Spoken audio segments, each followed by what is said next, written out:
Chapter 178. The boy was worth teaching. Fang Yan had seen Zhang Chen and Fang Yingying sparring with Fang Haohan a few times, but he had never made any comments on Zhang Chen's kung fu.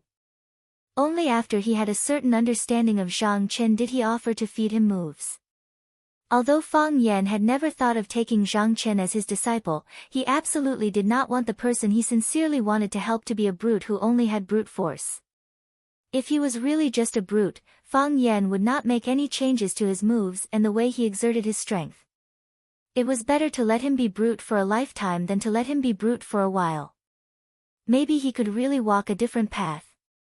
Hua Xia's 7 adepts, which one of them did not become the best in their field because of their extreme foolishness? Zhang Chen could see the true meaning of Fang Yan's feeding, which was barely a pass. Good guess. Fang Yan nodded and said. He pointed at Zhang Chen's arms and chest and said, "Your whole body is full of strength, but there is no place for you to exert your strength. It's like writing with a brush. The ink must be evenly used, the thickness must be appropriate, and the density must be well proportioned. Only in this way can you become a master of a generation. Have you seen any calligrapher whose strokes are of the same thickness?" Zhang Chen shook his head. Tai Chi is about using softness to overcome hardness, but if hardness reaches the extreme, it is also Tai Chi. Yin and Yang are two extremes, and you occupy both extremes of Yang, Fang Yan said. You are not a flexible person, and this has something to do with your own character. So what you need to do now is to continue to polish your strength. Still practice strength? Zhang Chen did not understand. With a flick of his foot, a green brick landed in Fang Yan's palm. He slapped it with his palm, and the blue brick immediately turned into powder. Wow! Jiang Qin and Yuan Lin exclaimed again. Mr. Fang is too handsome, too handsome. Fang Yingying smiled and said, I can do it too. Mr. Fang is so awesome. He gives people a sense of security. Fang Yingying touched his face and felt the cruelty of life even more clearly. This world belongs to handsome men. Fang Yan clapped his hands, and the ashes fell to the ground. Fang Yan flicked his toes and another brick landed in his hand. He gathered his strength and made his move. His palm lightly pressed forward. The blue brick was still the same blue brick from before, and it didn't look any different from before. Stretch out your hand, Fang Yan said. Zhang Chen stretched out his hand, and Fang Yan placed the blue brick in Zhang Chen's palm. Zhang Chen clenched his fist tightly, and the green brick turned into powder and slipped through the gaps between his fingers. Do you understand? Fang Yan asked. Understood. Zhang Chen nodded. In the world of martial arts, only speed is unbeatable. In the world of martial arts, strength is unbeatable.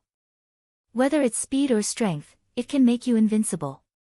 Of course, you're now at the bottleneck of increasing your strength, so, think about how I knocked you down in 3 moves. Once you understand, your bottleneck will naturally be solved. Zhang Chen was the 3-time boxing champion of Huacheng.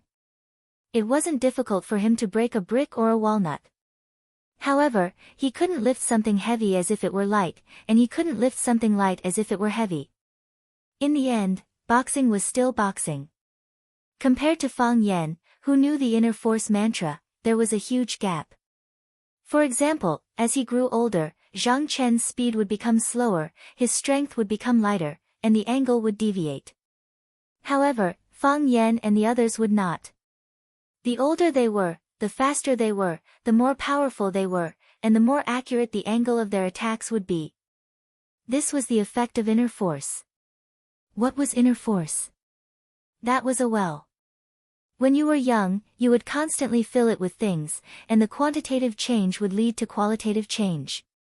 When the well was full, it would gush out, and what you needed would be endless. Thank you, Master. Zhang Chen grabbed a handful of brick dust and said with a serious expression. Fang Yan waved his hand and said, Didn't I say it before? We're brothers, so don't call me master. Fang Yan turned to look at Jiang Qin and Yuan Lin and said, Let's go. I'll send you to the bus station. You have to go back too. The two girls looked unhappy, but they knew they couldn't stay here for the night.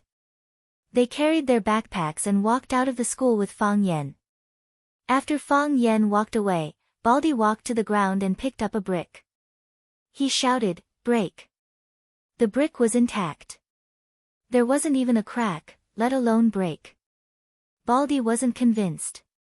He held the brick with both hands and shouted, "Break!" The brick was still the same brick. Of course, it wouldn't break just because he shouted. Baldy was shocked.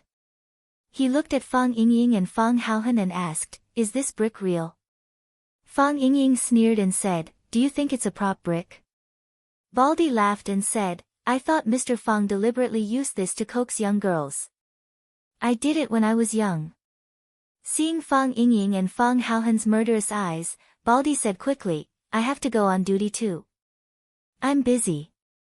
He waved his hand randomly and escaped from this frightening courtyard. Fang Yan walked in front, and Jiang Qin and Yuan Lin followed reluctantly. "Mr. Fang, can I still come to see you?" Jiang Qin asked. "Yes," Fang Yan said. "Then I'll come tomorrow." "You can't come tomorrow," Fang Yan said. "You can't come before the midterm exam." "Mr. Fang," Jiang Qin said anxiously. "Then I'll bring the language textbooks tomorrow." "Yes, yes. We'll come tomorrow and bring the language textbooks," Yuan Lin said. "We'll pay for the tuition. We won't waste your time." Fang Yan stopped and turned to look at Jiang Qin and Yuan Lin behind him. He said very seriously, "I promised you that I'll wait for you in Rosefinch. So, you also promise me that you'll study hard before entering Rosefinch, okay?" Jiang Qin still wanted to argue that she came to find him to study hard and get better grades. However, when she met Fang Yan's eyes, she couldn't say anything. He understood everything that was on her mind. "I promise," Jiang Qin said. "Kiss." Yuan Lin pulled Jiang Qin's hand eagerly, indicating that she shouldn't be silly. "I promise you," Jiang Qin said. "I promise you that I'll study hard, I promise you that I'll get good grades in every exam, I promise you that I'll enter Rosefinch High, I promise you that I'll enter Class 9. I promise you that I won't fall in love with you easily." "Okay," Fang Yan said with a smile. After getting Jiang Qin's confirmation, Fang Yan felt as if a heavy burden had been lifted off his shoulders. Jiang Qin stared at Fang Yan with a burning gaze and said, "But, before I get into Rosefinch, before I enter Class 9, before I grow up and become an adult, can you wait for me and give me a chance to fall in love with you?" The smile on Fang Yan's face instantly froze. "You promise?" Jiang Qin asked eagerly. Fang Yan waved his hand and said, "It's late, go back." Without waiting for Jiang Qin and Yuan Lin to respond, he had already turned around and left. Jiang Qin wiped her tears and looked at Yuan Lin and asked, "Am I too useless?" The bet between Fang Yan and Zhang Yu was known by everyone. Even some of the school's higher-ups knew about the bet between the two. In the anticipation of countless people, the midterm exam of Rosefinch Secondary finally arrived. The students of Class 1 and Class 9 were all full of energy, wholeheartedly thinking of defeating their opponents in this exam. Class 1 wanted to prove to the teachers and students of the school that Class 1 was Class 1 and that the class of kings could not be ignored. The students of Class 9 also wanted to prove that their learning ability was not worse than others, that their IQ was not lower than others, and that Class 9 could also be number 1. The midterm exam was the school's big exam. The grades of all the students in the school had to be ranked, and even the report cards had to be mailed to the parents of each student. This was the test of half a semester, and also an important conclusion. For this exam, all the teachers and students in the school were mobilized. The students were divided into different classes, and the invigilator also made careful arrangements. For example, the first-year math teacher would invigilate the third-year language exam, and the third-year English teacher would invigilate the first-year math exam. It was absolutely impossible for the teacher of the class to invigilate the students of the class. Fang Yan stood on the podium of the classroom, looking at the students below the stage for the final general mobilization, and said, "I have already written a letter of apology. Wow, the whole audience was in an uproar. "Mr. Fong, do you not trust us that much? Mr. Fong, we can definitely beat Class 1. Teacher, don't be like this, okay? We are full of confidence." The students reacted very fiercely, as if they had been greatly insulted.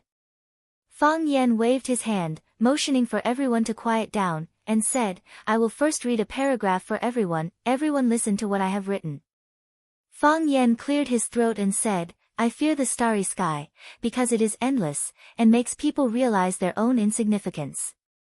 I cherish morality, because it makes people realize their own shortcomings, and re-establish their own beliefs. I respect my opponent, because he defeated me with great strength, woke me up, and let me taste the taste of defeat and tears of humiliation. I've fantasized countless times that I'm on the winning side. Even in my dreams, I still hope so. How can I lose? I am so strong. How can I lose? My journey is the galaxy and the distance. Yes, I am very strong. But my opponent is even stronger. My journey is the galaxy and the distance, but my opponent's journey is a place that I can't see. My opponent is handsome, wise, gentle, and kind. He respects the school leaders, unites with fellow teachers, cares for every student, and truly treats every student as his own child." The students' faces were red, and their breathing was rapid. Chuanjiashi clenched his fists, wishing he could rush up and tear the letter of apology into pieces. "Mr. Fong, how could he write such a letter of apology?"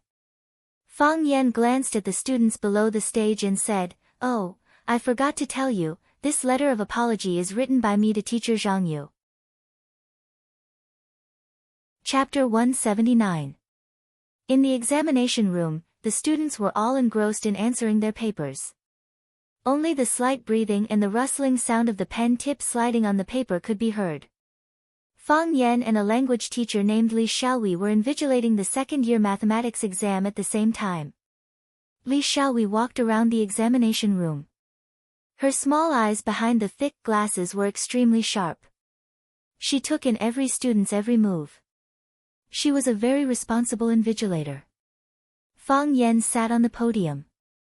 His eyes were gentle and smiling as he glanced at the students' answers. Most of the students were well-behaved.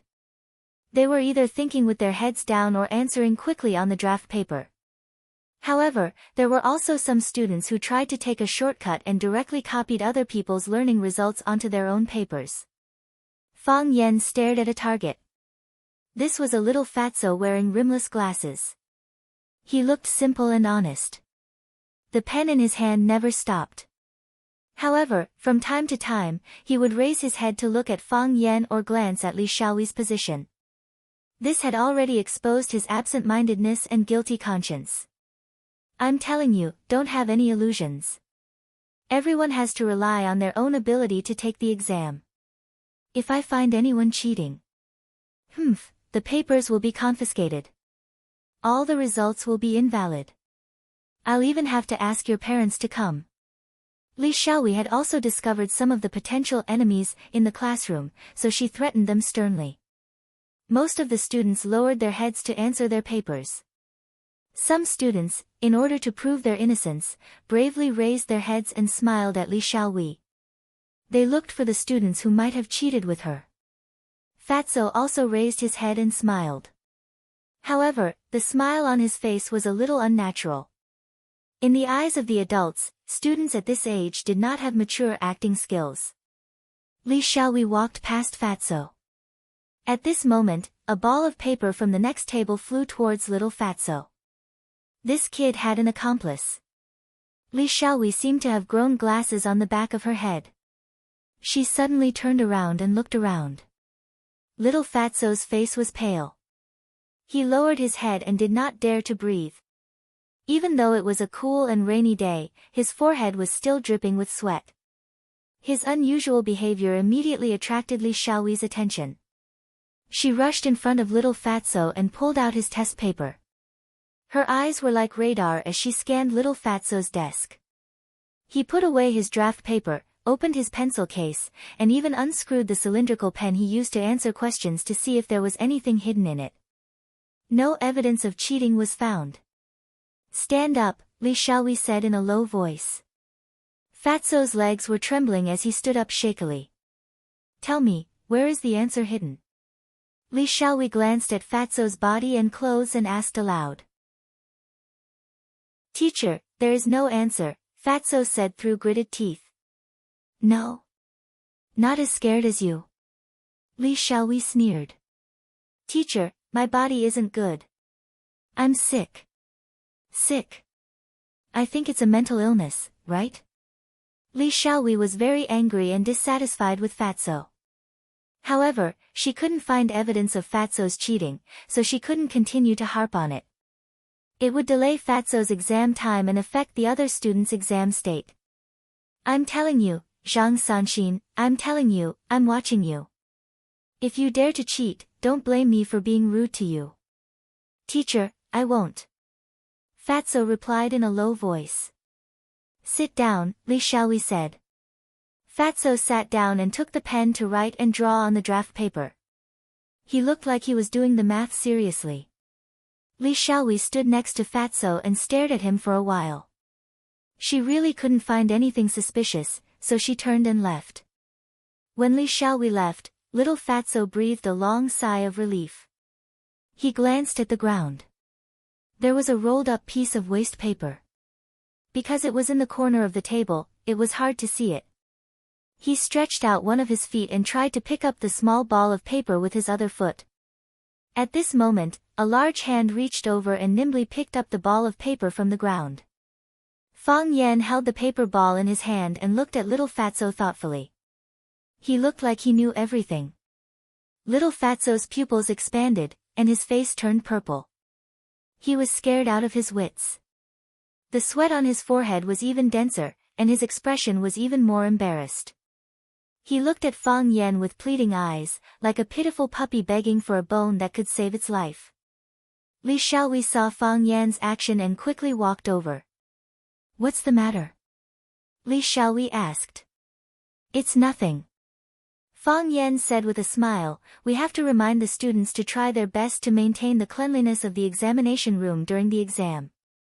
Don't litter.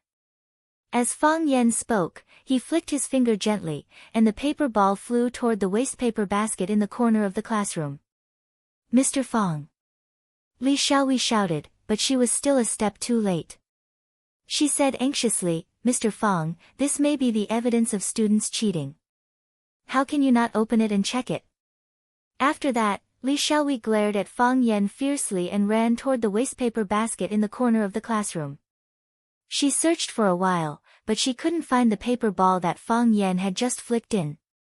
There was a pile of charred paper ash on the surface of the wastepaper basket, which seemed to be the paper ball that Fang Yan had just thrown in. But, how could it be charred? Li Xiaohui couldn't get any evidence, so this matter could only be dropped. Fang Yan looked at Fatso and said, do your best in the exam. After that, he turned around and walked toward the podium again. The bell rang. Under the urging of Fang Yan and Li Xiaohui, the students began to hand in their papers. When Fatso handed in his paper, he glanced at Fang Yan and left without saying anything. Fang Yan saw that the back of his paper was a large blank. Li Xiaohui saw that there was no communication between Fang Yan and Fatso, so she concentrated on sorting out the papers in her hands. She sealed them in a bag and marked them together. After the math exam, this morning's work was temporarily over. Fang Yan and Li Xiaohui sent the papers to the Academic Affairs office together. They had a short meeting in the office to make a summary, and then everyone went home to eat. When Fang Yan walked out of the tree-lined path, there was a voice behind him, Mr. Fang. Fang Yan turned around and saw the cheating Fatso running toward him. Fatso was panting. It seemed that he rarely participated in sports. He stood in front of Fang Yan and said gratefully, Mr. Fang, thank you. If it weren't for you, I would be finished today. Why? Fang Yan asked sternly. Fatso and Zhang Sanxin looked at Fang Yan with a puzzled face. Why? Since you know the consequences are so serious, why did you choose this method of cheating? Fang Yan asked aloud. My math scores are not good. This time the questions are so difficult, have you thought about it? Fang Yan looked at Zhang Sanxin and asked, if your paper ball fell into the hands of Teacher Li, what kind of consequences would you have to bear? If I had the same idea as Teacher Li, what kind of consequences would you have to bear? So I'm really grateful to Mr. Fang. If it weren't for Mr. Fang, all my results would have been cancelled, and my parents would have been called over. Fang Yan shook his head and said, Zhang Sanxin, I helped you not to make you thank me. I helped you not to let you realize that the cost of making a mistake is not that high, but to have a fluke in the future. I always believe that everyone should bear the consequences of making a mistake. You obtained your results by cheating. Isn't this unfair to those students who really rely on their own efforts to get the results? Mr. Fang, I'm sorry. Zhang Sanxin said with a ashamed expression. You can borrow money, but don't think you can borrow other people's knowledge. Knowledge is always in the hands of the real owner. Others can't borrow it or take it away. Even if you get it temporarily, it may be taken away at any time. You even have to pay a heavy price for it. Fang Yan looked at Zhang Sanxin and said, as a teacher, compared to your previous cheating behavior, I prefer the blank paper you handed in later. You may not have good results, but you proved that you are very honest. Honesty is also a very important advantage, even more important than getting good grades. Fang Yan patted Zhang Sanxin's shoulder and said, take care. After that, Fang Yan turned and left. Zhang Sanxin stood in the same place and looked at Fang Yan's departing figure. There was something in his eyes that he didn't have before. Mr. Fang, thank you. Zhang Sanxin murmured. Enemies don't meet unless they meet. When Fang Yan walked to the small door to enter the teacher's living area, he happened to meet Zhang Yu, who was also preparing to go home. Fang Yan. Zhang Yu's voice seemed murderous. Hello, Miss Zhang. Teacher Zhang, are you preparing to return home for dinner? Fang Yan asked with a chuckle. Fang Yan, you are shameless. Zhang Yu shouted angrily, you didn't win and I didn't lose. Why do you have to read the apology letter to me in the classroom in front of the students? Why? Fang Yan thought about it and said, I didn't say that I couldn't read it before the bet. You also know that my writing isn't good. I'm afraid that if I don't write well, I'll embarrass Teacher Zhang. A good horse needs a good saddle. Teacher Zhang is a great scholar of our Vermilion Bird Academy. Even if you were to apologize to someone, the letter of apology should be written with great literary talent. How do you know that I will lose? Why isn't it you who will lose? Zhang Yu was really angry. Fang Yan, I tell you, you will lose. When the time comes, don't blame me for not giving you face. Miss Zhang, you and I are both teachers. A teacher should act like a teacher. I believe that Miss Zhang will not do anything too excessive.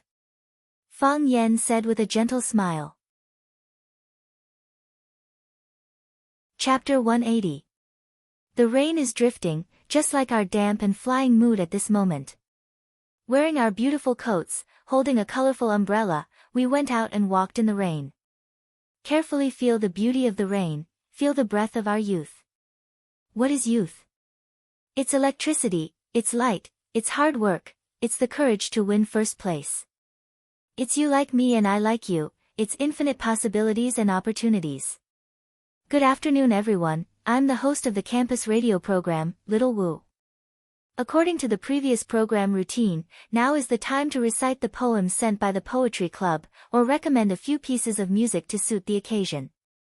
But, today will be different. We all know that two extremely popular language teachers in the school once made a bet, betting which class's language scores would be higher. The loser would have to recite a letter of apology provided by the winner on the campus radio program. I don't know if everyone is looking forward to this, but personally, I'm looking forward to it. Wow, the whole school was in an uproar. It was after school, and the students were either preparing to go home or walking back to their dorms. Hearing the campus radio program from the school loudspeaker, everyone couldn't help but stop or smile knowingly. Oh my God, are they really going to recite the letter of apology on the radio? That's so embarrassing. A girl with long hair and the demeanor of a goddess exclaimed. Isn't that right? If it were me, I wouldn't do such a thing. The round-faced girl next to her echoed. You don't know, right? The gossipy guy wanted to please the two girls, so he pretended to be mysterious and said, it's said that because of this matter, the school leaders specially found the two teachers, Fang Yan and Zhang Yu, to mediate, but both of them didn't accept the mediation. They must insist on going according to the previous content of the competition. What a character. I like it. Exactly. The demeanor of a scholar. Then, let's welcome Teacher Zhang Yu. Teacher Zhang Yu, can you say hello to the students? The voice of the host, Little Wu, continued to resound in the campus through the campus radio. Silence. There was no sound from the radio for a long time. Miss Zhang. Little Wu reminded. Seeing that Zhang Yu was still unwilling to speak, Little Wu hurriedly explained, Miss Zhang is brewing her emotions, please wait a moment. I'm Zhang Yu. Zhang Yu's hoarse and dull voice finally came out from the broadcast. A single sentence from Kiran sent the whole Rosefinch High into an uproar. Heavens, Teacher Zhang Yu really came to apologize, shouldn't it be Fang Yan? Fang Yan is teaching Class 9. How could Class 9 possibly surpass Class 1? The 9th class is really impressive this time. I apologize to Teacher Fang Yan with utmost sincerity and humility. I was wrong, I severely underestimated Teacher Fang Yan's ability and the strength of Class 9 students. I am Mosquito, Teacher Fang Yan is Jiao Long. I am a flashlight, Teacher Fang Yan is the big sun. I am a bicycle, Teacher Fang Yan is a Ferrari. The faces of Class 9 students showed puzzled expressions. Huang Haoran, did I hear it wrong? Is this a letter of apology written by Mr. Fang? Yes, it shouldn't be, right?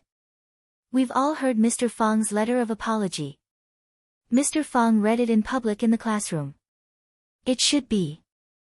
Huang Haoran was also puzzled and said, this is the content of the bet. Presumably, Zhang Yu wouldn't dare to change the content of the letter of apology. Besides, there's no such way to change it. It must be known that although the letter of apology read by Fang Yan sounded very immoral, it was still within the acceptable range of normal people. Like this time, Mosquito and Jiao Long, Bicycle and Farron. Who would have the nerve to praise themselves like that?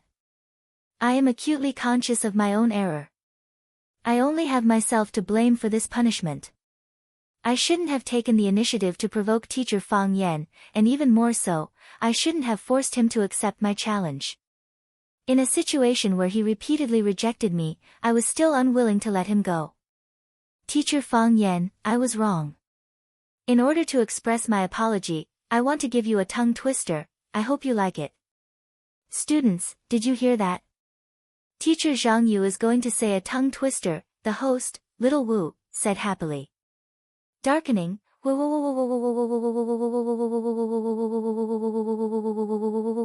Zhang Yu finished reading, everyone was dumbfounded. What were they talking about? He only heard a long part of hui hui hui, but he didn't understand the meaning of this tongue twister at all. Mr. Zhang Yu. Little Nothingness asked timidly, may I ask what you're reciting is black ash fat ash will volatilize gray ash will be taboo black ash will be black ash flower will return to fey. Ash black fertilizer will evaporate and turn into ash. Is this it? I'm done reading it. Zhang Yu roared angrily, and then there was a loud bang from the broadcast. Everyone knew that it was the sound of Teacher Zhang Yu slamming the door and leaving. There was a long period of silence from the broadcast, as if the host had also disconnected. After a long time, the host, Little Wu, sighed softly and said, Teacher Zhang Yu is from Xiamen. Is this really appropriate for him? Is this appropriate? Lu Chaoga asked. In Lu Chaoga's office, she and Fang Yan had just enjoyed Teacher Zhang Yu's performance on the campus radio station. That hui hui hui part almost made her drop her jaw in shock. What? Miss Zhang is from Xiamen? Fang Yan looked shocked. I didn't know that at all. I just felt that when he talked to me, the words gray and fly weren't very coherent. I didn't expect that I would guess it right. Lu Chaoge drank a few mouthfuls of tea, and then looked at Fang Yan's face again. She said, I know that you didn't write this script before. Your apology letter has been read in class, and I have the original text here. As Lu Chaoge spoke, she took out a piece of paper from the folder and handed it over. Fang Yan took the paper and looked at it. It was the hipster version of the apology letter that he had read in class. I fear the starry sky because it is so deep that it makes people feel small. I changed it, Fang Yan said. Why did you change it? That was a trick to lure the enemy, Fang Yan said. Lure the enemy? When I wrote the apology letter, the exam results hadn't come out yet. Although I kept saying that we would win, and I said that to everyone, but how did I know that I would definitely win? What if I lost?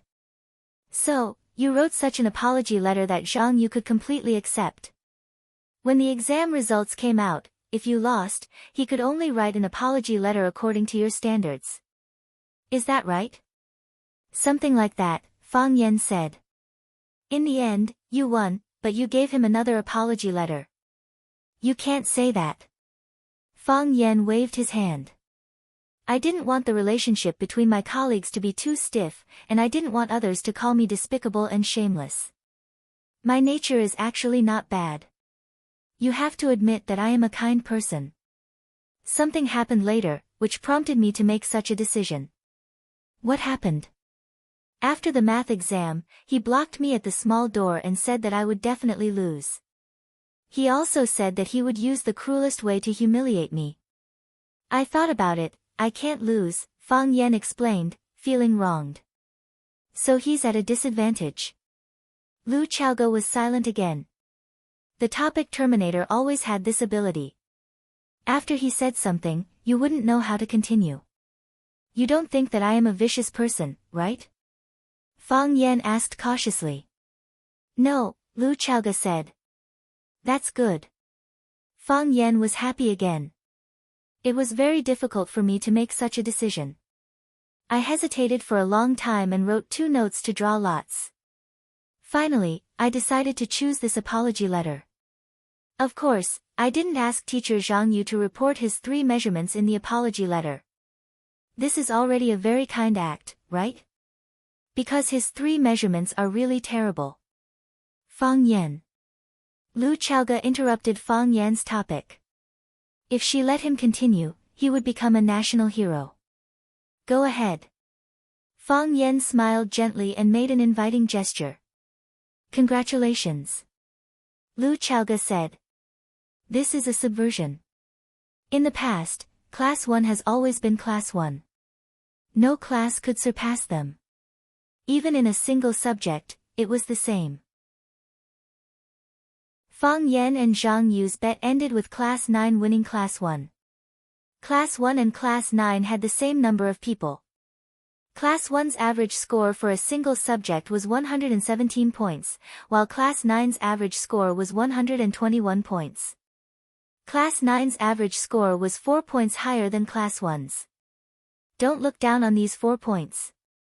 In the past, Class 9's results were far ahead of other classes. Even Class 2, which was the closest to Class 1, was a long distance behind them. Not to mention Class 9, which was ranked at the bottom. This time, after the change of the language teacher, Fang Yan carried out a series of new teaching methods to stimulate the students' learning enthusiasm. After this competition, Class 9 actually defeated the King of Champions class. Therefore, it was not an exaggeration for Lu Chaoge to say that this was a subversion. More importantly, not only did Class 9 take home the first place award for the average score of the language subjects, but they also took home the first place for the language subjects, the first place for the mathematics subjects, and the first place for the other subjects. That's right, only the Rosefinch goddess, Qinitian, could have such a heaven-defying performance. Tangqing also performed quite well. His total score and average score were among the top 5 in the school. He was following closely behind Qinitian. The results obtained by Class 9 this time could only be described as dazzling. Through this battle, the sarcasm, sarcasm, doubts, and blows that some of the senior teachers in the school had towards Fang Yan had all vanished into thin air. Fang Yan had become Rosefinch Secondary's true idol and ace teacher. Chapter 181. No one disliked compliments, and Fang Huohuo was no exception. He looked at Lu Chaoge, his handsome face slightly embarrassed, and said, "Actually, it's not a big deal. I just achieved a little bit of extraordinary results in an ordinary position." Lu Chaoge thought to herself, "That's right, but why does it feel strange and absurd when it comes from Fang Yan's mouth?" Seeing that Lu Chaoge did not speak, Fang Yan pretended to be indifferent, but very concerned, and asked, "There's only verbal praise from the school leaders, and no physical rewards." "I'm going to buy Rosefinch," Lu Chaoge said. Fang Yan was shocked and said, "You don't have to be so polite, right? Although I've made some contributions to the school, it's something I should do. You don't have to give me the whole Rosefinch, do you?" Fang Yan quickly calmed down, thought about it seriously, and said, "Is it because I helped you before? If it's because of that, I'm willing to accept it." Lu Chaoge was now the second largest shareholder of Longtu Group, and she was a super-rich person with a net worth of billions. If she bought a school for him because she was grateful for his selfless help and life-saving grace, it was completely understandable. Lu Chaoge looked at Fang Yan calmly and said, "You've already used your results to prove to everyone that this teaching method is excellent and effective. However, if I want to promote it to the whole school, there will still be a lot of resistance. So, I want to buy Rosefinch. I'll be the principal." "I'll be the principal." "You'll be the principal yourself? Aren't you going to work at Longtu Group? Chairman or general manager or something?" "Yes. I'll continue to stay at Rosefinch." "What about me?" "Rosefinch Senior High School's Class 9 form teacher and language teacher. Class 9 needs you. The practice and consolidation of Fang's scene reenactment teaching method also needs you. We need better results to support my teaching reform. I need you to lead the students of Class 9 to achieve even more outstanding results and create even more dazzling miracles. The higher the position, the greater the responsibility. The greater the responsibility, the higher the official position, right?" Fang Yan decided to bargain with Lu Chaoge. "Rosefinch Secondary's managing vice principal, Class 9's homeroom teacher and language teacher, I think this new position suits me very well." "That's what you think," Lu Chaoge said. If an overly young guy who had only been teaching for less than 2 months was appointed as the school's vice principal, the students' parents would begin to doubt the quality of the school's teaching. Fang Yan's resume was too thin. He needed to produce more achievements, or at the very least, he needed to wait for more years. "Let's schedule a time to talk to Director Zheng," Lu Chaoge said. "I think if you propose it, he'll consider it carefully." Zheng Tiancheng's weakness was in Fang Yan's hands. If Fang Yan proposed a purchase plan to Zheng Tiancheng would indeed consider it. Of course, the key was to make Zheng Tiancheng profitable. You want the horse to run, but you don't give it grass. How can you be a leader? Fang Yan said with a bitter smile. After saying that, he suddenly realized that there seemed to be something wrong with what he said. At this moment, Fang Yan's cell phone rang. He took out his cell phone and looked at the caller ID. It was his grandmother's house number. Fang Yan answered the phone and said with a smile, "Grandmother? Is that you?" His grandmother's doting voice said, "Brat, how do you know it's me? Can't it be your grandfather?" Fang Yan said with a smile, "If grandfather wants to talk to me, he'll call me directly to the study to talk." "You're smart. Fang Yan, come home for lunch today." "Grandmother, this afternoon I may." His grandmother directly interrupted Fang Yan's explanation and said, "Call little Lu. I haven't seen her for a few days, and I really miss her. Is the injury on her leg all right? Little Lu is usually busy with work. You have to take care of her and don't let her fall or hurt herself. You can talk to her directly." Fang Yan handed over the phone and said to Lu Chaoge, "My grandmother wants to talk to you." Lu Chaoge took the phone, and a rare smile appeared on her face. Her voice also became soft and charming. She said, "Grandmother, are you looking for me?" Fang Yan was speechless as he looked at Lu Chaoga, who was chatting with her grandmother in a low voice. He wondered if there was any misunderstanding between them. The negotiation was very successful. Lu Chaoga bought all of Zheng Tiancheng's shares of Rosefinch High School at a premium of 20%. Zheng Tiancheng looked at Fang Yan and said with a sigh, "I've seen you twice, and I've lost twice. I, Zheng Tiancheng, have never been so passive in my life. Fang Yan, you're my nemesis." Fang Yan waved his hand with a smile and said, "The first time was not Director Zheng's loss, but young Master Zheng's. This time, it's not Director Zheng's loss, but Director Zheng's win. Who would refuse a person who gives them money?" Zheng Tiancheng laughed and patted Fang Yan's shoulder hard, saying, "Rosefinch Secondary is too small.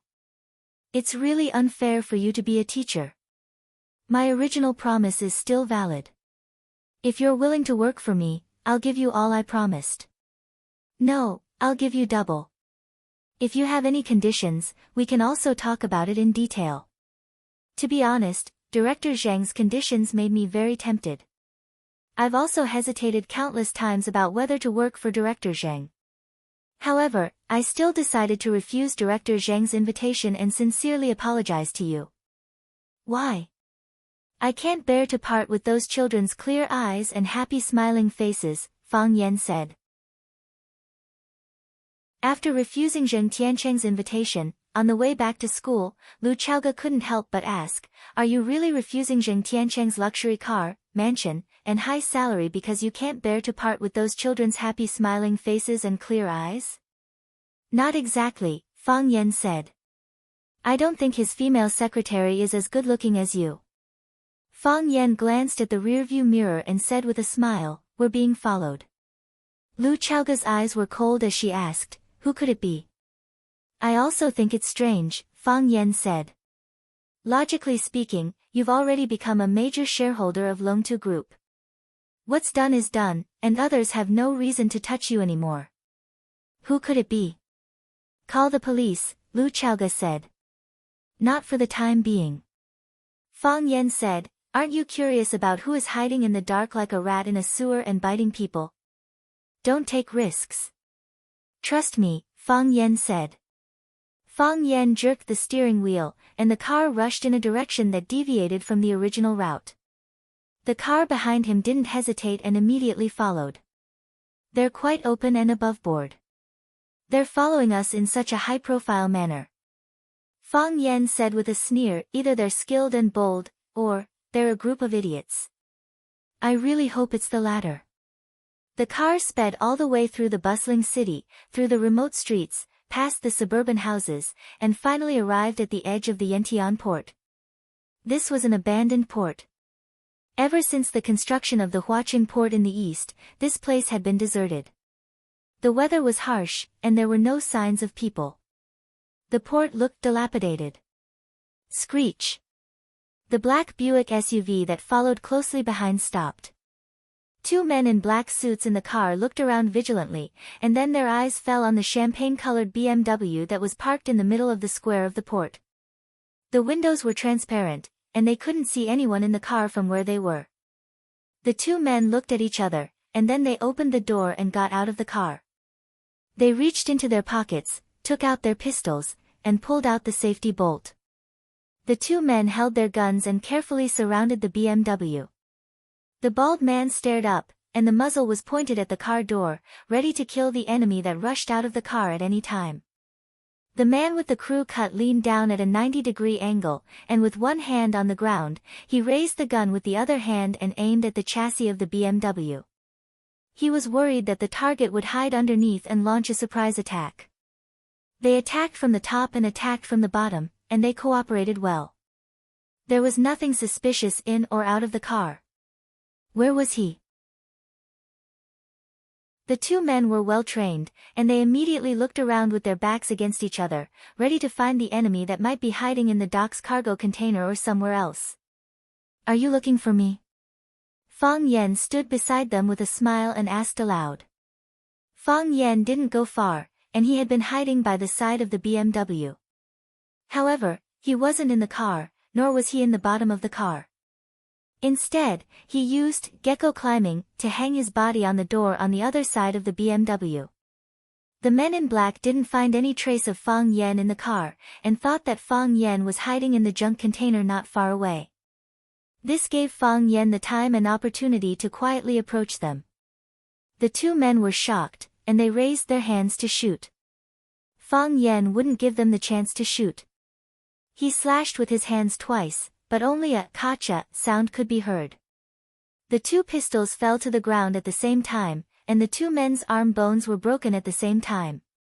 Fang Yan tiptoed, and a black pistol left the ground and flew back into the air. He picked up the pistol, put the muzzle on the bald man's head, and said with a smile, "Guess if there are any bullets in this gun?" The bald man didn't guess. Because he knew better than anyone that there were 6 bullets in the gun. It was full. This was his gun. Pa! Fang Yan slapped the long-haired man next to him in the face. The long-haired man's mouth was bleeding, and there was a purplish-red handprint on his face. He looked at Fang Yan angrily, feeling that he had been slapped in the face for no reason at all. Guess why he didn't guess? Fang Yan asked. Chapter 182. That's his gun, said the long-haired man. Because it's his gun and he knows how many bullets are in the magazine, so he doesn't want to guess, asked Fang Yan. As he spoke, he slapped the bald man in the face again and shouted, "If you know the answer, why don't you tell me? You think my question is too simple, don't you?" The bald man clenched his fists and his bones cracked. Pa! Fang Yan slapped the bald man in the face again and scolded, "Look, I know you're not convinced. If I ask you why 1 + 1 = 2, do you think you can solve it?" The bald man was stunned. He wanted to find an opportunity to fight back, but the slaps had shattered his momentum. The long-haired man didn't dare to act rashly. His right arm bone had been cut off by Fang Yan's knife. His combat power had been greatly reduced, and his gun had fallen into the enemy's hands. If he fought back, would he blow up the bald man's head? Pa! Fang Yan slapped the bald man in the face again and said, "Answer my question. How many bullets are in the magazine?" 6, said the bald man. He knew that answering this question would be very shameful. Even his companions would ridicule him for having no backbone. But was this the time to talk about backbone? This guy was simply a mad dog who didn't play by common sense. If he didn't answer, he had no doubt that this guy would beat him to death. Yes, he wanted obedience. Absolute control over them. Only in this way could he get more useful information from their mouths. The bald man had studied criminal psychology and knew what Fang Yan was doing. This was an extremely difficult opponent. Fang Yan reached out to slap the long-haired man. The long-haired man hurriedly said, "It's 6. There are 6 bullets in the gun." He guessed correctly. The long-haired man was so clever that Fang Yan didn't know whether to take back his hand or continue to slap him. Thinking that he was in a dilemma because of a gangster, Fang Yan was a little angry. He slapped the long-haired man's face hard and scolded, "Did I ask you if he guessed correctly?" The long-haired man was on the verge of tears. "What exactly do you want to ask?" "I don't want to ask anything, I just want to slap you," Fang Yan said confidently. The bald man and the long-haired man looked at each other in dismay. How did they meet such a freak? Because he valued his own life too much, Fang Yan would never tolerate those who attempted to harm him. If someone slapped him once, he would definitely return the favor with 10 slaps. If someone kicked him, he would find a way to break the leg that kicked him. If someone wanted him dead, then sorry, he wouldn't let them live a good life. If that person was Yi Ro, the first 3 conditions could be ignored. The two of them had been following him all the way. They were armed with guns and were extremely dangerous. Naturally, Fang Yan wouldn't be polite to them. "I won't kill you," Fang Yan said, "I know better than anyone that killing is a crime." The bald man and the long-haired man were relieved at the same time.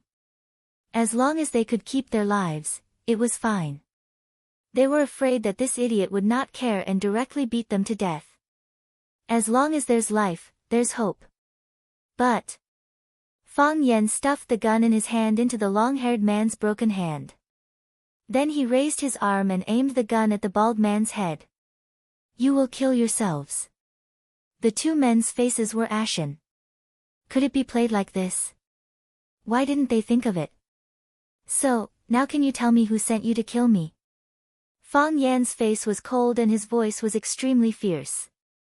We're not here to kill people. We're here to deliver a letter. The broken arm was unbearable and his forehead was covered with sweat. It was cold, but the long-haired man's clothes had been soaked with sweat. What letter? Fang Yan asked. To deliver a letter to Miss Lu. Someone wants to see her. The long-haired man said. Fang Yan looked at the long-haired man thoughtfully and said, originally, you wanted to kidnap her, right? The two men were silent. The order they received was indeed to deliver a letter. However, there were many ways to deliver a letter. They could deliver the letter to Lu Chaoga out of courtesy. They could also deliver the letter to Lu Chaoga and bring Lu Chaoga and the letter back at the same time. If it was the latter, it would be easier to negotiate. This was also the reason why they followed closely and unscrupulously prepared to take Lu Chaoga away. Of course, they also received news that the male follower of Lu Chaoga was good at martial arts. But, so what? No matter how good his martial arts was, he would still be afraid of a kitchen knife. With a gun in hand, the world was mine. No matter how good his martial arts were, wasn't it something that could be solved with a bullet? The ideal was too full, but the reality was too shameless. It seems that I guessed correctly. Fang Yan said. Where's the letter? The bald man reached into his arms and took out a rolled-up paper ball from his pocket. Open it. Fang Yan said. The paper ball was dirty, and there was a reddish-brown liquid on it. Fang Yan wouldn't reach out to touch it himself.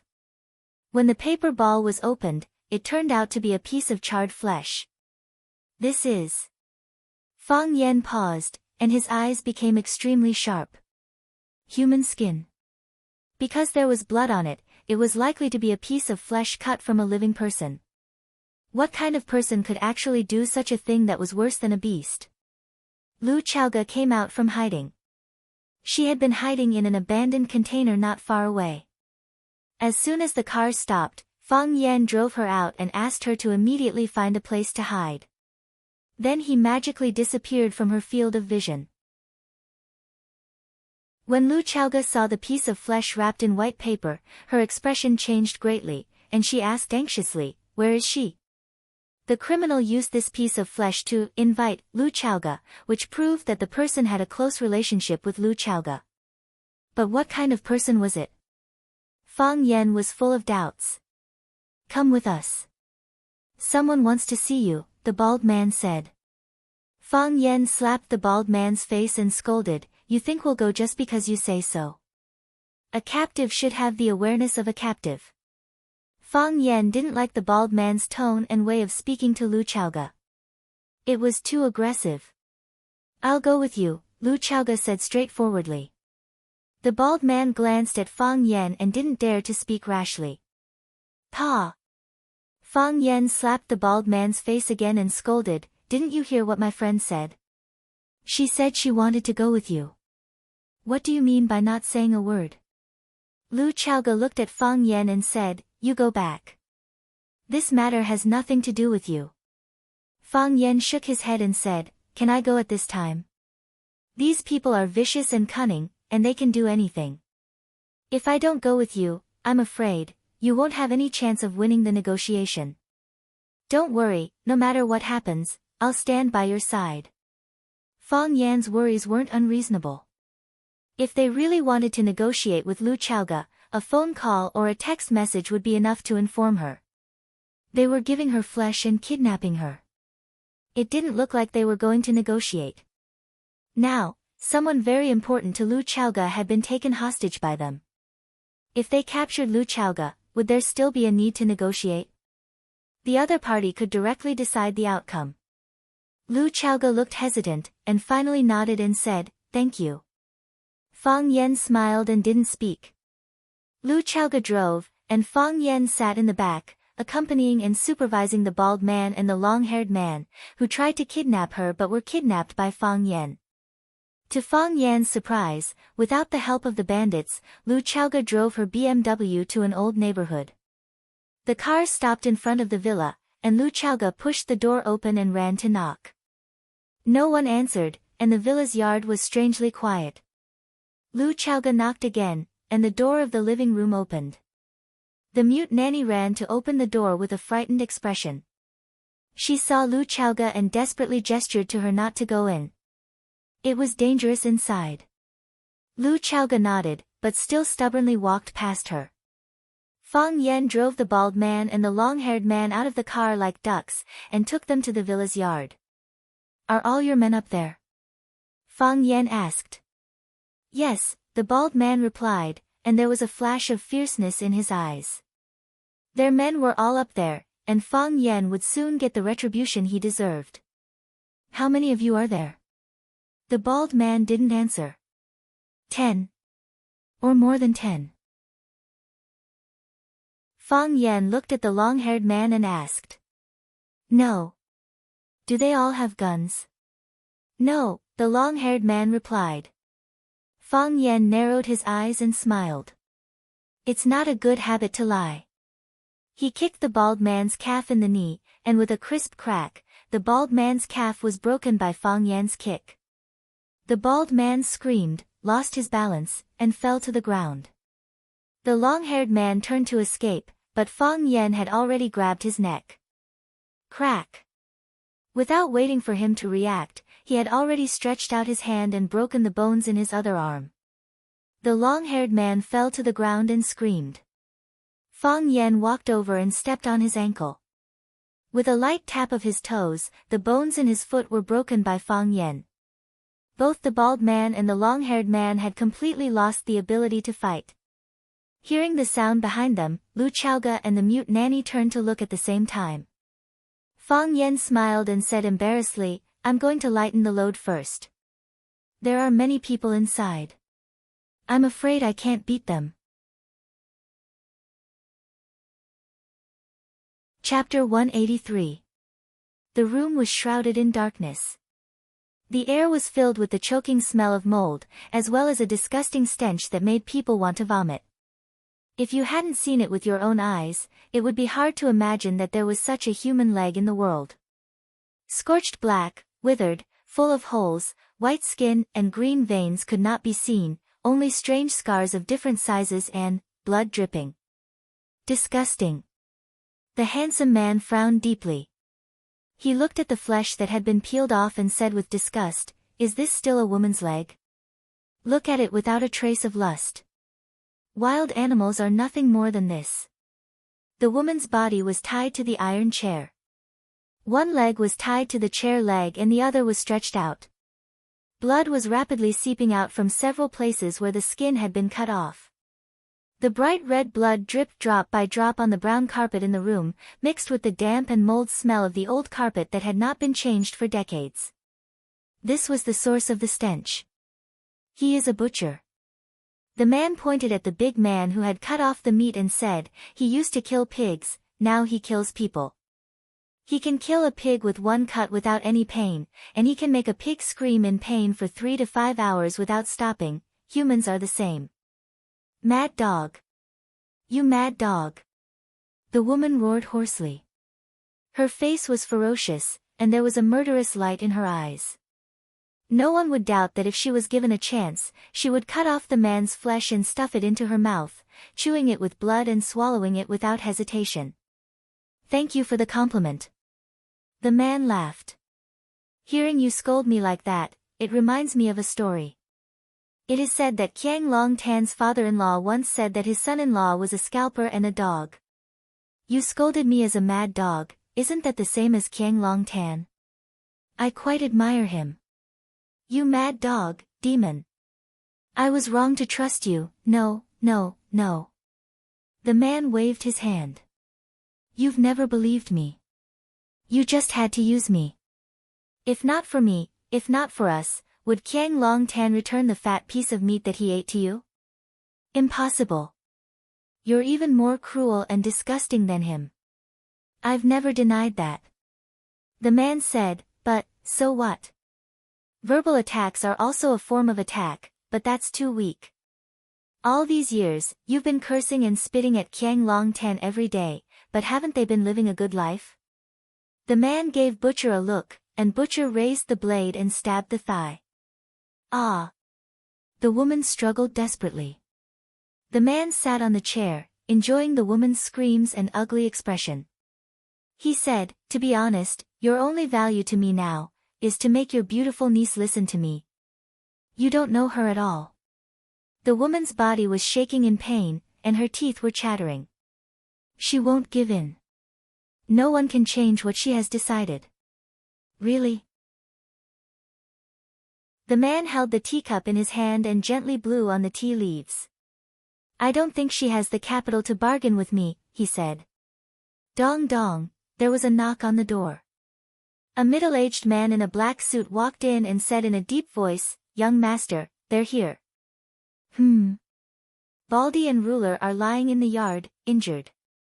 Ha, how exciting. The man laughed. Then let's invite our young Miss Lu and her personal guardian angel in. I believe that she will soon know that she has made a stupid decision. The man responded and turned to leave. Soon, Lu Chaoge and Fang Yan walked in. Although the room was dim, Lu Chaoge could still see her aunt tied to the chair.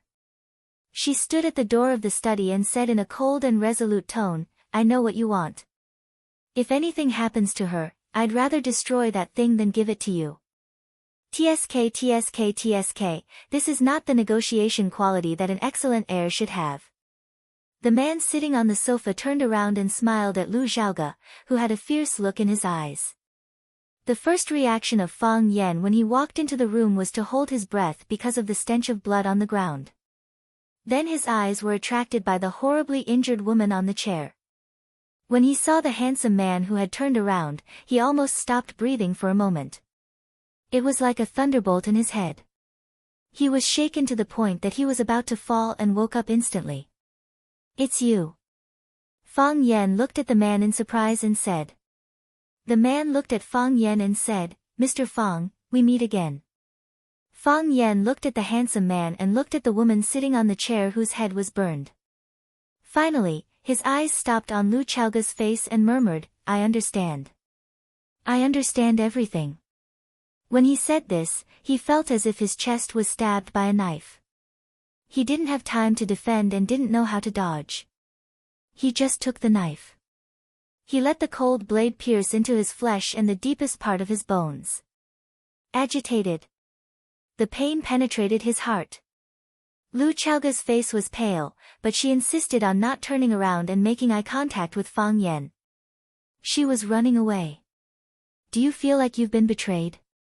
Do you feel like you're a failure? That you've been a pitiful chess piece from beginning to end? The man laughed and said, the woman you trusted the most, the woman you gave everything for, the woman you saved her life. To her, you're just a qualified bodyguard, a pretty good fighter, and a clown who's not trusted but is indispensable. Ha ha ha, Mr. Fang, you must be feeling terrible right now, right? Lu Shu. Lu Chaoge said through gritted teeth. This is between us. It has nothing to do with him. Yes, this handsome man was Lu Shu, one of Huaqing's 4 beauties. Lu Shu was known as Huaqing's lover, and Jiang Zhuliu's good friend. Back then, Lu Chaoge's aunt, Wang Li, crawled out of a burning car and was saved by the Lu family. They healed her severely injured body, provided her with a place to hide, and provided her with many resources and bombs to take revenge on the Jiang father and son. Because of the Lu family's help, Wang Li survived. Also because of them adding fuel to the fire, the Jiang father and son were forced into a desperate situation, and had to cut off one of their arms to protect themselves. Otherwise, how could they take revenge on Qiang Long Tan and take back the shares of Longtu Group that belonged to her father if they only relied on the power of a disabled person like Wang Li and Lu Chaoge, who was closely monitored by the Jiang family? However, this answer was too shocking and cruel for Fang Yan. It turned out that the truth was not far away, but he was the only one who was kept in the dark. How can it not be related? Lu Shu corrected the problem in Lu Chaoge's words with a smile. If it wasn't for Mr. Fang's wonderful performance, how could our show go so smoothly? If it wasn't for his important appearance, how could you take revenge on Qiang Long Tan and his son and get what you wanted? Also, the death of that security guard, seems like Mr. Fang was very angry at that time. You should be in a better mood now, right? Lu Shu raised his cup to Fang Yan and said with a smile, Mr. Fang, I've always wanted to say something to thank you. But the last time we met, the time and place weren't right, so now, I'll use tea in place of wine to toast you. With that, he finished the cup of warm tea in one gulp. Fang Yan's face was ashen, but he stood there without saying a word. At this time, words have lost the power they should have. Lu Shu felt bored, so he turned his eyes back to Lu Chaoge's face and said, Miss Lu Chaoge, it seems that your bodyguard, Mr. Fang, will no longer help you after knowing the truth about you deceiving him. If that's the case, you don't even have the last bit of capital to negotiate with me. In that case, things will become much simpler. He stretched out his hand to Lu Chaoge and said, you know you can't resist. So, give it to me. Give me everything I want. Lu Chaoge was as cold as ice, her fingernails pierced into her flesh and blood came out. She said, when I came in, I've already made my attitude clear. Let her go and guarantee our safety, otherwise, I'd rather destroy it. It's really surprising that you're so uncooperative. Lu Shu shook his head and sighed. Lu Chaoge, do you know? I've always had a high opinion of you. I feel that in this vast Huacheng, in terms of intelligence and endurance, no one is better than you. You clearly know that you can't reverse the situation, yet you insist on bargaining with me. What's the point? How can I guarantee your safety? If I say that as long as you give me the thing, I'll guarantee that you'll live a long and safe life, do you believe me? Lu Shu stood up. His body was tall and slender, and his temperament was outstanding. His eyes were deep, and his face was as handsome as a European male model. Huacheng's public lover was a well-deserved reputation. He walked in front of Lu Chaoge, and said with a smile, you won't believe me. No matter what I say, you won't believe me. People like you won't believe anyone at all. I have to say, this is something that we can't imagine. Since verbal promises can't gain your trust, then, we can only use our brains to think. What's in it for me to kill you? You should know, what I need is your father's work. Lu Jing, that trash, we sent him to hide for decades, but he still couldn't get the core technology we wanted. So, at this time, we have no choice but to ask you, to help us. We were friends in the past, and will still be friends in the future, is that right? Chapter 184. I agree, Lu Chaoge said. Decisive and without any hesitation. Lu Shu was slightly stunned, then laughed and gave Lu Chaoge a thumbs up. It seems that my evaluation is correct. When it comes to scheming and intelligence, you are the best in Huacheng. Those red foxes, poisonous spiders, and scholar Zhuang Yuan, none of them can compare to you. I just have nowhere else to go, Lu Chaoge said. I see the facts in front of me clearly, and I accept them. See and accept, Lu Shu said. There are too many people who see it clearly and don't accept it, and even more people who don't see it clearly and don't accept it. So, our deal is settled. Yes, Lu Chaoge said. I agree to transfer my father's technology to you for a fee. Transfer for a fee. Lu Shu's eyes turned cold. Tell me, what are your conditions? You should know that my father used his technology to buy shares, so he could get 49% of the Longtu Group's shares. If I transfer the technology to you, I will lose my shares and everything in the Longtu Group.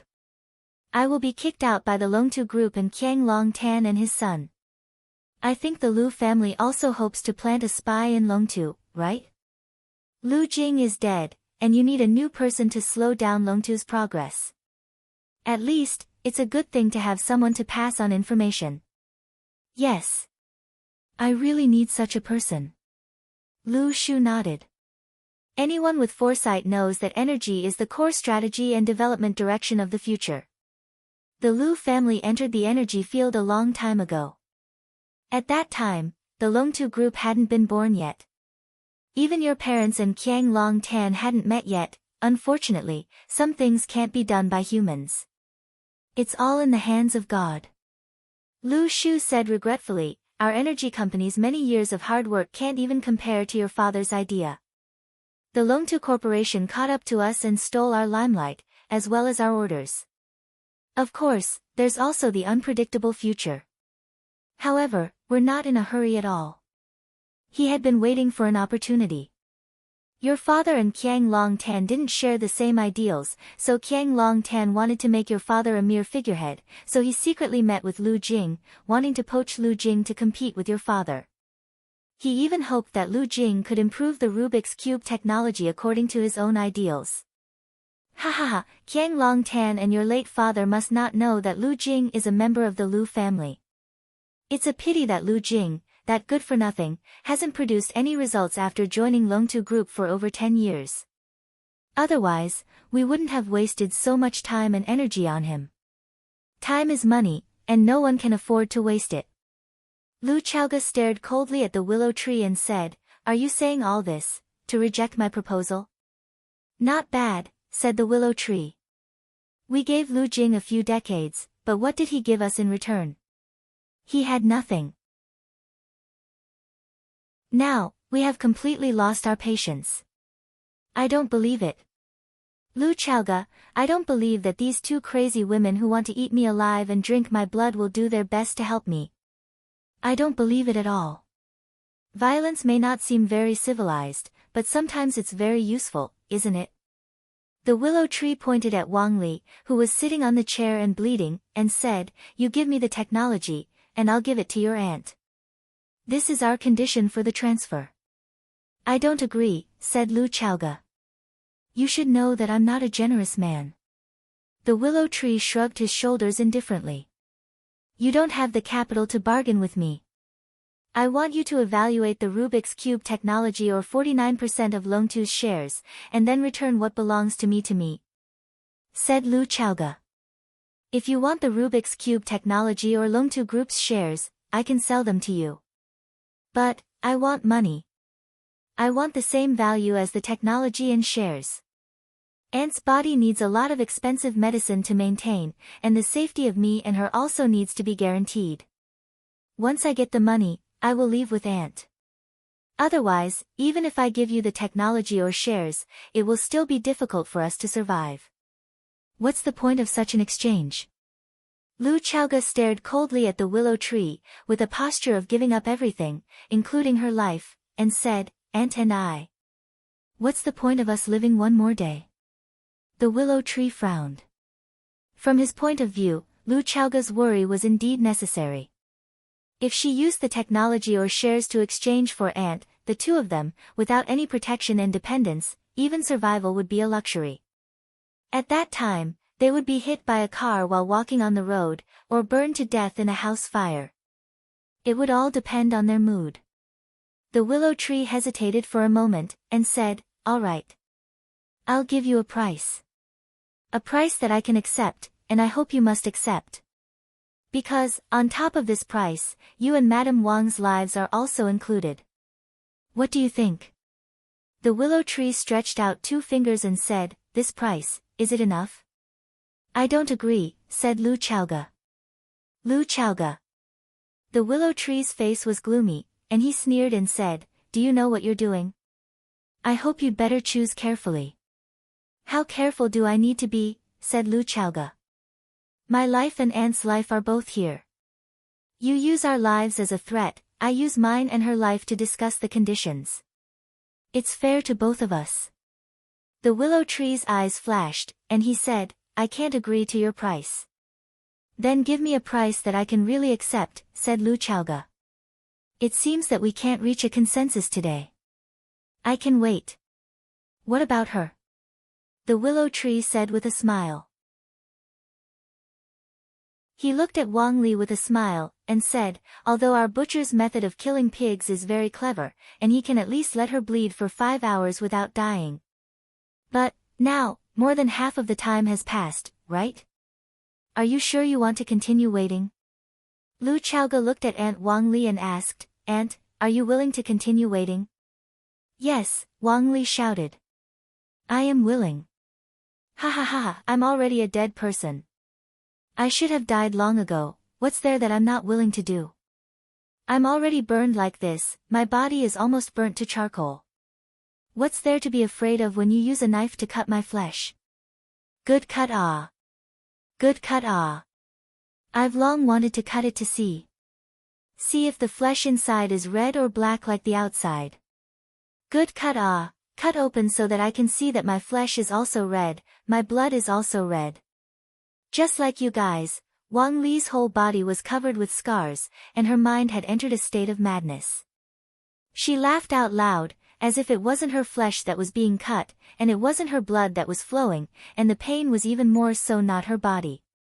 The spirit and imposing manner that this woman displayed, as if she was facing death with equanimity, made everyone present feel deeply shocked. This woman who didn't even have the strength to truss a chicken, this woman who would fall with one push, this woman who could die at any time. She actually made these murderous fellows feel a chill down their spine. Lu Chaoga. Don't agree to them. Even if I die, don't agree to them. They're a bunch of mad dogs, they're demons. They'll get what they want, and then they'll kill us all. I've long known that such a day would come. I've been guarding against them. What you have now, is what your parents left for you, they exchanged their lives for it. As long as you have those things, you can live, they won't be willing to touch you. Whether it's Qiang Long Tan or Luing Nian, they won't dare to touch you. Lu Chaoga's eyes were red, she pointed at her Aunt Wang Li and said, she's willing to wait.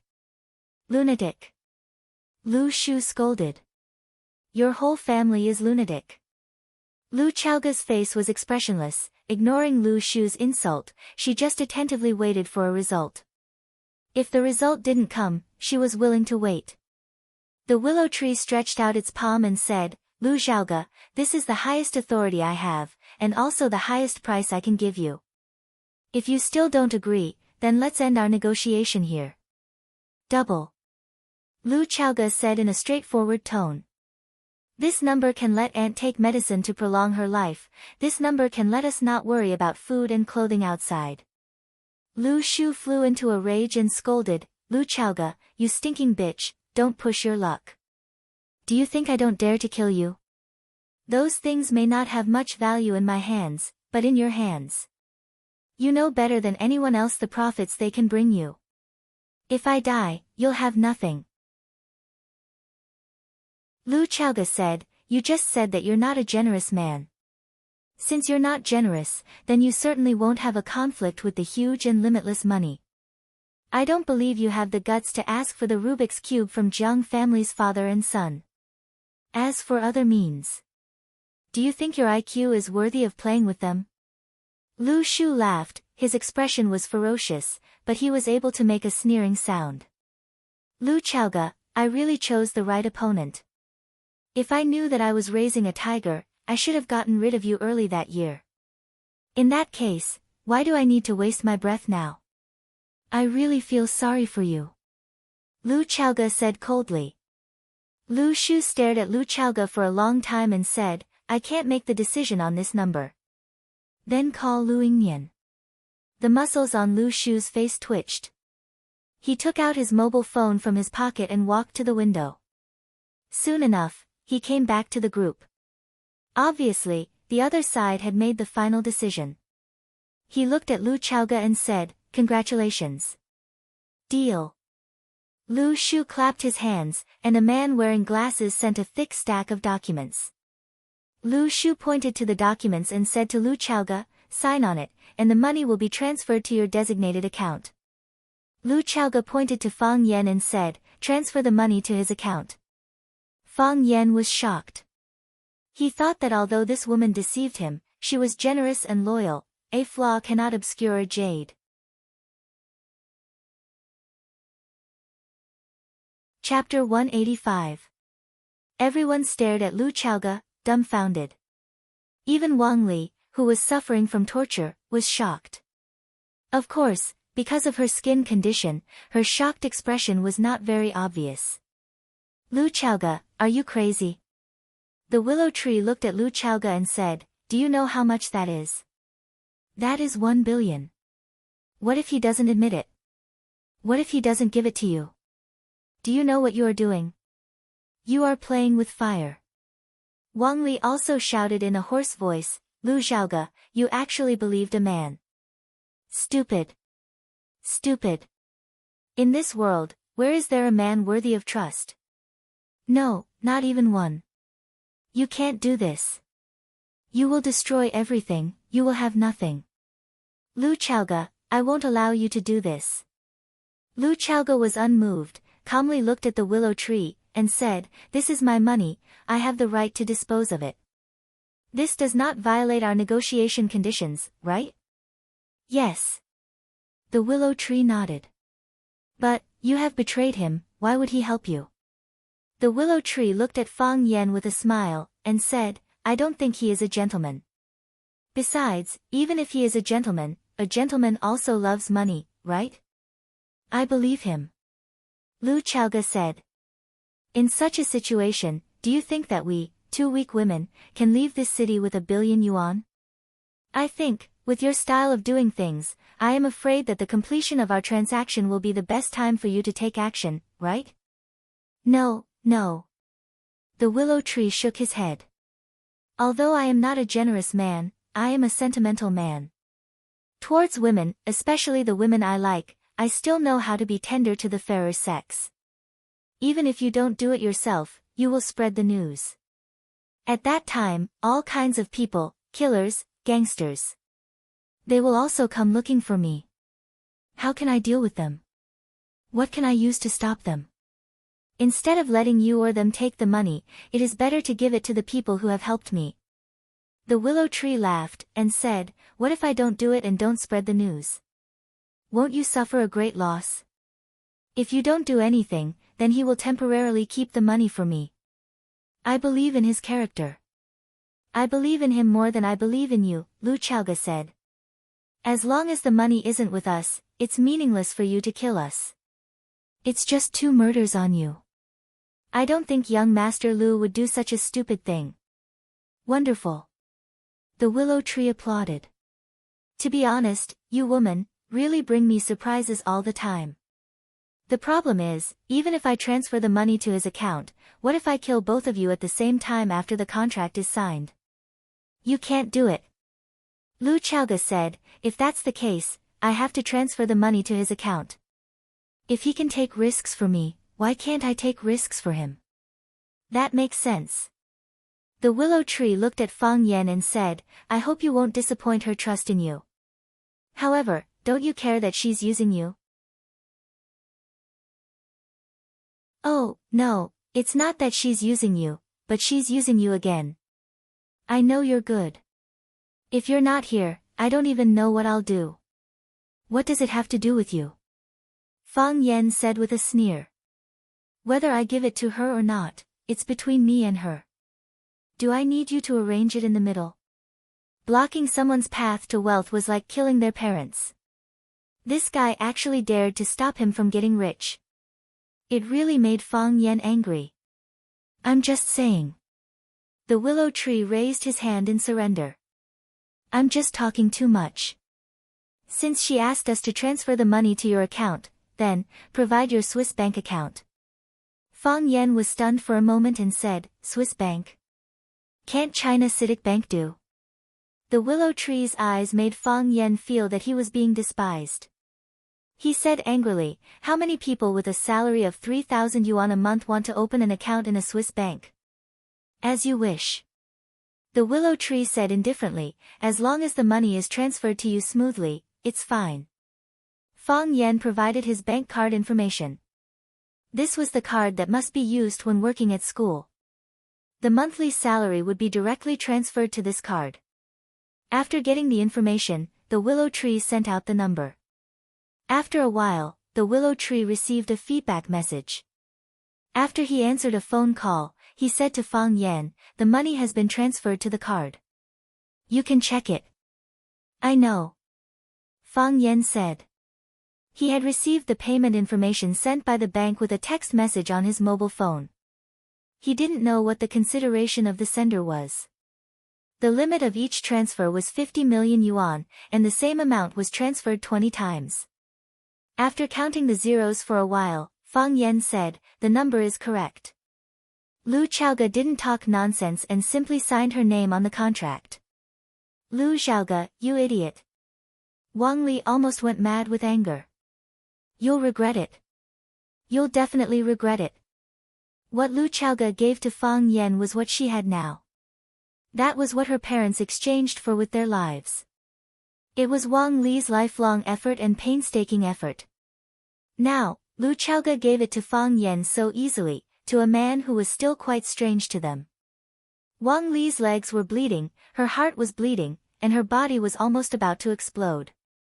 The bespectacled middle-aged man put away the contract, put it in a password box, and immediately left the scene under the escort of a few armed men in black.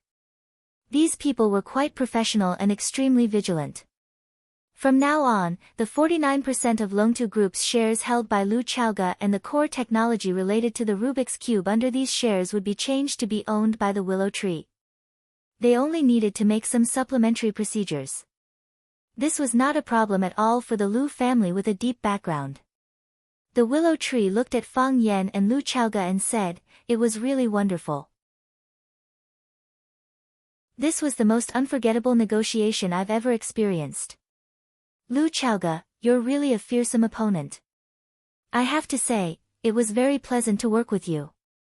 At the same time, it was also frightening.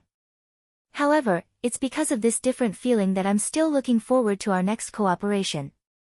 "Thank you for your compliment," Lu Xiaoge said. "I don't want to have another chance to work with you. Once in a lifetime is enough." "That's a pity." The Willow Tree shrugged and said helplessly. "Although I'm a little reluctant, there's no such thing as a never-ending banquet in this world. This big show is still coming to an end." The Willow Tree said. "We've disturbed you for too long. It's time for us to leave. Everyone, goodbye." After getting what he wanted, the Willow Tree didn't even look at Wang Li. For him, it was really something that affected his appetite. He needed good wine, he needed beautiful girls. He needed a beautiful and sexy drunkenness. "Wait!" Fang Yan suddenly shouted. The Willow Tree stopped and turned around. He looked at Fang Yan with great interest and said, "Mr. Fang, is there anything else? You've finished talking about your matters, but we haven't started talking about ours yet. Why are you in such a hurry to leave?" Fang Yan said aloud. "Oh. Really? What do you want to talk to me about? You hurt me, shouldn't you give me some compensation?" Fang Yan said. "I'm not a person without a temper. What compensation do you want?" "I want, how about giving me 1 billion? The Willow Tree laughed loudly, extremely proud and arrogant. While he was laughing, more than a dozen bodyguards inside and outside the study surrounded Fang Yan. There were also several guys holding guns, and the cold muzzles were aimed at Fang Yan's chest or head. "Are you sick?" The Willow Tree's laughter stopped abruptly, and he said in an unfriendly tone. "Mr. Fang, you just got 1 billion. That money is enough for you to squander for a lifetime. You can live in the best house, drive the most expensive car, and play with the sexiest woman in the world. Do you know that? What you did should have been done by me. I also thought about killing all of you after the contract was signed. It should be mine, and no one can take it away. You're afraid of failure. You don't dare to take risks." Fang Yan said. "If you don't want to give me 1 billion, then I'll take one of your legs. That's not too much, right?" The muscles on Lu Shujun's face twitched twice, and he said in a sharp voice, "The reason why I didn't do that is because I just think." What was that sentence again? Leave a line in life, and you'll meet again in the future. I've been using this sentence to encourage myself, and I'm also giving it to you to learn. Afraid? That's a big joke. This room, including this courtyard, are all my people inside and outside. My people have guns in their hands, and every muzzle is aimed at you. Why would I be afraid? Why would I be afraid? Lu Shu looked at Lu Chaoga, and kindly reminded her, "I don't mind wasting time, but I think your aunt can't hold on any longer." Lu Chaoga looked at her aunt, Wang Li. Her body was getting weaker and weaker. After the madness, her physical strength was overdrawn, and it seemed that she really couldn't hold on any longer. "It's just a leg, I don't need too much time," Fang Yan said. "Shoot!" Lu Shu shouted. The bodyguards received the order, but before they could pull the trigger, Fang Yan had casually pulled out a book from the bookcase behind him, tore off a stack of pages, and threw them toward the bodyguards in black. The soft paper was infused with the power of Tai Chi, and it actually split into pieces, and each piece was as hard as a knife. They seemed to have eyes, and with the whistling sound of the wind, they charged toward all the enemies in front of them. Whoosh whoosh whoosh, the bodyguards in black were cut one after another, and the guns in their hands were scattered on the ground. Flowers and leaves could hurt people, but paper was like a knife. Chapter 186. Victory or Defeat, in a Breath's Time. Fang Yan was right, the time he used was very short. Very, very short. He didn't even have time to blink his eyes. This battle that Lu Shu thought would be fierce, long, and cruel was already over. The truth was too cruel. Apart from Lu Shu, none of the bodyguards who stood in front of him were spared. Some people's noses were cut off, some people's fingers were cut off, and some people's faces were cut open, revealing the white bones inside. They lay on the ground, screaming and wailing in pain. They had completely lost their previous awe-inspiring ferocious appearance that made people's hearts beat rapidly. "He's a monster. He's a monster." A bodyguard in black who was not very knowledgeable was lying on the ground, pointing at Fang Yan and shouting in horror. He used witchcraft. If it wasn't for the fact that he didn't know witchcraft, how could he hurt them like this with just a few pieces of paper? "Monster." Fang Yan sneered. That was only because their starting point was too low, and they saw too little.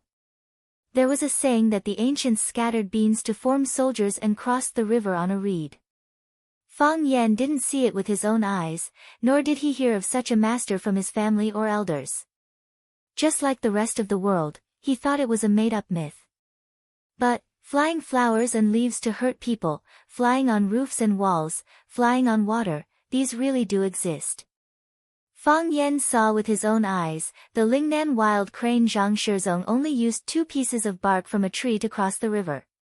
The Shaolin Temple Scripture Hall's elder Zhi Zhi's lion roar could break wood and split stone, injuring people's bones and organs. The Changbai Eagle King's iron claws could break through steel, from strength to qi, from qi to dan. This was a necessary path for those who pursued martial Tao. Zhang Qin was at the stage of using strength, while Fang Yan was at the stage of using qi. If he met a grandmaster who used dan, then, no matter where Fang Yan was, if he was followed by such a master, Fang Yan would only have one end, death. But, in this big world, how many grandmasters could practice immortal dan? Of course, this was a secret of the martial Tao world. Whether it was the bodyguards lying on the ground or the rich young master Lu Shu, this was something they had never encountered before. To them, it was a strange, novel, and frightening world. Lu Shu's complexion was deathly pale, his eyes firmly staring at Fang Yan. How did he do it? Even now, the willow tree still found it hard to accept everything that had just happened. He didn't think that Fang Yan was a monster, but he knew the skills of his bodyguards very well. They were elites he had hired from various martial arts schools or bodyguard companies with high salaries. The other 2 were old men who followed his father. They were extremely powerful, and it was not a problem for them to fight 3 to 5 people alone. The 2 experts he had asked for from his father's side were fighting 1 against 10 as if it were child's play. However, why were they so weak in front of Fang Yan?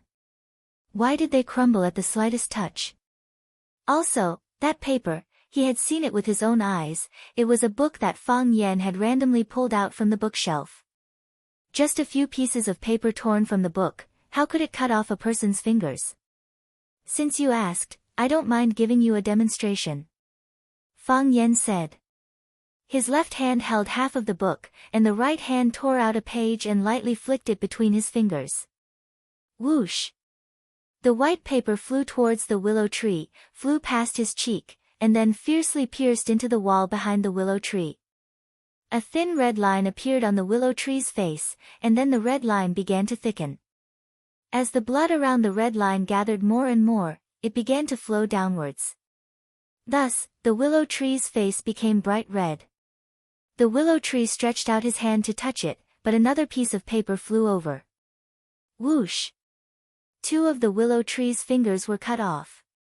The severed fingers fell to the ground, but they were still slightly trembling. Don't move. Fang Yan said. Don't move. What are you trying to do?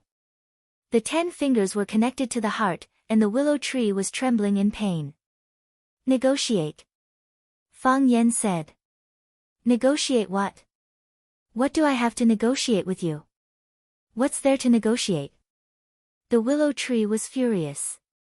The wound on his face grew larger, and the blood flowed faster and faster. The blood flowed down his face, nose, lips, and then into his mouth. He couldn't wipe it, and didn't dare to move. He could only let it flow freely, and his mouth was filled with blood. Fang Yan tore out another piece of paper, and lightly flicked it. Whoosh! The other side of the willow tree's face was cut. Just like before, a red line appeared where the white paper had cut, and then it spread into a small river, and finally flowed all over his face, mouth, and body. Both his cheeks were injured, and both were bleeding. This was the willow tree's most embarrassing and unlucky moment. Don't be angry, Fang Yan said. Anger won't solve the problem. Fang Yan, I'm warning you, don't, whoosh. This time, the white paper cut between the willow tree's eyebrows. The paper knife made a small cut between his eyebrows. I don't want to warn you, Fang Yan said. I don't like people warning me. The willow tree felt wronged and sad. Didn't you warn me just now? You said if I didn't give you 1 billion, you'd take away one of my legs. Why can you warn me, and I can't warn you? I'm warning you, I'm warning you.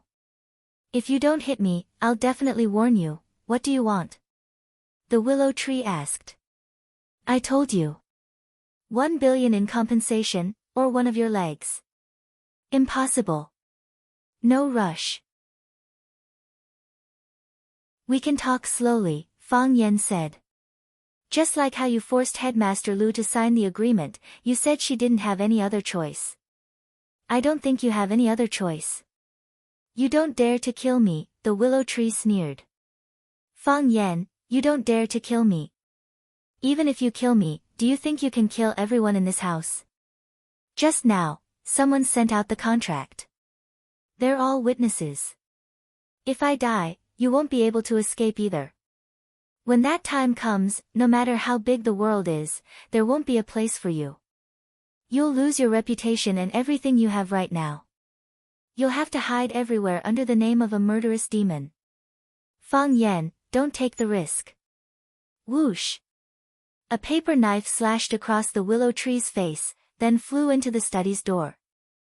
With a bang, the paper knife pierced through the wooden door and disappeared without a trace. Honestly, you're really not a likable person, Fang Yan said. You're always acting like you're above everyone else, like there's no one you can't defeat, and there's nothing you can't do. Of course, I can't kill you openly. How can a good person casually kill others? I can't kill you, but I can destroy you. Don't you call yourself Huaqing's public lover? What kind of shameless person would give themselves such a nickname? Although Fang Yan hadn't torn the paper, the willow tree already felt that he had been stabbed. This time, it was a stab to the heart. Please, public lover is a nickname given to me by others, what does it have to do with me? How could I do such a thing? I don't like it, Fang Yan said. Seeing the smile and evil look on Fang Yan's face, the willow tree shouted warily, Fang Yan, what do you want to do?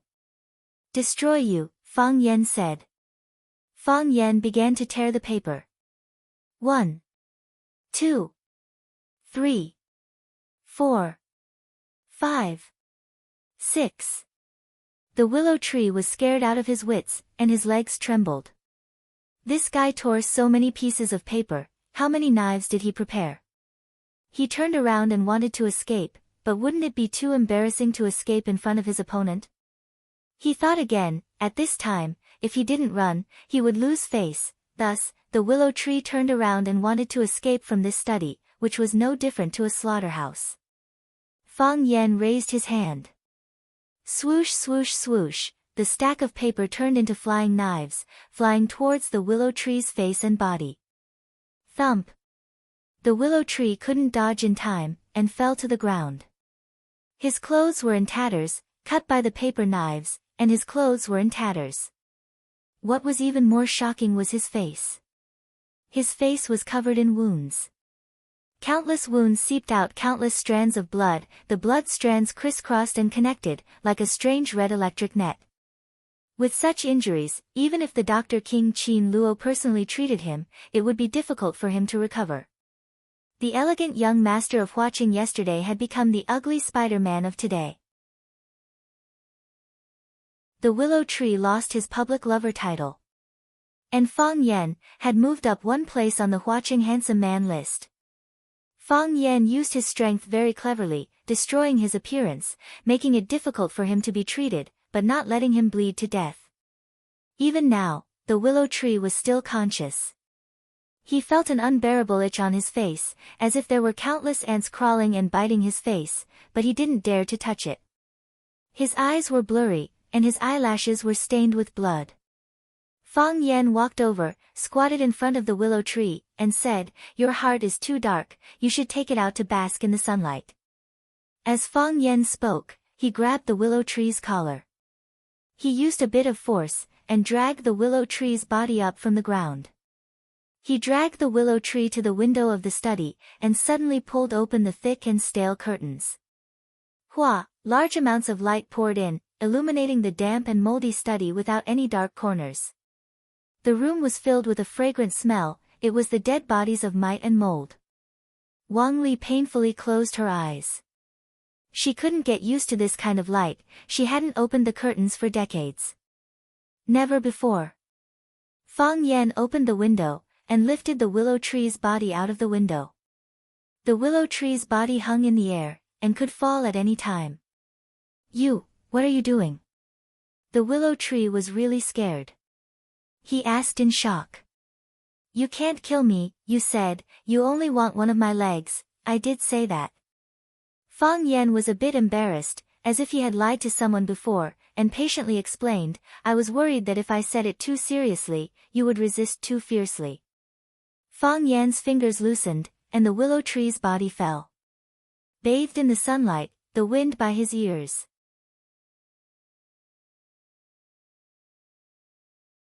Chapter 187. All dead? The young man sitting on the sofa asked in a deep voice. Gloomy. Handsome. He held a glass of whiskey with ice in his hand, the amber liquid swaying in the transparent glass. A Poland versus Argentina football game was playing on the big screen. The TV was silent, like a pantomime chasing after intense skills. An old man in a suit stood behind the sofa and said softly, all dead. Did you find the bodies? Found them. The old man said, they were not treated badly. They all died well. The young man raised his head and drank the glass in one gulp. He turned the empty glass in one hand and said sarcastically, they really cherish heroes. That Fang Yan's strength is indeed unfathomable. He is not someone ordinary people can deal with. The old man said. are too weak. Still too impatient. The young man said. If we wait a little longer, maybe we won't be so passive. In this gamble, he had lost half of the dragon diagram. What a pity. It's just a beautiful empty shell. Losing is losing. Young master will always have a chance to turn things around. The old man gently advised. That's right. But I still feel a little uncomfortable. This is what I have been advising young master. Draw the knife and see blood. If you can't see blood, then don't let people know that you are holding a knife in your hand. After this lesson, young master will think more comprehensively and thoughtfully in the future. It's not a bad thing. How do I compare with him? The young man asked. The old man was silent. Just say it. It's hard to say. What's hard to say? Young master, I understand. But I can't see through it. Fang Yan, I thought I understood, and I thought I saw through it. In fact, I didn't understand and didn't see through it. The old man said. I saw him standing there, stabbed him with the knife, and found that it was only his shadow. What a difficult guy. The man smiled bitterly. Say, isn't this the so-called fate? When the time is right, why did he appear? This is fate. The man said. A car horn sounded outside. The old man glanced at the man and said, Young master, the master is here. Secretary Li called me just now. What is he doing here? The man frowned. He downed the whiskey in his glass in one gulp and said, Go out and get it. The car stopped in the courtyard, and Jiang Zhulu quickly walked over to open the door. He said with a smile, Dad, why are you here? Can't we talk about it when we get back? With your mother nagging at home, it's not easy for us father and son to have a conversation. Qiang Long Tan said aloud. Let's go. Come and play with me. Bend over. Swing. Paw. The white ball flew straight to the green. Good ball, Jiang Zhulu praised loudly. Dad, you're still young. You almost hit the hole in one shot. A hole-in-one depends on skill, and even more on luck. It doesn't count, Qiang Long Tan said as he walked toward the landing spot with the club in his hand. He stood on the green and gently pushed the small ball into the hole with the putter. He said, I'd rather make one more putt to ensure that the ball goes into the hole smoothly. A ball in the hole is a good ball. Otherwise, no matter how beautiful your swing is, you won't score. Jiang Zhulu knew that there was a deeper meaning in his father's words, so he nodded and said, Dad, I understand. You don't understand. Qiang Long Tan shook his head and said without giving his son any face. Jiang Zhulu smiled bitterly and said, It seems that I've done something to make you unhappy again.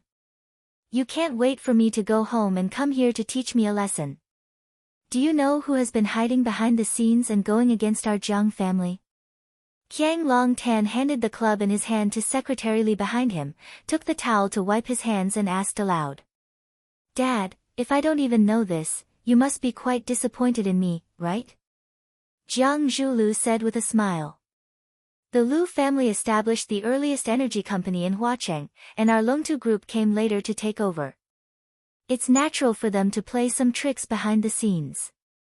We've also given them a lot of tricks, haven't we? We all know each other very well. Then do you know that they have far more information than we think? Qiang Long Tan said. What do they have?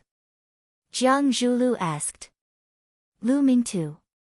Qiang Long Tan said these three words in a cold voice. What? Jiang Zhulu was shocked. Looks like we father and son should have a good chat. Now that the situation has changed, the Jiang family's winter has come. That incident happened overseas without anyone knowing, how could he know the truth of this matter? Jiang Zhulu said. Moreover, the ones who did it were all foreigners, and now all of them are dead. Even if they investigate, they won't be able to find you. Qiang Long Tan's expression was cold as he said, What if Wang Li didn't die? Lu Chaoga's aunt? Wang Li didn't die. How could she? Where is she? Jiang Zhulu looked at his father in surprise and said, You failed. I was too careless. If I had used another method, this wouldn't have happened. Qiang Longtan said with slight regret. However, it's fortunate that she escaped death and came back to life. If she died, there would be no more hope. Those things would forever be a secret. What a pity. I don't understand. Jiang Zhulu said. I have to admit that Lu Mingtu is a genius scientist. 20 years ago, his research in the field of energy was already at the forefront of the world. Even now, the Rubik's Cube technology is still a difficult problem that energy research labs around the world are working hard to solve. At that time, my views and his were divergent. I hoped to use the Rubik's Cube technology for military use. In that case, we could get a lot of orders from the military. But he wanted the Rubik's Cube to be used for civilian use. He didn't want the thing he created to become a tool to kill people or participate in war. What a smart and pedantic guy. My views and his were opposing, and the contradiction grew bigger and bigger. The work of the research lab could only be temporarily put on hold. Later, I found Lu Jing to replace him. Lu Jing is a member of the Lu family. He has a mistress who gave birth to a son for him. His Swiss bank account often receives large amounts of money. I found a hacker to track it, and the money came from an import and export trading company under the Lu family. Jiang Zhulu said. I warned you before. How could I not notice such an obvious spy? Jiang Long said. There must be something wrong when something is out of the ordinary. After Lu Mingtu died, Lu Jing and I never contacted each other. The strange thing is, he obviously hated me, but he didn't want to leave Longtu. So, isn't it easy to guess what he was plotting? Then why didn't you replace him? I didn't replace him because I wanted my opponents to watch me, so they could see what I was doing, Qiang Longtan said. If a spy's IQ isn't high enough, then who can be sure that he won't be used by us? He's dead, his death has nothing to do with me. Qiang Longtan sternly interrupted his son's words. This is part of their plan. Lu Chaoga had just been killed in a car accident. Everyone was pointing their fingers at me. Just when countless people were blaming and attacking me. Lu Jing suddenly jumped out and made a scene, and was smashed to death by a pot of water as soon as he left the house. This really put me in a dilemma, and it's hard to clear my name. The Lu family controlled Wang Li, so father didn't dare to push Lu Chaoga too hard all these years? Jiang Zhulu asked curiously. I always thought that she should have disappeared a long time ago. What good does the existence of such a person do us? I was fishing, Qiang Longtan said. If you want to catch a big fish with delicious meat, you need to have bait that the big fish likes. Lu Chaoga is the most suitable bait, and I've been using it for 20 years. Just when the fish was about to bite, you smashed it away with a stone. Wang Li. She's a useless person, what's there to fish? Jiang Zhulu said disdainfully. I thought so too. Qiang Longtan shook his head and sighed. So, I wanted to erase her from this world. Only dead people can keep secrets. The fewer people who know about it, the safer and more beneficial it is for us. In the end, I was the one in the wrong. Lu Mingtu, that idiot, actually started to play tricks on me. What did he do? Jiang Zhulu asked. After Lu Mingtu's death, I found a notebook in the crevice of his desk. It turns out that he had already solved the final problem of the Rubik's Cube technology, allowing it to be widely used in the civilian sector. Jiang Zhulu was shocked. What about the Rubik's Cube? The real Rubik's Cube is in Wang Li's hands. That's my suspicion. Qiang Longtan said, Wang Li was the closest person to Lu Mingtu and his wife. He often wrote about this in his diary. Moreover, Wang Li herself is also involved in energy research. When Lu Mingtu was the head of the research room, Wang Li was still Lu Mingtu's assistant. Lu Mingtu is likely to have handed over the mature Rubik's Cube technology to Wang Li. The Lu family doesn't know? Jiang Zhulu asked a crucial question. How could they know? Qiang Longtan sneered. If they knew, would Wang Li still be alive? Would Lu Chaoge still be alive? Jiang Zhulu didn't say another word. It was too complicated. It was 100 times more complicated than he had imagined. He knew that his father was wise and decisive, but sometimes he was too sentimental. He had thought that his father had kept Lu Chaoge alive because he couldn't bear to hurt her, and that he wanted to turn her into a true member of the Jiang family. Jiang Zhulu was willing to cooperate, hoping that he could win the girl's heart. As it turned out, she was his father's bait. His father wanted Wang Li to take the bait and contact Lu Chaoge first. To his surprise, Wang Li was able to restrain herself and didn't care about Lu Chaoge at all. And to prevent the Lu family from getting the Rubik's Cube technology, his father had to keep it a secret. However, all of this had been destroyed by him. I can already tell that Wang Li and Chaoge are contacting each other. I can see it in the way Lu Chaoge looks at me. I want to give them some time, and give me some time as well. I've been waiting for more than 20 years. Why wait a day or two? Some talented actors, or actors who think they are always impatient and eager to prove themselves. Qiang Longtan looked at Jiang Zhulu with pity in his eyes. You've done it the other night.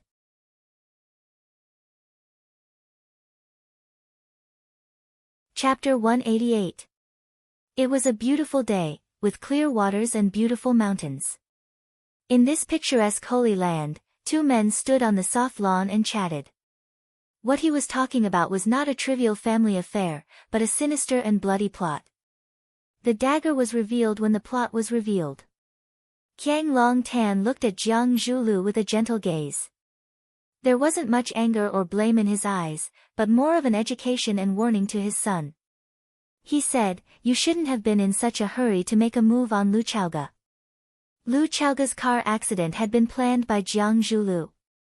He had just had a heart-to-heart chat with Lu Chaoge, and in the blink of an eye, he had suffered a fatal attack. Who could have imagined that he, Jiang Zhulu, was the one behind it? Moreover, Jiang Zhulu had been the #1 pursuer and guardian of Lu Chaoge for many years. Huan Huaqing didn't know about his deep feelings for her.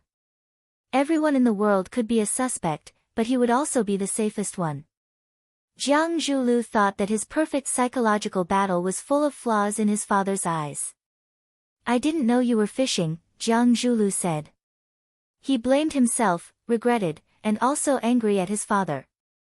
"Why didn't you discuss such an important matter with me?" "Discuss what?" Qiang Longtan asked. "Do you think I need to discuss it with you?" Jiang Zhulu was speechless. His father still treated him as an insensible child. Or rather, he still felt that he was too immature to fight alongside him for the future of the Jiang family. "I had to do it," Jiang Zhulu said. "I felt that Lu Chaoge's attitude towards us was getting colder and colder. She was getting further and further away from us. She and that Fang Yan were getting closer and closer. I felt that we were about to lose control of her. Didn't you notice? She's starting to become aggressive." I know all about it. I don't blame you for this." Qiang Longtan said, "Most things in the world are like this. Setting a trap, solving a trap, solving a trap, setting a trap." It was just that his identity was constantly changing.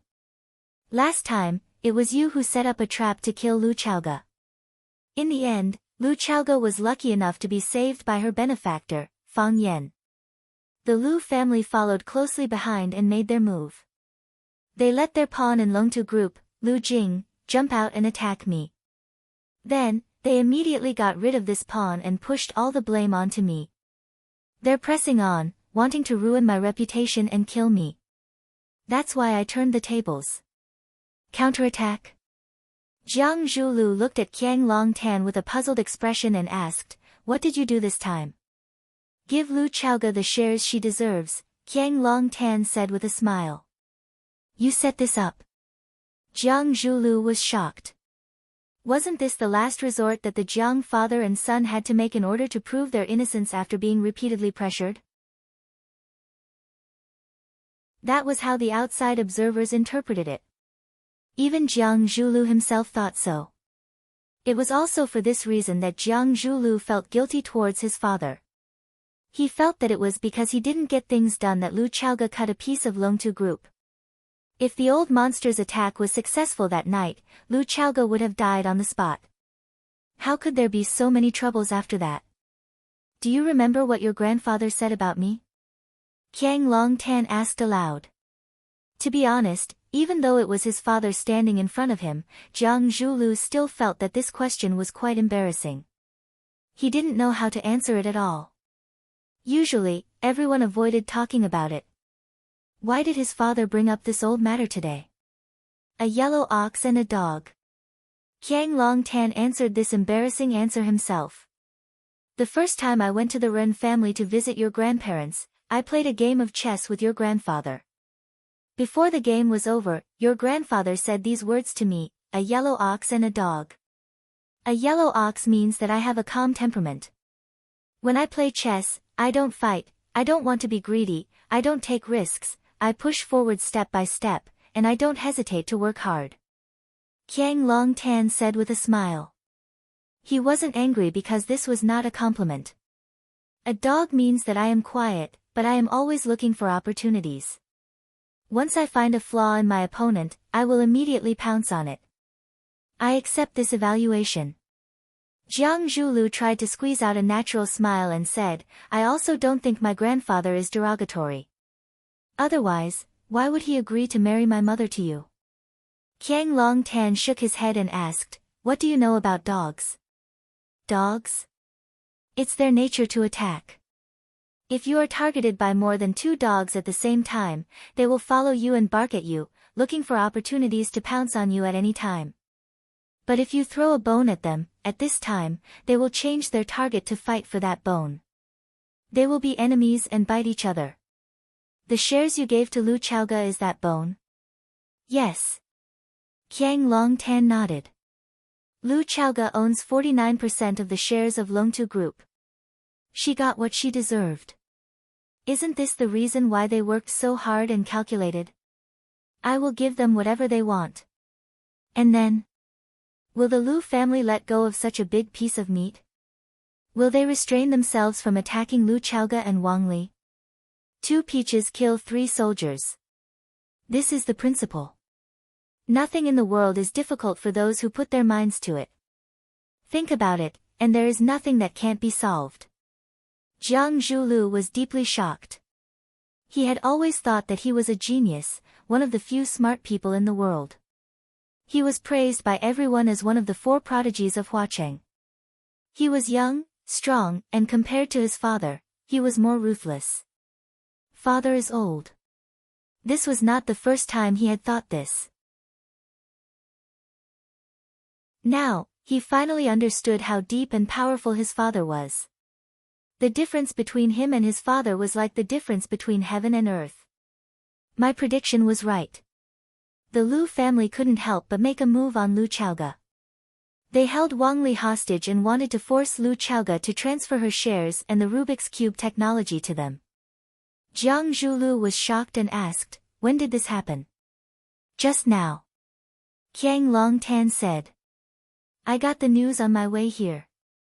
And the result? Jiang Zhulu asked. We really met a rare opponent. Qiang Longtan smiled bitterly.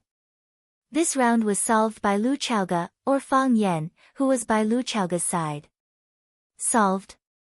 I just got the news that Lu Shu accidentally fell from a building and is now hospitalized with serious injuries. We don't know if he's dead or alive. Qiang Longtan said. We don't know if he's dead or alive. Lu Shu's face became very serious. Fang Yan made a move on them. He dared to beat Lu Shu to the point where we don't know if he's dead or alive. Is he crazy? He's not crazy. Qiang Longtan said. He calculated that the Lu family wouldn't dare to make this matter public. That's why he dared to be so heavy-handed. The Lu family's reaction was just as he guessed. They explained to the outside world that Lu Shu accidentally fell from a building. How did he fall? They didn't say a word about who made him fall. It seems that their deal failed. Jiang Zhulu sneered. The Lu family is really funny. They planned for so many years and spent so much time and energy. What did they get in the end? Not only did they not get anything, but they also lost Lu Shu. I hope that Lu Shu can't be saved. If that's the case, will that old fox Lu Yingnian let it go? No, the deal was successful. Qiang Longtan corrected Jiang Zhulio's point of view and said, although I don't know the specific conditions for now, but according to the report from the ants I left in the Lu family, they did get the transfer contract signed by Lu Chaoga. This is what I'm really worried about. Lu Shu was injured, but the deal was successful. Jiang Zhulu couldn't understand at all. Lu Chaoga and that Fang Yan. What did they want to do? Yes, Lu Shu's life and death are unknown. None of his bodyguards were spared. But, they signed a contract with Lu Shu. Is it just for money? I don't think it's that simple. What do they want to do? Jiang Zhulu asked. He felt dizzy from his father's train of thought. No, he was completely confused by this matter.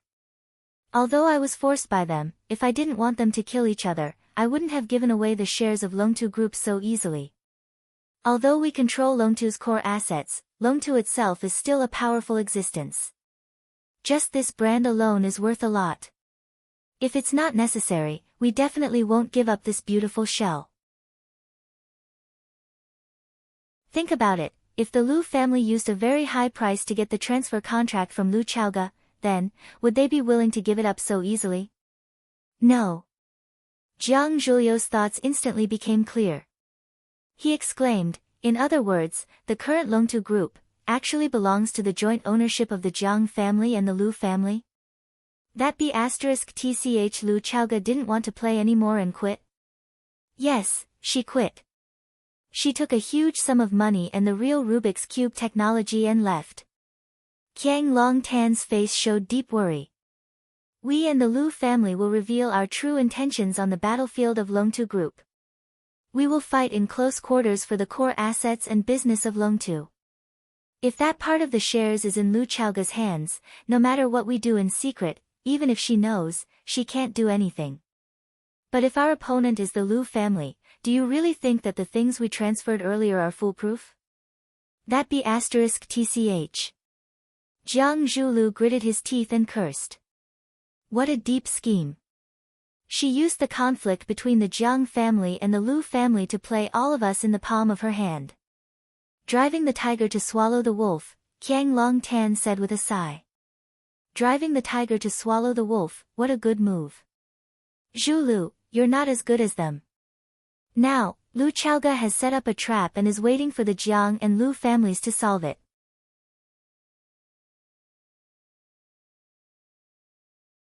Chapter 189. Since ancient times, there has been a saying, medicine and martial arts are inseparable. Fang Yan is a first-rate martial arts master and a third-rate doctor. Who wouldn't be stabbed in the martial arts world? Giving yourself some emergency treatment after being stabbed is the key to saving your life. If you have to crawl to find a doctor after being seriously injured, you won't be able to survive even if you have 9 lives. Even those who sold dog skin plasters in the market shouted that after you hit me, you hit me, you hit me, you hit me, you hit me, you hit me, you stick on the plaster. After 3 to 5 minutes, the scars would disappear. A plaster was only 10 yuan, buy 3 get 1 free, the price was reasonable, and there was even free shipping included. Because Wang Li was seriously injured, not only her skin was burned, but even her internal organs were also severely weakened due to the invasion of the fire. For so many years, she relied on the expensive medicine provided by the Lu family to maintain her life. Wang Li's body was weak, plus she was seriously injured and lost a lot of blood. After seeing Fang Yan throw Lu Shu downstairs, she directly fainted. Fang Yan took the whole medicine pot from the kitchen, put the medicine into a bowl to cool, then spread out a piece of sterilized gauze, poured the hot medicine dregs into the emery cloth, put the medicine pot in place, and carefully wrapped the gauze. Fang Yan personally used a pair of scissors to cut open Wang Li's pants, revealing her charred, pitch-black skin that was too horrible to look at. There were also several fresh wounds, which were just cut by Lu Shu's subordinate, Butcher. Lu Chaoga's eyes were red, clenched her fists, and didn't say a word. Fang Yan wrapped the gauze with the medicine dregs around the wound on Wang Li's leg. Wang Li's body suddenly twitched, and the upper half of her body bounced up from the bed. Because of the pain in her legs, she also woke up from her unconscious state. Fang Yan firmly pressed her legs, not letting her lower body move. Until Wang Li was able to adapt to the heat and stimulation of the medicine dregs, and when she gradually calmed down, he wrapped her whole long leg again. After tying up one leg, Fang Yan proceeded to tie up her other leg. During this process, Wang Li has been watching Fang Yan's every move with her eyes wide open. He did not speak, nor did he resist. Fang Yan finished the exercise on his legs and turned around to pick up the bowl of warm medicinal soup. He held Wang Li's back with one hand and placed the soup in her hand. He smiled and said, "Drink it." Wang Li took the bowl of medicine and drank the black liquid in one gulp. Fang Yan took the bowl and said with a smile, "Your body is very weak. You need to drink Chinese medicine for at least half a month to recuperate. As for the dregs on your leg, just change them once every 3 days. You don't have to change them too often. Don't worry, they'll get better." Wang Li still did not speak. She only stared unblinkingly at Fang Yan with her murky red eyes. "I understand," Wang Li suddenly said. "What do you understand?" Fang Yan asked with a smile. "Acting," Wang Li said. "You two are acting." "We're not acting." Fang Yan shook his head. Wang Li did not believe Fang Yan's words. She turned around to ask Lu Chaoga. "We're not acting." Lu Chaoga said, "Before he came, I didn't tell him that you were still alive." Wang Li's eyes flashed. "You didn't know about my existence before?" "I didn't know." "You didn't know about my cooperation with the Lu family?" "I didn't know at all," Fang Yan answered with absolute certainty. Wang Li wanted to say something but stopped. She did not ask this question in the end. "You want to ask if I'm angry, right?" Fang Yan took the initiative to ask the question in Wang Li's heart. "Yes," Wang Li said. "I know you. I know you're close to Lu Chaoga. I also know, you've helped her a lot. She hid my existence from you and hid my cooperation with the Lu family. I think you must be very angry, right?" "Of course I'm angry," Fang Yan said very frankly. "To tell you the truth, the moment I entered the study and saw you and Lu Shu, I felt like my heart was stabbed by a knife. I felt that I was betrayed by Lu Chaoga. I helped her with all my heart, helped her find the enemy who killed her father, helped her get back her property, helped her protect her. But she still hid such important information from me. What did she think I was? A handsome bodyguard? A cold-blooded thug who automatically appears when there's danger? Later I thought that everyone has their own secrets that they don't want to tell others. She didn't tell me about your existence, which means she hasn't regarded me as her closest friend. She doesn't trust me as much as I trust her. Or maybe she has her own difficulties. We always hope that the interaction between people is equal. I give my sincerity, and you return my sincerity. I give my feelings, and you return my feelings. I give everything, and you do everything for me. This is unreal in life, and it's very difficult to do. You love her, and she loves you. This is a match made in heaven. Most of the time, you love her, and she loves him, but he doesn't love her. I feel hurt and cheated because I put her in a very important position. She doesn't trust me, and she hides things from me, which only proves that I'm not that important to her. This is a test. She didn't wholeheartedly, and I performed perfectly unilaterally. Fang Yan said with a smile. What she did to me, I will do to her. So, from now on, we are just ordinary friends. If we redefine our relationship in this way, my heart will feel much better, and those secrets and betrayals will have no meaning. Because, no one will expose all their secrets to an ordinary friend. Not to mention this kind of privacy that concerns the lives of oneself and those close to you. Fang Yan looked at Lu Chaoga and said, I understand everything you did, but from my personal standpoint, I can't accept it. Lu Chaoga's lips moved slightly, but she only let out a soft sigh. She didn't explain. They were both smart people, and they always had a tacit understanding. She didn't even say hello. After he came, he took a look, and then played the show with her. She understood what he was thinking, and he also understood what kind of person he was. Seeing Lu Chaoga's sad and guilty expression, Wang Li, who knew her very well, said softly, Before, Lu Chaoga didn't know that I was alive, because I didn't dare to contact her. I knew that she was closely monitored. If I rashly contacted her, both of us would be in danger. It's not easy for everyone to live. It's not easy for me, and it's even more difficult for Lu Chaoga, who lives in the Jiang family. Have you ever thought that Lu Chaoga didn't tell you about my existence, and didn't confess to you the secret of my cooperation with the Lu family, was actually just because she didn't want you to have a bad impression of her? Fang Yan looked at Lu Chaoga in surprise, but Lu Chaoga slightly turned her face and refused to look at Fang Yan's eyes. Lu Chaoga didn't approve of my cooperation with the Lu family. After she knew the truth, she kept persuading me. I think you know her about this, Wang Li said. To be honest, you two cooperated so well that even I was deceived at that time. I even blamed Lu Chaoga for transferring such a huge sum of money to your account. Because I never thought that you were a trustworthy person. We two poor women depended on each other for survival. If we were not careful, we would be swallowed by those schemers. They're capable of anything. The accident of Lu Chaoga's parents and my face are the best examples. Until just now, I was still wondering why Lu Chaoga told all our secrets to you. If we were not careful, we would die without a burial place.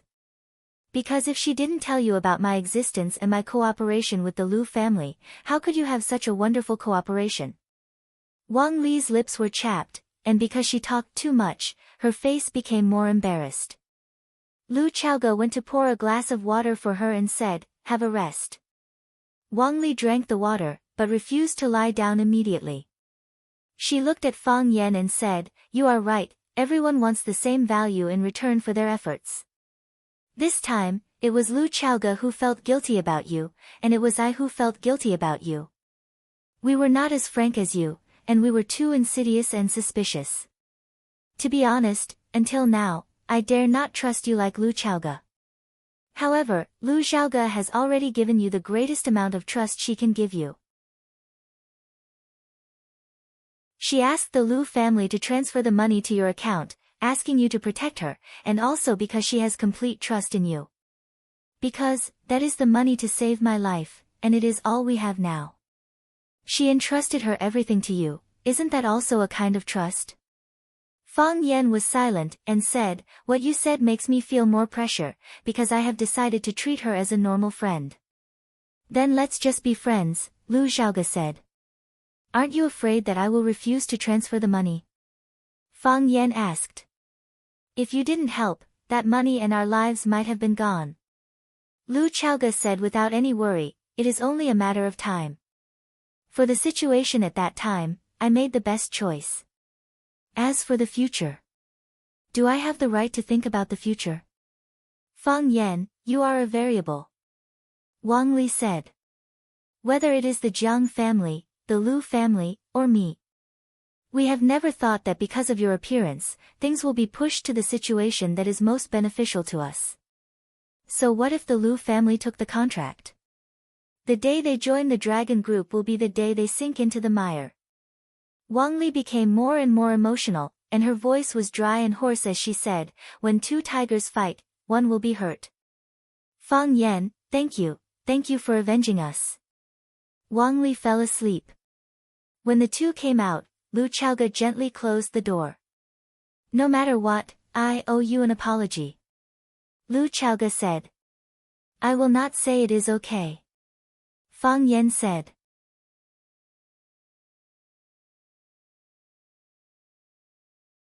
Chapter 190. What? Fang Yan jumped up from his chair in surprise. This news was too shocking. It was so shocking that even a calm man like him could not remain calm. I just found out about this secret from my aunt, Lu Chaoge said calmly. She was always so cold and emotionless, as if she didn't care much about anything. This was the personality that was formed by his life as a spy in the Jiang family, and it would not change in a short period of time. He might never be able to change it. I was also surprised to hear about this. I tried my best to find out the truth of that incident. Everyone I met told me that the Rubik's Cube research had reached a bottleneck and was temporarily put on hold. I didn't expect it to be solved. My dad passed all the information and technology to my aunt. She has always kept this secret. If the Jiang and Lu families knew about this, what would they think? Fang Yan asked maliciously. That's their business, Lu Chaoge said. I think they must be very unhappy. What are you going to do? You should know that if there is really no problem with the technology, it will bring about a revolution in this world. The benefits are too big. I know, Lu Chaoge said. This is the reason why I gave up on Longtu Group. I want to build it with my own hands and use the 1 billion as the startup capital. You want to start your own energy company? Fang Yan asked in surprise. It's us. Us? Fang Yan looked at Lu Chaoge in confusion, then suddenly understood and said, You want me to join you? You don't have to join me, but I want to give you what you deserve. Because of guilt. To repay a favor. Fang Yan was silent. I am not a person who takes advantage of the situation. It is not easy for you two women to live now. But you will accept it. Is that right? Lu Xiaoge said, because you won't miss any opportunity to change the world. In this world, there is only 1.5 people I can trust. Lu Chaoge said, one is auntie, the other half is you. I'm sorry, we haven't known each other for long. I know you've helped me a lot, and I know you've saved my life. And not just once. This is because I'm too sensitive and paranoid. It has nothing to do with your character. That's because there's a problem with your character. I don't deny it. Lu Chaoge nodded. I'll try to change, but I might not be able to. I'll try my best. You just acquired Rosefinch Secondary, and now you're going to start an energy company. Can you handle it? Everything is difficult at the beginning. The energy company has just been established, so it will take a lot of time. So, I will give up my position with Rosefinch. I don't think I'm qualified enough to take over your position. If there are some jobs that I can't do well, I hope you won't mind. Fang Yan said sincerely. Lu Chaoge looked at Fang Yan deeply and said, I will appoint you as the leader of the language team for the first years, and nominate you as the school's director. I'm not going to be the principal. The principal is Zhang Xiaofeng. He's quite capable, but he's too tactful. I'll have a good talk with him when I leave. He will fully support your new teaching practice. Fang Yan nodded and said, It seems that you've considered everything. There's nothing I'm not satisfied with. I'll just be the language teacher of class 9. You know better than anyone that my personality is not suitable to be an official. This is not what I'm after. No problem. Lu Chaoge accepted Fang Yan's proposal. The two of us are still too weak in the company. We need to bring in a partner with a strong background. At least, we don't have to worry about the company being crushed by the Jiang and Lu families when it's still young and weak. You have to know that in this world, it's not just talent and technology that can lead to success. Lu Chaoge nodded and said, I have a candidate to recommend. In the vice principal's office, Lu Chaoge and Qin Yitian sat opposite each other. After Qin Yitian finished reading the information in his hand, he casually threw it on the coffee table and asked, Where's Fang Yan? He's going to class. Lu Chaoge said. I think it's better for the two of us to talk alone. Why me? Qin Yitian asked. I think you're the most suitable candidate. Qin Yitian smiled and said, Principal Lu trusts me very much. So, what's your opinion? Lu Chaoga asked. I have to say that the Rubik's Cube technology has a very promising market.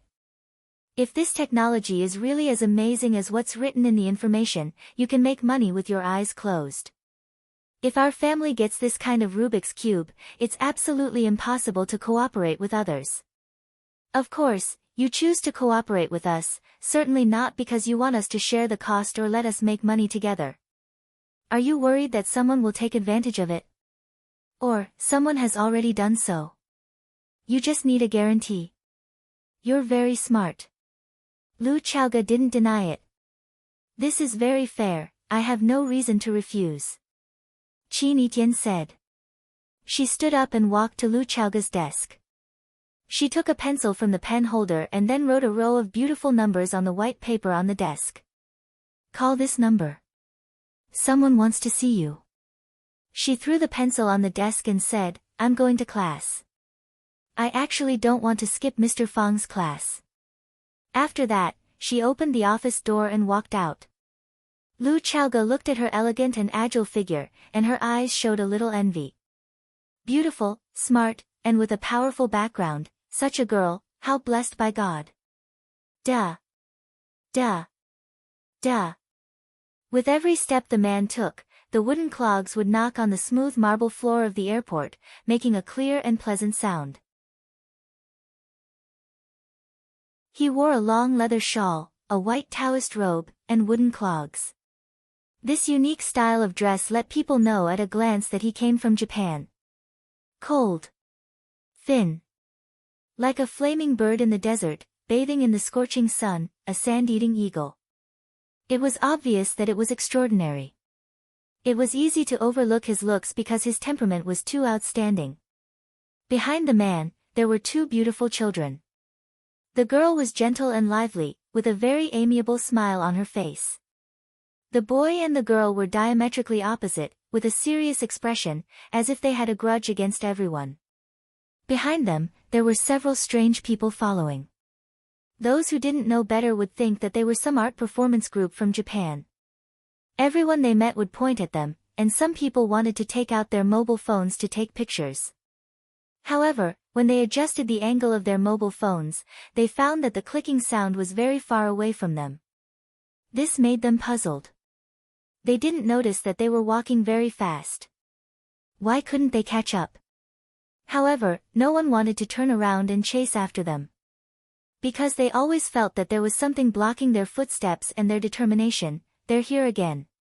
Chiba Kaori stood outside the airport gate and said with a smile, I didn't expect it to be so fast. Chiba Haomu snorted, very dissatisfied with Chiba Kaori's behavior. Chiba Kaori smiled and reached out to touch her brother's hair, but Chiba Haomu dodged her. I know you didn't want to come. But since father made this decision, then, he must be doing it for your own good. Don't you think so? After a pause, the girl said happily, besides, I like Huaxia very much. This is a very mysterious country. Before coming here, I never thought that I would meet so many outstanding people. Qin Yitian. How could there be such an outstanding girl? As a girl myself, I was also impressed by her aura. This is a hypocritical country. Every single one of them was very hypocritical. They are full of hostility toward us. Chiba Haomu finally couldn't help but lose his temper. I really don't understand. Why did we come back? Is it just to witness my humiliation again? Thud. The sound of wooden clogs suddenly stopped. The sun was shining brightly in the sky. He raised his head and let the sunlight shine on his face. He squinted his eyes and gave off a lazy and comfortable feeling.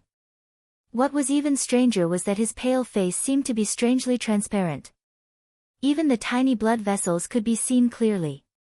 No matter where you go, you must love the land beneath your feet, the man said softly, but his words were heard by everyone behind him. Our strength comes from the sun, from the land, and from ourselves. You repel the sun, and the sun repel you. You don't love the land, and the land doesn't love you. How can you defeat the enemies who have the right time, place, and people to rely on yourself? How can you defeat the enemies who are supported by the sun and the land? If your heart is warm and peaceful, then every swing of your sword will also be warm and peaceful. You love everything around you.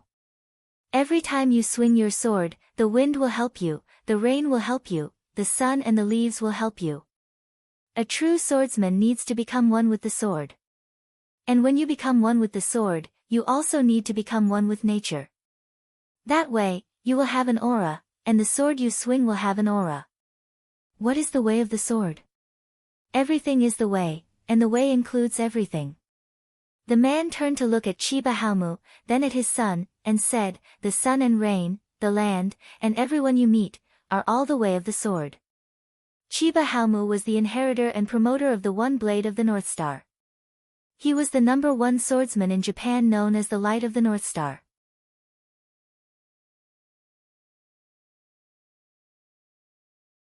Chapter 191. Lu Chaoge went to Yanjing and went to Rosefinch's principal, Zhang Xiaofeng's office. "Are you really leaving?" Zhang Xiaofeng looked at Lu Chaoge, who was sitting across from him, and asked in a very emotional voice. "I'm really leaving," Lu Chaoge replied. "What a pity," Zhang Xiaofeng said. "You have the ideas and the ability. You've returned with honor and pride. However, you still don't understand the situation in Huaxia.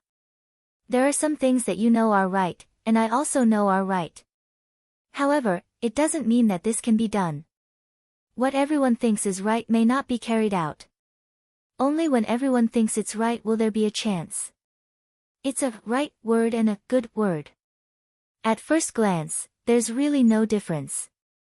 However, if you think about it carefully, you'll realize that there's a lot more to it. You have ideals and ambition, so you choose to do the right thing. I'm the principal, I'm old, my ideals are gone, and I have to consider the big picture, so I choose to do the right thing. Therefore, during your time at Rosefinch, I didn't give you much support. They would even pour a bucket of cold water on you from time to time, trying to wake you up and let you know whose territory this is. You see, us old men can't get rid of the landlord's consciousness of occupying a mountain and making ourselves the king." "Principal Zhang, you're exaggerating," Lu Chaoge comforted. "Principal Zhang is a good teacher and helpful friend, I've benefited a lot. To be honest, when I heard that you accepted Rosefinch, I was ready to retire. When you walked into my office just now, I was still thinking. Little Lu is here to have a showdown with me. I've already prepared to leave, but I didn't expect that the one leaving is you. Where are you going?" Zhang Xiaofeng smiled helplessly. "I like students, and I like education."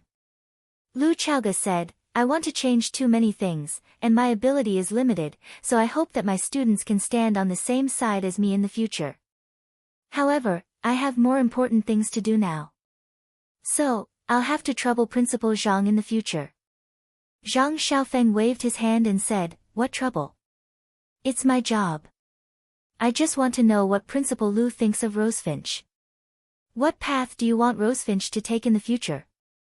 "Teacher Fang Yan will talk to Principal Zhang about this," Lu Chaoge said. "Mr. Fang Yan is still the homeroom teacher of Class 9. He also represents me as the school's director." "Oh." Zhang Xiaofeng nodded. He thought to himself, the rumors are true, these two people really have something going on. Fang Yan was really good at management. He had only been in Rosefinch for less than half a year, but he had already become the true controller behind Rosefinch. However, what was the attitude of the Qin clan's young lady? At such a young age, he was already giving off such great pressure. He was not someone who was easy to deal with. Although Mr. Fang Yan is young, and his personality is a bit flamboyant, his understanding of education and love for students are the model teachers. I think if he has Principal Zhang's support and protection, he will definitely be able to achieve extraordinary results. Because of Fang Yan and Fang Yan, our Rosefinch will never lose its reputation as a famous school, Lu Chaoge said. I understand, Zhang Xiaofeng agreed straightforwardly.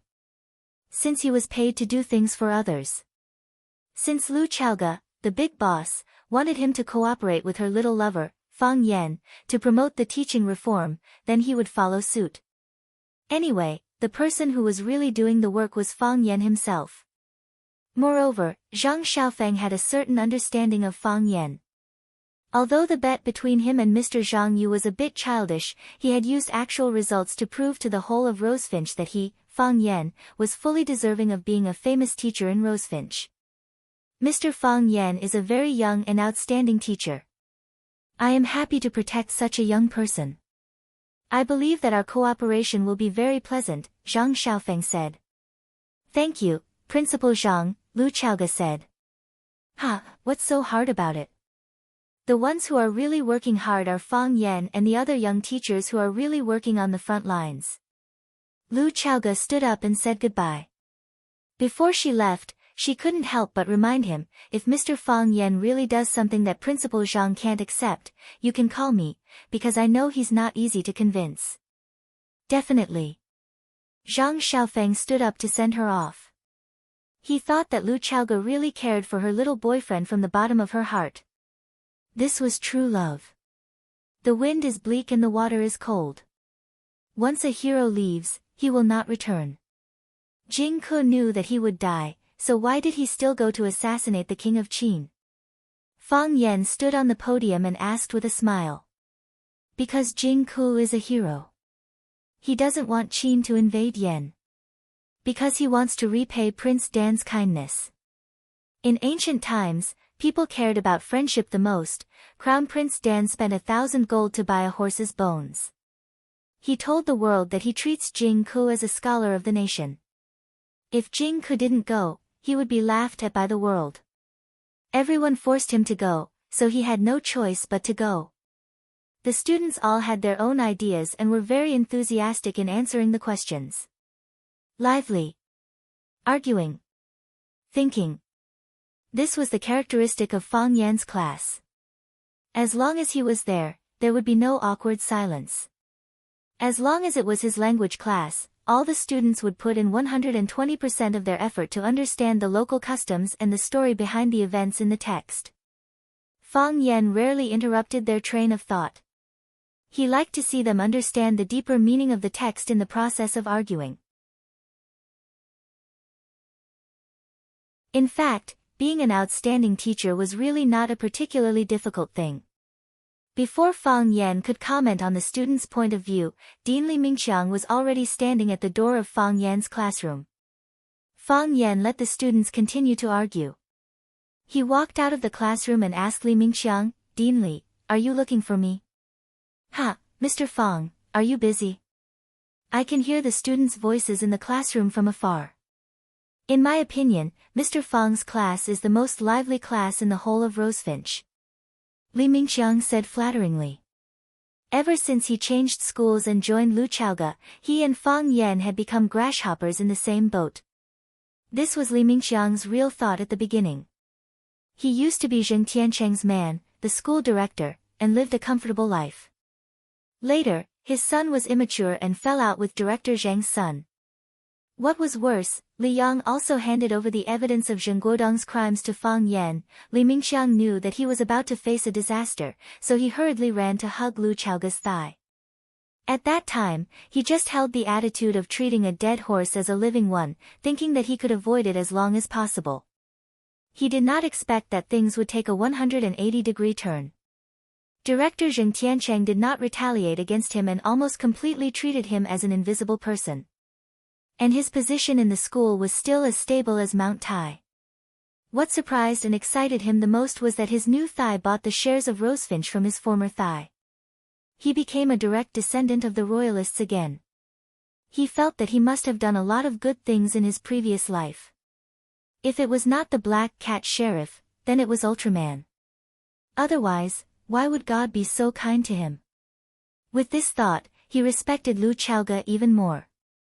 Because Lu Chaoga was too cold and always gave people the feeling that she was 1,000 miles away, he targeted Lu Chaoga's cohabiting partner, Fang Yan. Yes, he saw with his own eyes that Fang Yan and Lu Chaoga lived together. As for Fang Yingying and Fang Haohan, who lived in that small courtyard at the same time, he automatically ignored them. If I didn't know it was the truth, I would really think that Director Li was complimenting me, Fang Yan said with a smile. Li Mingxiang laughed as if he had heard the funniest joke in the world. He pointed at Fang Yan and said, your mouth is really unforgiving. It's like this, I just passed by the principal, and he asked me to give you a student. As he spoke, he turned around and waved at the girl behind him, saying, Mr. Fang should be familiar with this student, right? Chiba Kaori. Fang Yan looked at the beautiful girl standing behind Li Mingxiang in surprise and said, why is she back? Our school and Wuren High School have a student exchange program every year. Originally, we exchanged students in July, but Wuren High School proposed to send another outstanding student to study in Rosefinch. This is the pride of our Rosefinch, Li Mingxiang said with a proud face. Chiba Kaori is one of the most outstanding students in Wuren, and she came to Rosefinch on behalf of Wuren High School. I remember that the last inspection group was received by your class 9. Mr. Fang should have some impression of Chiba Kaori, right? She left a deep impression, Fang Yan said. Really? That's great. Li Mingxiang looked at Fang Yan with a strange expression. According to the agreement between the two schools, Chiba Kaori was supposed to study in the first class, but she took the initiative to ask to study in the 9th class that Mr. Fang is in. From this, it can be seen that during the last reception, Mr. Fang Yan had already attracted and conquered Chiba Kaori with his profound knowledge and handsome appearance. That's why she came all the way to Rosefinch to learn from Mr. Fang Yan. Mr. Hua Xia and the Japanese girl, this is a wonderful story. Fang Yan was speechless. Why did Mr. Hua Xia and the Japanese girl sound like some hot-blooded and exciting short movies with mosaics on the important parts?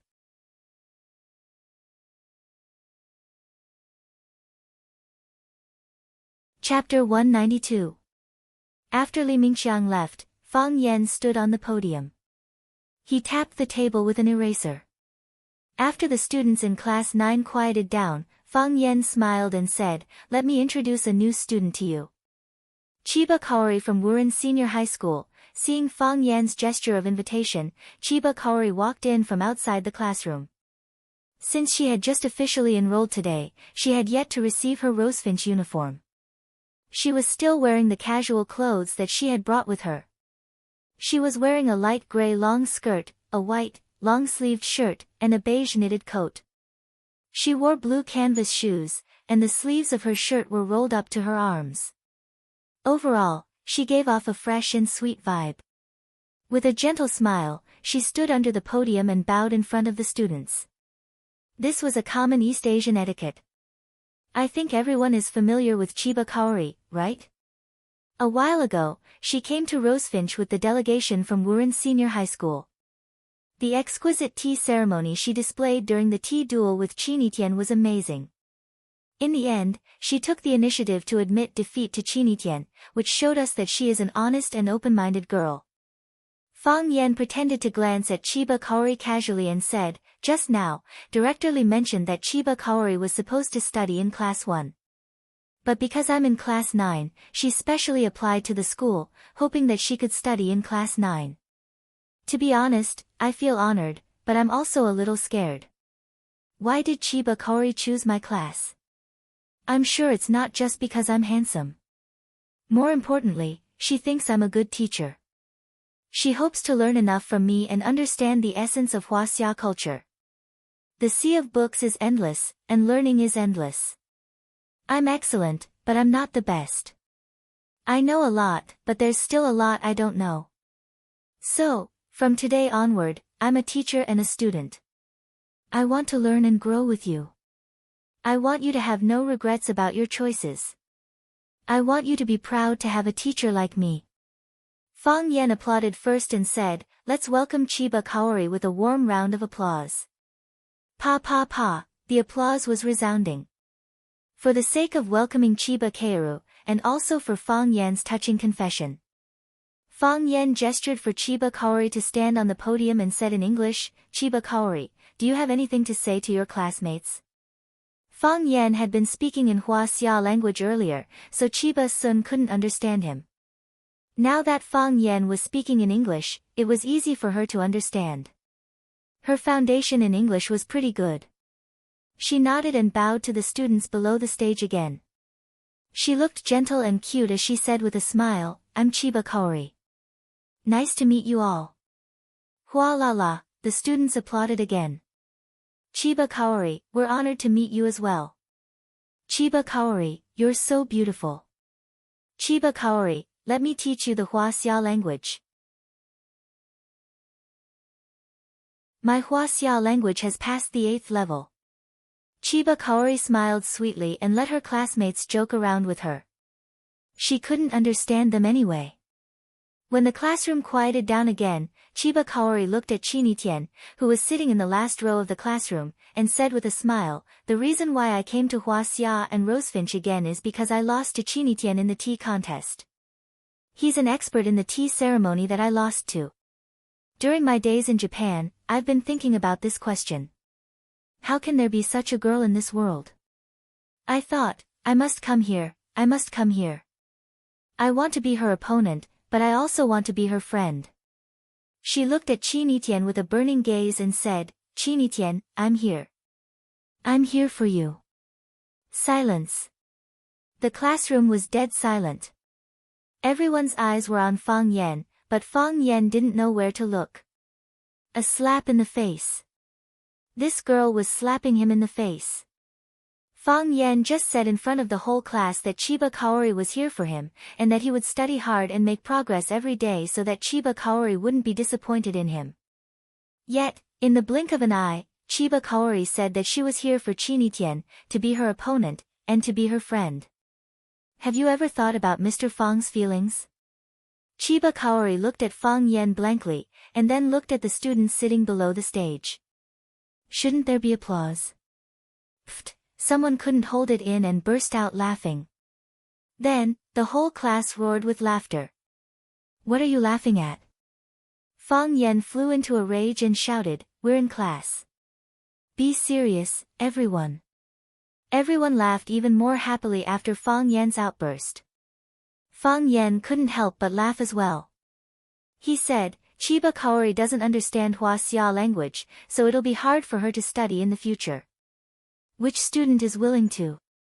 Before Fang Yan could finish, a student shouted, "I'm willing." Me too, Chiba Kaori, let's sit together." Seeing the boy's enthusiastic response, Fang Yan sneered and said, "Chiba Kaori, you sit with Chinitian. Ho Xiaolong, you sit with Wang Dong." Just now, those boys were the most unbridled laughing. Now, Fang Yan wouldn't let them get what they wanted.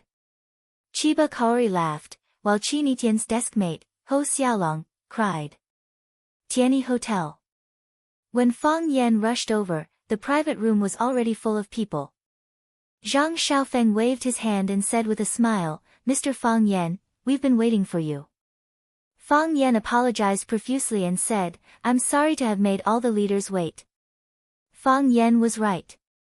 All the people present were the leaders of Rosefinch High School. The school president, Lu Chaoga, the principal, Zhang Xiaofeng, a few vice principals, and the dean of academic affairs, Li Mingxiang. This means that Mr. Fang Yan is working hard and didn't skip work early, right?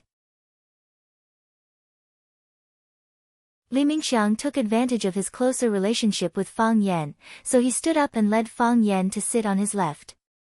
Sitting on his right was the Dean of Academic Affairs, Zhu Jian. He knew that Zhu Jian and Fang Yan were close, so he called Zhu Jian over. Fang Yan greeted Zhu Jian and said with a smile, "I'm late. I'll pour wine for all of you as an apology later." "Mr. Fang Yan, that's not right. Our main target tonight is Chairman Lu. Don't make a mistake and attack the wrong person," Zhang Xiaofeng said with a serious face. "That's right. Chairman Lu is going out to do big things, and you have to stay and continue to serve our Rosefinch. Our relationship will be closer." The only female vice principal, Huang Mi, winked at Fang Yan. A woman in her 40s was also charming. "Then let's assign tasks. Mr. Fang Yan is the youngest in the room, so he should be the best drinker. Tonight, he will accompany Chairman Lu to drink. What do you think? Zhang Xiaofeng said. If Chairman Lu doesn't drink well, then it's Mr. Fang Yan's dereliction of duty. Everyone agreed. Obviously, they had heard of the scandal between Fang Yan and Lu Xiaoge and were still trying to prove it. Fang Yan and Lu Xiaoge looked into each other's eyes. Before the others noticed, they quickly looked away. Today's dinner was to send Lu Xiaoge off, but the scene was unusually lively, as if they were welcoming Lu Xiaoge to take up her duties. It couldn't be helped. Who asked Lu Xiaoge to buy Zheng Tiancheng's shares and become the biggest shareholder of Rosefinch? After the dinner, under everyone's strange gaze, the youngest teacher, Fang Yan, naturally sent Lu Xiaoge back. Because her subordinates were too enthusiastic, Lu Xiaoge drank quite a bit tonight. Her cheeks were slightly red, and she looked more approachable than usual. Fang Yan and Lu Xiaoge both drank, so they couldn't drive. They walked side by side to school. Fang Yan returned to the courtyard that Lu Xiaoge lent him, and Lu Xiaoge returned to her own courtyard. The bright moon hung in the sky, and the night breeze blew gently. The familiar tree-lined path, the bank of the Sparrow River that emitted the fragrance of seaweed, the student couple sneakily dating, and the artsy boys playing the guitar and singing on the grass on the Sparrow Bridge. It was a relaxing and cozy night. Lu Xiaoge pointed to a dark corner not far from the basketball court and said, "That night, Jiang Zhulu sent me to the school gate. I thought that he was following me, so I created the illusion that we were close. I wanted him to misunderstand, to make him jealous, and to let him know that not everything is absolute. I'm not the woman he set his eyes on, and I'm not the Jiang family's puppet." Fang Yan looked at Lu Xiaoge with a puzzled expression and said, "You're talking about this now. What are you trying to do?" Lu Xiaoge let out a faint smile and said, "Explain." "I want you to understand even more clearly what a scheming woman I am." "And if you see it clearly?" Fang Yan asked. "So what? After you see it clearly, you'll cooperate with me and get along with me with your guard up, just like you are now." "You're still trying to lie to me?" Fang Yan widened his eyes and asked with a vigilant expression. Lu Xiaoge shook her head. "I just want you to be on your guard at all times, against me, and against other women like me. You're a good person, and good people should be rewarded." Fang Yan hated being praised as a good person the most. The new company's office space has already been selected. We've acquired a small energy company, and we're going to expand on its original foundation. This will save a lot of preparation time. I'll hold 55% of the new company's shares, and my partner will hold 30%. The other 15% will be transferred to your name. This is a joint decision between me and my partner, and I hope you won't decline. Chaoyan Energy Technology Company. Lu Xiaoge looked at Fang Yan and said, "I hope you like this name. It's okay if you don't like it, since it's already registered anyway."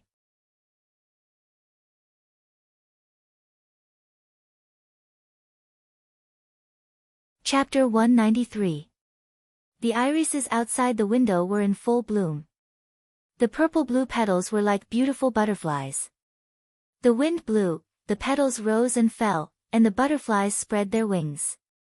This was a row of luxurious villas, which was also the Lu family's private sanatorium. The door of the sanatorium opened, and a black Bentley slowly drove in. A group of people stood at the door of the villa, waiting. The man in the lead had thick eyebrows, big eyes, a wide mouth, thick lips, and a square face. His hair was combed back like an artist's, and he looked very dignified. He was the head of the Lu family, Lu Yingnian. People called him the Butcher of Shanghai. The Lu family was an old aristocratic family in Huacheng. They had deep connections and many industries. They were one of the richest families in Huacheng. The Lu family had produced outstanding people. Generations of Lu family members worked hard, which was why they had their current prestige. The Bentley had just stopped at the door of the villa. Lu Yingnian's brother, Lu Qingtian, had already stepped forward and helped Lu Yingnian open the back seat of the Bentley. Lu Yingnian glanced at his brother, Lu Qingtian, and nodded slightly without saying anything. In the back seat of the Bentley sat an unremarkable man. He got out of the car and said with a smile, "I'm here to see Lu Shu." "Uncle Lu, you're treating me like an outsider by making such a big scene." Lu Yingnian reached out and shook the man's hand. He said with a smile, "Usually, I can't even wait for you to come. Now that I'm here, I have to treat you to a meal and a cup of tea." "Since Uncle Lu says so, I'll stay in Huacheng and not leave," the man said with a smile. "That's great. I'll host banquets every day." "We won't go home until we're drunk," Lu Yingnian said heroically. Jiang Junling nodded with a smile and asked, "Is Lu Shu okay?" "Yes," Lu Yingnian said with a smile, but his eyes were filled with murderous intent. "He won't die." "I'll go in and see," Jiang Junling said.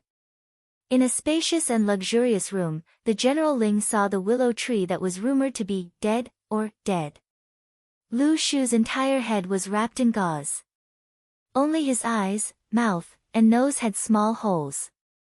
His upper body was bare, and his sturdy chest muscles were also full of scars and were covered in white gauze of various sizes. There were also a few places with serious injuries that were wrapped in large pieces of gauze. From the outside, one could still see the reddish-brown blood that had already seeped out. What was even more shocking was that his hands and feet were all wrapped in a special steel instrument. The instrument was lit with a yellow light, emitting a warm halo. It gave people the feeling of an incomplete Iron Man. Hearing the sound of the door being pushed open, the willow tree opened its eyes. Seeing Jiang Junling coming in, Lu Shu smiled. Yes, from his eyes and the change in the corners of his mouth, it was clear that he was smiling. He didn't have the demeanor and despair of a seriously injured person. Instead, he had an abnormal liveliness and cheerfulness. "I don't want to see anyone right now," said the willow tree. "They understood how I was feeling at the moment, so they helped me reject a lot of visitors. But now that you're here, it must be very difficult for them, right?" Jiang Junling walked over and reached out to knock on the steel box on Lu Shu's leg. He asked, "Are you going to become Superman to save the world?" Lu Shu smiled again and said, "If I were Superman, I would definitely destroy the world." "How unfortunate." Jiang Junling smiled. "I live in the same world as you. These iron boxes were shipped from Germany. It is said that they have a magical healing effect on my recovery. Oh, I forgot to tell you, my leg and hand bones are all broken. It is impossible to fully recover. Fortunately, I am Lu Shu, and it happens that the Lu family is not short of money. Now, for the sake of the money, let's see how much they can help me recover." "What about your face?" asked Jiang Junling. "When you just came in, I was worried that you would ask this question." Lu Shu said, "Since I woke up, I haven't looked in the mirror until now. This was impossible before. The first thing I did when I got up in the morning was to look in the mirror. Actually, I don't need to look in the mirror to know how serious the injury is. Because when he grabbed those pieces of paper and threw them at me, I hadn't fainted yet. Those pieces of paper, every one of them was a knife. This face, I'm afraid, is completely ruined. If it is really ruined, will the title of Huacheng's public lover be handed over to someone else?" Jiang Junling said without hesitation. "If Huacheng chooses another 4 clowns of Huacheng, I will definitely be on the list again. And I will be the top of the 4 clowns, Lu Shu said in a gloomy voice. After a pause, Lu Shu said viciously, "I want to kill him." Lu Chaoga resigned from the school, pulled the Qin family into the partnership, and founded Chaoyan Energy Technology Company. Their core technology is the Rubik's Cube. "The real, perfect, and flawless Rubik's Cube technology," said Jiang Junling with a smile. "Who are you guys working for?" "I already know about this," Lu Shu said. "The Lu family has become a laughing stock.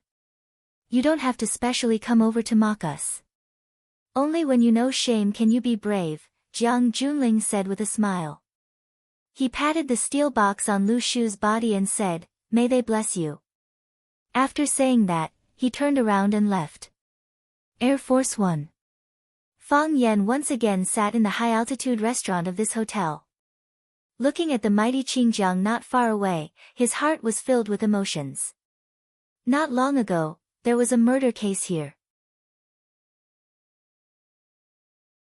An innocent and kind little security guard with 2 warm dimples when he smiled was knocked down and killed. The sorrow had not gone far, and the sound of crying could still be heard, but the little security guard had already been forgotten. His body was cremated, and his blood was washed away. Other than the throbbing pain in the chest of his loved ones, too much evidence of his existence in this world had been erased. May he rest in peace. The rolling Yangtze River flows east, the waves wash away all heroes, Fang Yan muttered to himself. Even heroes will be eliminated, let alone a little security guard. Mr. Fang, what are you lamenting about? After Zhu Jian ordered, he walked to Fang Yan's side and stood still. Looking at the night view of Huaqing outside the window, he said, looking at the prices on the menu, I feel that the prices are really not worth it. But standing in front of the floor-to-ceiling window and looking at the whole of Huaqing under your eyes, I feel a sense of heroism like a serf who has turned over a new leaf. I also feel that there's a reason why the restaurant is expensive. Fang Yan turned around and said to Zhu Jian in a reproachful tone, we're not strangers. You don't know me, do you think I don't know you? There are at least 80, if not 100, restaurants in front of the school gate. Ordering a hot pot and a few bottles of beer, chatting while eating, isn't that more comfortable than drinking tasteless foreign wine and eating these uncooked steaks and greasy foie gras here? Zhu Jian's eyes widened and said, you've eaten here before. I've eaten once, Fang Yan said. Zhu Jian looked embarrassed and said with some embarrassment, I didn't order the foreign wine, steak, and foie gras you mentioned. It's too expensive. Fang Yan waved his hand indifferently and said, it doesn't matter what you eat. It's very important who you eat with. Mr. Fang's words are reasonable. Zhu Jian said with great emotion, it's important who you eat with. Mr. Fang, you can't understand how I feel. When I was expelled from the school, everyone saw me as a snake or scorpion. Even my wife had a deep misunderstanding of me and brought the child back to her parents' home. I wanted to see the child, but I didn't even have a chance. Your own parents, wife, and child all despise you. What's the point of living in this world? To be honest, it's not that I didn't want to die. But I couldn't accept it. Fortunately, you appeared. If it weren't for you, I would still be wearing that hat and carrying that burden. I wouldn't be able to eat well, and I would wake up from my dreams time and time again. Now the bitterness is over and the sweetness is beginning. I want to repay you, but I don't know how. I've been thinking that I should treat you to a meal. Have a good meal. Find the best and most expensive restaurant in Huaqing for a meal. This Air Force One is too difficult to book. I asked directorly for help, and only then did I get a table in a bad position. The private room is ridiculously expensive, and we don't even have a chance to use it. Although he was mentally prepared, his hands still trembled when he saw the price of the dishes on the menu. Mr. Fang, people are still divided by class. I didn't believe it before, and I didn't want to believe it. Now I believe it. Fang Yan smiled and said, I don't care if there's a hierarchy or not. Anyway, I prefer the small hot pot and 20 yuan draft beer at the school gate. That's life. I like it too, Zhu Jian said loudly. That's life. We can go there every day and drink every day. But this Air Force One. I might only come here once in my life. It's to invite you, Mr. Fang. Just think of it as a luxurious enjoyment. The two of them arrived early, and there weren't too many customers in the restaurant. Hearing Zhu Jian's words, some people had a pensive look on their faces, but more people showed disdain. Fang Yan felt that Zhu Jian was honest and frank, and had the righteousness and decadence of a scholar. This wasn't a bad thing. Zhu Jian ordered a bottle of Wuliangye. This kind of domestic liquor was expensive, but compared to foreign liquor that cost tens of thousands, it was still affordable. The dishes were served, and the two chatted happily while eating. Fang Yan inadvertently raised his head and saw an acquaintance walking in. Fang Yan had no intention of standing up to greet him. He had his own friends, and others had their own lives. Why bother others? He didn't expect that his friend would encounter some difficulties. Fang Yan put down the cup in his hand and said to Zhu Jian, "You drink first, I'll go greet my friend." "You have friends here?" Zhu Jian asked in surprise. As soon as he finished speaking, Fang Yan had already left.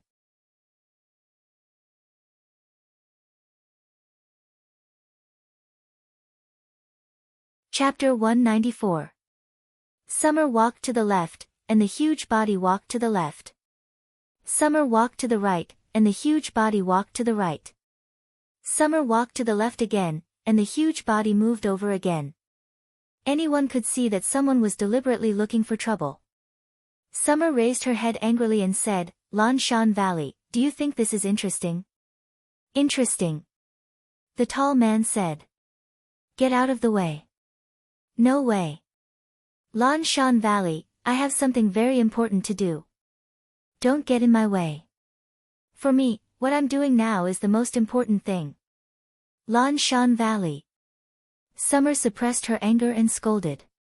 A faint red flush appeared on her tender white neck, and her bright eyes were filled with helpless anger. She was wearing a black silk evening gown, and the smooth and moist satin outlined her enchanting and sexy figure. She was covered with a small white shawl, which covered her beautiful collarbone and snow-white breasts that her slender suspenders could not cover. It was faintly discernible, attracting people's wild thoughts. Whether it was the Heavenly King superstar or the girl next door, every woman was a seductive demon. They may not know Chinese, mathematics, Murphy's Law, or this year's newly elected Mr. Football. However, they must know how to present their bodies and show their most attractive side in front of men. The simple bright silver high heels wrapped around her white and flawless feet, and her toes were dyed a deep and mysterious black. Noble, gorgeous. There was also a kind of mellow beauty that was extremely rare on a star. "Miss Summer, are you calling my name?" Lan Shan Valley crossed his arms and asked with a smile. "I say, isn't it inappropriate to pursue a girl like this?" Fang Yan stood behind Xia Ji and looked at the man who was like a small mountain in front of them.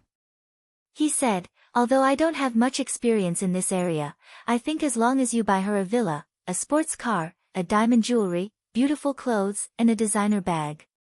As long as you are willing to do so, I think the girl will be willing to go with you or don't mind you standing in front of her." Xia Ji turned around and saw Fang Yan. She cried out in surprise, "Fang Yan, it's you. Why are you here?" Fang Yan forced a smile and said, "If I knew you were here, I definitely wouldn't be here today." Xia Tianran smiled sweetly and said, "It's really sad to hear you say that. Are you that unwilling to see me?" "I just think it's too troublesome to interact with beautiful women," Fang Yan said. "If you were my girlfriend, it would be natural for me to help you solve your problems.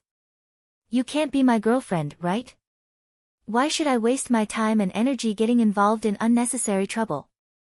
When you hold the hand of a tall, rich, and handsome man and marry into a rich family, people who don't know will point at the back of your head and say, 'Look, that poor spare tire. It's not worth it.'" Xia Ji smiled even more happily, feeling that the man in front of him was too interesting. She had a deep impression of him the last time they met, and this time she was even more attracted by his frank and direct way of speaking. She teased, "Then shall we date? I don't want you to buy me a villa, a sports car, a diamond jewel, and designer clothes. I can buy you a villa, a sports car, a diamond jewel, and designer clothes." Fang Yan hurriedly waved his hand and said, "You'd better go and harm others. I don't think I'm worthy of you. Fang Yan, you're really annoying." Xia Ji laughed so hard that she couldn't breathe. "This is the first time I've confessed to a man. And I was rejected. You're a big star, and you're so beautiful. I'm definitely not at ease if you run around all day long. If you do a kissing scene with someone or something like that, then wouldn't I collapse?" Fang Yan said seriously, my little heart can't stand this stimulation. We're really not suitable for each other. Okay. Then I won't force you to date me. Xia Ji magnanimously said. It's always okay to be friends, right? Aren't we already friends?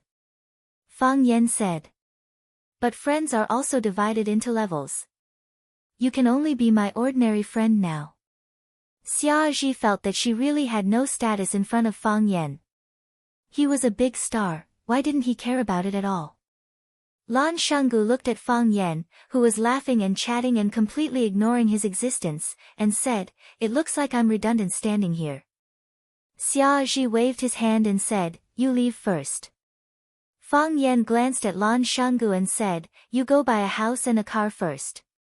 Be patient, good food is not afraid of late. Lan Shanggu sneered and said, what? You're going to send me away just like that? Even if you want to put on a show of a hero saving a beauty, you have to first get rid of me, this eyesore of a villain. Alright. Lan Shanggu, stop messing around. Xia Ji said helplessly. She pointed to the Lan Valley and said, this is where I came from. We grew up in a courtyard. He often bullied me. Lan Shanggu laughed out loud. His rough face actually revealed a child's innocent smile. He said proudly, little Tian, we meet again. We meet again. So what? Xia Ji said with dissatisfaction. You came to Flower City, but you didn't even greet me. Is that right? If Uncle and Auntie knew that I didn't even treat you to a meal when you came to Flower City, wouldn't they call me and scold me? You deserve it. Xia Ji said without the slightest bit of sympathy. Xia then pointed at Fang Yan and said, Fang Yan. The school's language teacher. Fang Yan. Teacher. Lan Shanggu's eyes instantly turned sharp as he said, Rosefinch Secondary's teacher Fang Yan? You know me? Fang Yan asked. Lan Shanggu smiled and said, there aren't many people in Flower City who don't know you now, right? Seeing the vigilance in Fang Yan's eyes, Lan Shanggu laughed even more boldly and said, you don't have to stare at me like that. I didn't investigate you. What happened between you and Lu Chaoga, as well as the Jiang and Lu families, has already spread throughout Flower City. The Jiang and Lu families were set up by you guys, and now they are busy killing each other. You and Lu Chaoga took a large sum of money and the real Rubik's Cube technology and ran off to set up a new company. How could we not have any news of such a big commotion this time? To be honest, I really admire you. You have to know, not everyone can take advantage of the business world's butcher and that old fox Qiang Long Tan. This move of yours is not as simple as taking advantage of others. You guys actually know each other. Xia Ji's eyes widened. Then, she turned to look at Fang Yan and said, aren't you a teacher at school? It looks like you're very famous. Fang Yan stared sharply at the mountain valley and said, he knows me. I'm not very familiar with him. My nickname is Small, I really don't need you to worry about me. Lan Shanggu chuckled and said, besides, I'm also afraid of being remembered by you. Look at my appearance, it's obvious that I'm a simple character with well-developed limbs. If you set me up, who am I going to reason with? Xia Ji looked at Fang Yan and said, don't listen to his nonsense. He's Lan Shanggu. You might not be familiar with this name, but among the 4 prodigies of Huacheng, which one of them is simple? He's one of the 4 prodigies of Huacheng. He seems to be quite famous in Huacheng. Don't. Lan Shanggu waved his hand and said, I say, Xia Ji, don't put me together with those guys. I can't afford to lose that person. You don't know, do you? The person standing in front of you right now is much more famous than the 4 young masters of Huacheng. At the very least, he has already lost 2 young masters in his hands. Do you know what nickname he has? What nickname? Flower Breaker Young Master. Lan Shanggu said. Aren't we some 4 prodigies? He broke the flowers one by one. Didn't he become the Flower Breaker Young Master? What happened? Xia Zhi looked at Lan Shanggu in confusion. Although she had a deep background and an extraordinary background, most of her thoughts were on singing and acting. She was so busy that she didn't even have time to take a nap. How could she have the time and energy to pay attention to the movements of these young masters in Huacheng? Lan Shanggu smiled but didn't answer. He said, if you're interested, you can listen to Mr. Fang's story. He's the person involved and also the teacher. He'll definitely be more hot-blooded than me. Xia Zhi looked at Fang Yan. Fang Yan smiled helplessly and said, actually, there's nothing much to say. It's the story of an ordinary citizen resisting the demolition bully. You must be tired of reading this kind of news in the newspapers. Lan Shanggu gave a thumbs up to Fang Yan and said, now that you mention it, it really is the case. If Jiang Zhulu and Lu Shu, these two arrogant guys, knew that you described them as evil tyrants, I'm afraid they would spit out a few more liters of blood. Fang Yan glanced at Xia Kiki and said, since you're friends, then I misunderstood. I still have friends here, so I won't disturb you. With that, Fang Yan turned around to leave. Teacher Fang Yan. Wait a minute. Xia Zhi anxiously shouted. What's the matter? Fang Yan stopped and asked. Xia looked at Lan Valley and said, you have friends here too, right?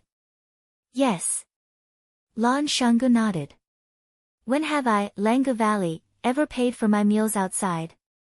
Then go and accompany your friends. Xia said. Don't let others wait too long. It's impolite. She turned around and pulled Fang Yan, saying, Fang Yan, you appeared at the right time. Come, do me a favor. What? Fang Yan asked. Fight against counterfeits. Xia Kiki smiled slyly and said.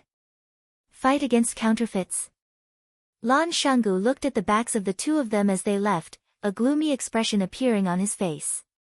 Very quickly, he returned to his harmless big guy appearance and shouted, hey, you two are going to send me away just like that?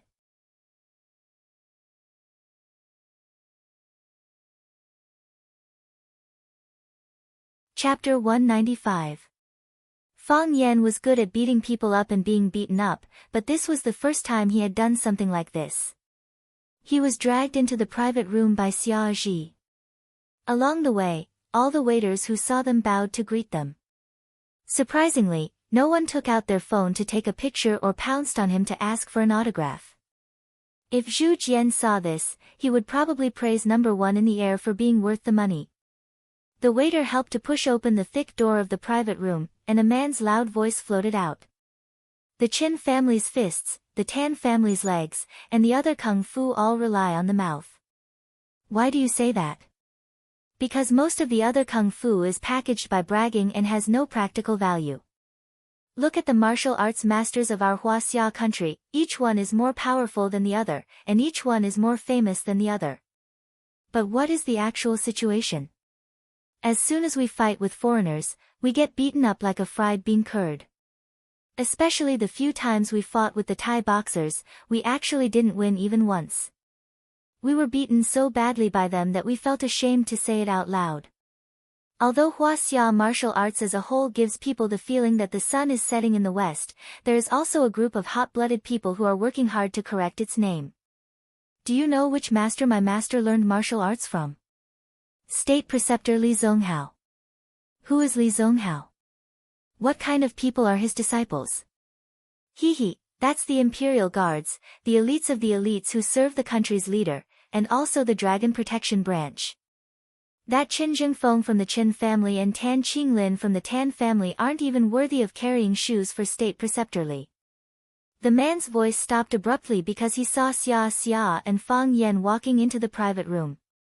Feng Yuanqing saw Xia and quickly got up to greet him. Xia. Why are you here? Xia was referring to Xia, and the sentence, why are you here, was obviously directed at Fang Yan. He didn't expect that Xia would bring his old enemy Fang Yan along. Last time at the hotel on Shixia Mountain, he was forced to apologize by Fang Yan's students. This made him lose all face, and he felt deeply ashamed. This time, when they met again, he naturally wouldn't give Fang Yan any face to see. Long distance, when I came in, I met Fang Yan, so I asked him to come in with me. Xia explained with a gentle smile. Although his attitude was amiable, his tone was unquestionable. Since I've already brought him in, I won't let him out so easily. You called me to introduce a guoshu expert to me. Are you referring to these two here? Feng Yuanqing glared fiercely at Fang Yan, and when he looked at Xia, his smile had already become gentle and affectionate. He pointed to the middle-aged man sitting on the sofa and said, "This is Tai Chi Master Lu Shueru, the head of the Qingyang Martial Arts School in Yanjing and the vice president of the Yanjing Martial Arts Association." Last month, Huaxia television station did a documentary called Tai Chi World, which told the story of Teacher Lu. Teacher Lu has students all over the world and is one of the top experts in the country. Lu Shueru had a thin, long beard, a dignified appearance, and bright eyes. He was dressed in a black tang suit, which made him look extraordinary. In his hand, he was holding 19 pieces of gold-threaded Nanmu prayer beads. He was slowly spinning them in his palm, carefully playing with them. When everyone looked at him, he did not get up. He only smiled faintly at Xia. He had the demeanor of a man who was far away from the world. Feng Yuanqing pointed to the eloquent young man and said, "This is Master Lu's disciple, Wang Hongying. He won the 3rd place in the national Tai Chi competition with serious injuries. He is amazing." Wang Hongying was short and thin, with triangular eyes and few eyebrows. He looked like a yellow-skinned monkey. He was wearing a white tang suit, but he deliberately pretended to be an elegant gentleman, which seemed a little out of place. When Wang Hongying saw the big star Xia, he quickly walked up and stretched out his hands to shake hands with Xia. He said with a smile, "If someone else asked us to act together, we would never agree." What is Chinese martial arts? Only killing people without performing is Chinese martial arts. What's the point of putting on a show in front of the camera? Isn't that insulting? Seeing Feng Yuanqing's unhappy face, Wang Hongying changed the topic and said, "But, I heard that Miss Xia is looking for us, and Brother Feng is sincere, so my master and I decided to come and have a look. Miss Xia, I am your loyal fan. This cooperation can be considered as my close cooperation with my idol, right?" Fang Yan laughed in his heart. This guy had flattered 2 people with a single sentence. He didn't know how good his real skills were, but his eloquence was definitely top-notch. Xia Chen and Wang Hongying's hands touched for a moment and said gratefully, "Thank you, then I'll have to trouble you 2 masters." "You're welcome. It's our honor to be able to cooperate with Miss Xia." Wang Hongying seemed to be the spokesperson for his master Lu Shueru. His master closed his eyes and didn't say a word, but he alone took care of the social interaction. Feng Yuanqing looked at Xia Chen and said, "Xia, we're waiting for you to eat. Now that everyone is here, can we get someone to serve the dishes?" "Of course."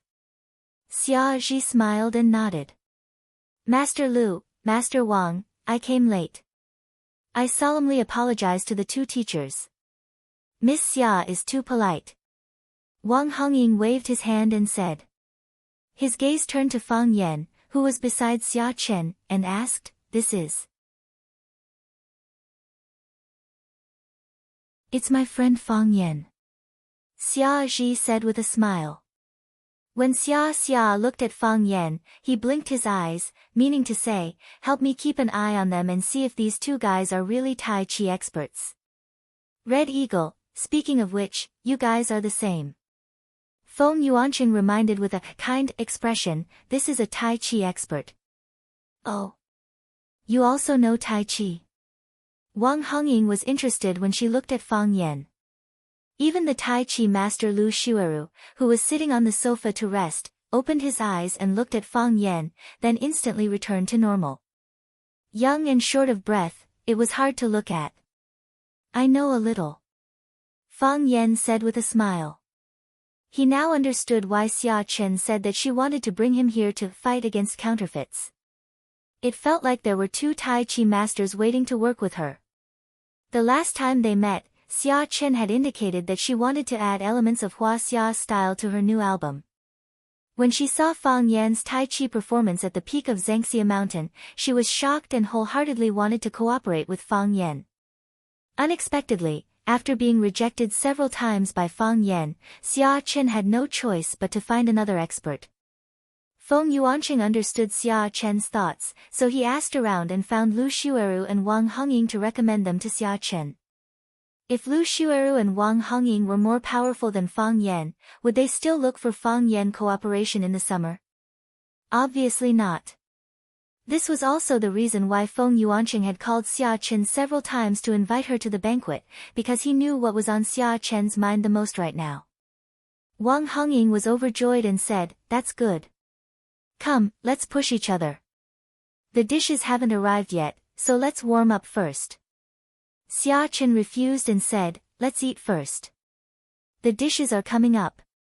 The reason she invited Fang Yan to help her fight against counterfeits was only because she subconsciously felt that Fang Yan was an expert.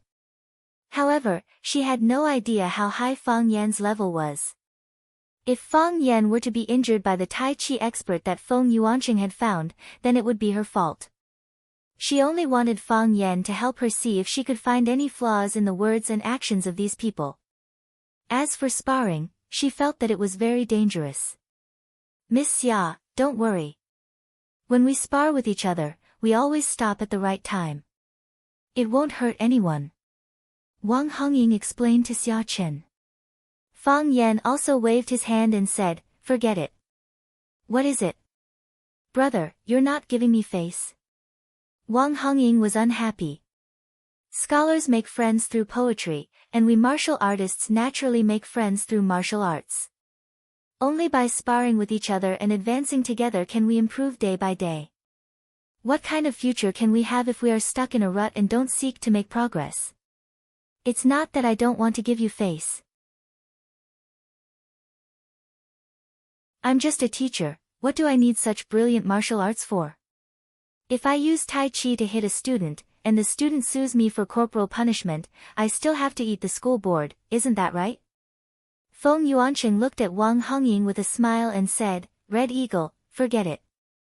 Since he's afraid, don't force him." Hearing Feng Yuanqing's words, Wang Hongying's determination to spar with Fang Yan was even more determined. If he could perform well in front of the summer goddess, he might be able to enter the eyes of the goddess and have a chance to get close to her. Men, not only look at their face, but also at their kung fu. "Are you going to fight or not?" Wang Hongying said with a look of disdain, "It's annoying. How can he be as straightforward and heroic as us martial artists? Who is your master? Is that what he taught you? The next time I see him, I want to test him and see if he's a good-for-nothing like you." Wang Hongying looked at Xia Chen apologetically and said, "Miss Xia, please don't mind, we martial artists are like this. We have a fiery temper." Fang Yan was amused by the kid's performance and said, "Who is my master? With your cultivation, you definitely won't have the chance to see him. I have to say, you're very lucky." He squatted down slightly and stretched out a hand. He waved at Wang Hongying and said, "Since you strongly request it, then I'll accompany you to push your hands." Wang Hongying's face flushed with excitement and said, "That's right. A man should have some guts." He gave Feng Yuanqing a look that said, "Don't worry, I'll teach this kid a good lesson." He strode in front of Fang Yan and said, "Kid, learn a little. I'm not someone who will push hands with others so easily." Fang Yan thought for a moment and said helplessly, "You always steal other people's lines like this. Do you know that you make others speechless?" "What?" Wang Hongying put her hand on Fang Yan's wrist and looked at him in confusion. Fang Yan's right foot rushed forward, and with a flick of his wrist, Wang Hongying's body flew backward as if he had been electrocuted. Bang! His body fell heavily on the carpet a few meters away. The strength had not dissipated, and his body continued to slide forward. Clang! His head heavily hit the glass tea table in front of Lu Xueru, and only then did he stop. Fang Yan looked at Feng Yuanqing and the others and said embarrassedly, "He's right, we martial artists have such a fiery temper.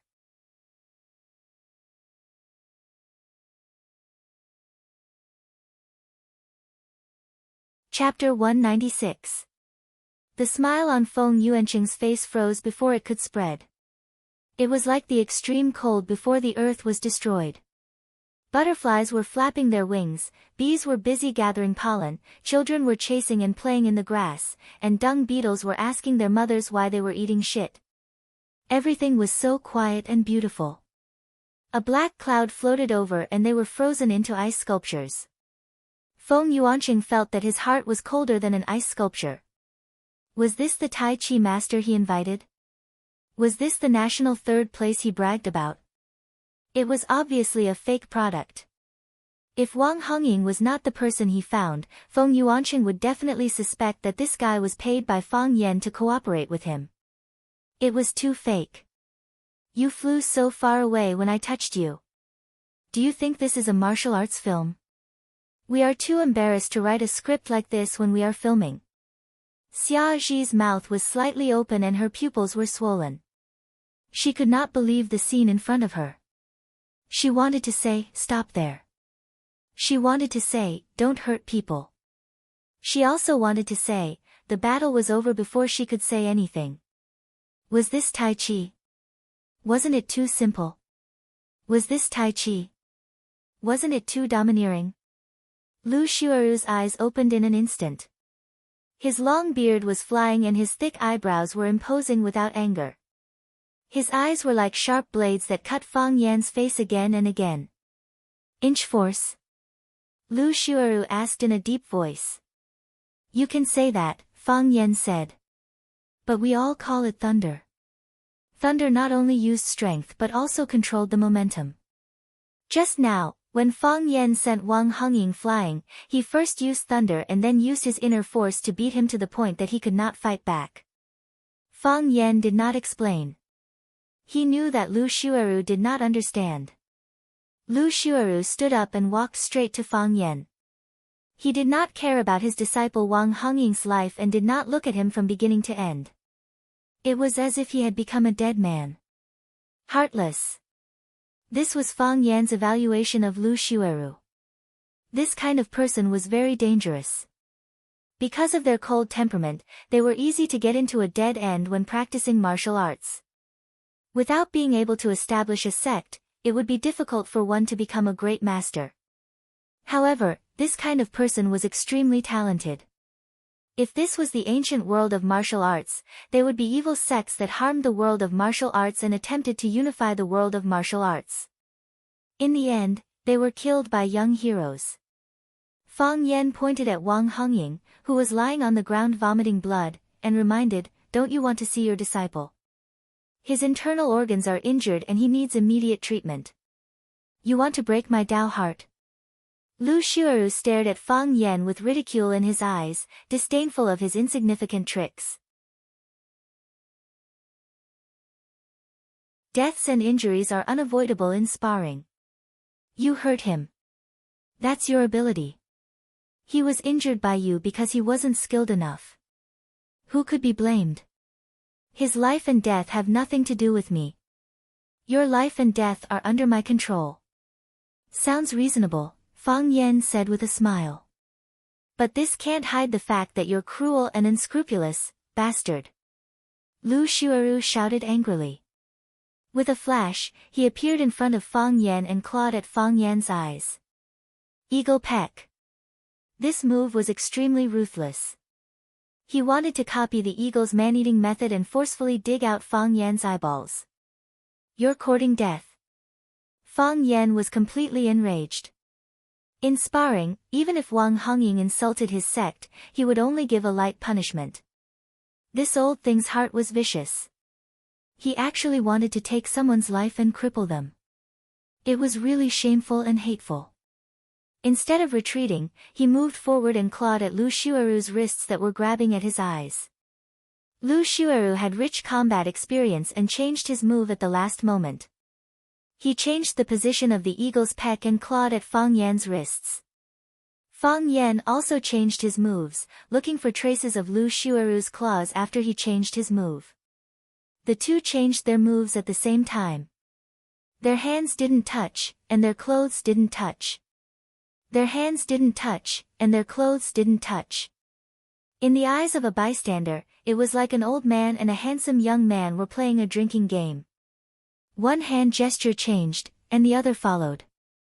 The difference was that the hand gestures became faster and faster, and the changes became fiercer and fiercer. Finally, it became a blurry phantom that couldn't be seen clearly. However, the wind was whistling, and the atmosphere was solemn. Even if you couldn't see their moves clearly, you could feel that it was extremely dangerous. It was as if there was a big stone pressing on your heart, so heavy that you couldn't breathe.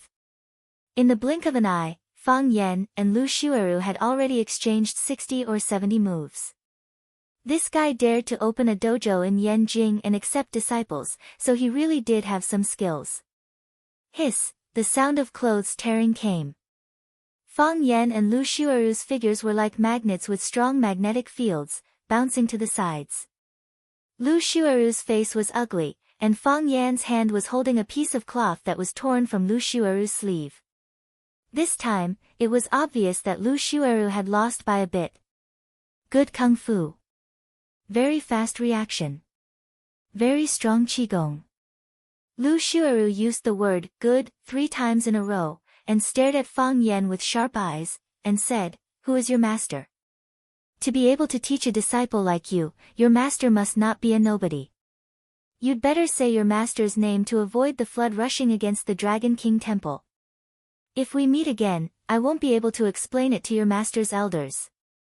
Fang Yan was really angry and amused. All along, he felt that Fang Yingying and Fang Haohan were very shameless. He didn't expect that the guy he met today was even more shameless than Fang Yingying and Fang Haohan combined. I have seen a lot of TV movies, and I have summed up a few conclusions to share with you. First, generally, people who take the initiative to say that you'd better say your master's name to avoid the flood rushing against the Dragon King Temple are bad people. Because good people don't need to care about their master's name, they only care about the opponent's position, right or wrong. Second, the person who takes the initiative to say this must be the weaker side. Third, this sentence is usually said after the fight is over. This is because the bad guy on the weaker side knows that he can't win, but he's too embarrassed to admit defeat directly, so he can only find a reason to get out of the situation by using his connections. Fang Yan turned to look at Feng Yuancheng and said, "You act in a movie. Do you always write your scripts like this?" Feng Yuancheng thought about it seriously, and his face turned pale, feeling that he had been shot in the chest again. Fang Yan looked at Lu Xueru with a smile, and said, "I won't let you get what you want. I won't give you the chance to use your relationship. Of course, the reason why I don't tell you my master's name has nothing to do with what I said.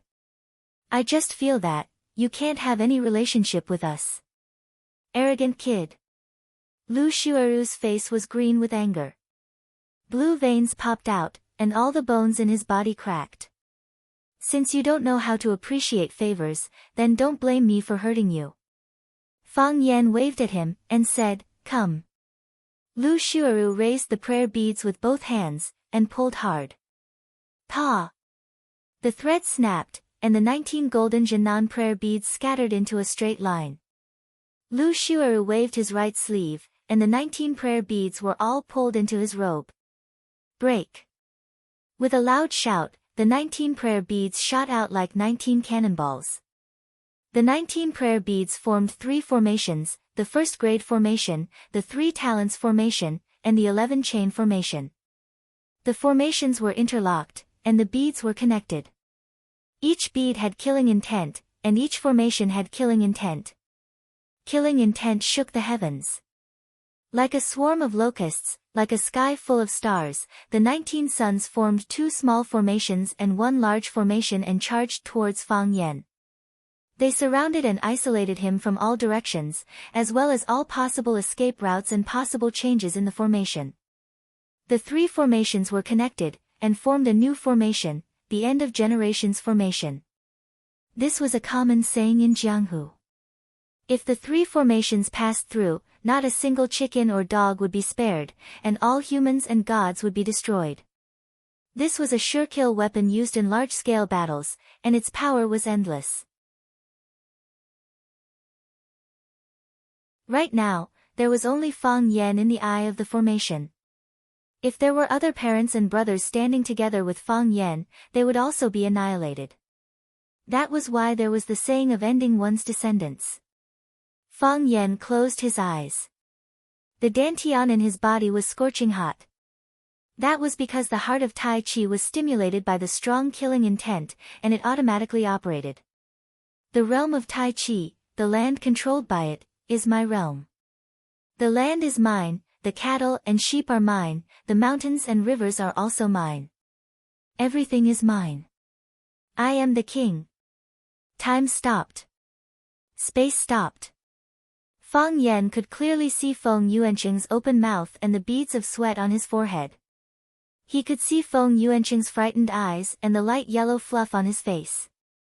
Wang Hongying also got up.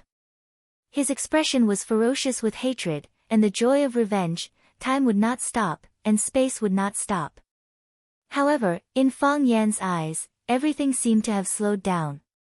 Just like an airplane flying high in the sky, when your speed reaches a certain number, you will find that the clouds are still, and so are you. In fact, you are flying, moving, advancing at a supersonic speed. The heart of Tai Chi, cleansing the muscles and marrow, strengthening the body and spirit. Fang Yan moved. His figure unfolded at the speed of a sand sculpture escaping from a rabbit, his posture relaxed, his expression romantic. The first grade formation took the lead and attacked first. He stretched out his right hand and grasped the first grade formation I prayer bead, holding it in the palm of his hand. The formation was broken. The three-talent formation arrived in the blink of an eye. Fang Yan stretched out his hand again and grasped the prayer bead in the eye of the formation. It was as easy as picking a peach in the garden. The formation was broken. The 11-child chain formation surrounded Fang Yan. They formed a trident and fiercely stabbed towards Fang Yan's chest. Fang Yan took out the 3 prayer beads in the eye of the formation and rearranged them. Then, he stuffed all the prayer beads he had picked from the grade 1 formation, 3 talents formation, into the transformed 11-child interlocking formation. Fang Yan's body moved like a ghost through the formation, his hands dancing up and down as fast as lightning. Crack! With a crisp sound, the 19 prayer beads formed a spear in Fang Yan's hand. The spearhead was like the head of a snake, swaying, looking left and right as if looking for prey. Fang Yan pushed hard with both hands. The spear distorted space, cut through the air, and shot back at an unpredictable speed. Lu Xueru was terrified and turned to escape. Crack! The prayer bead spear passed through Lu Xueru's body and nailed to the wall of the private room with a bang.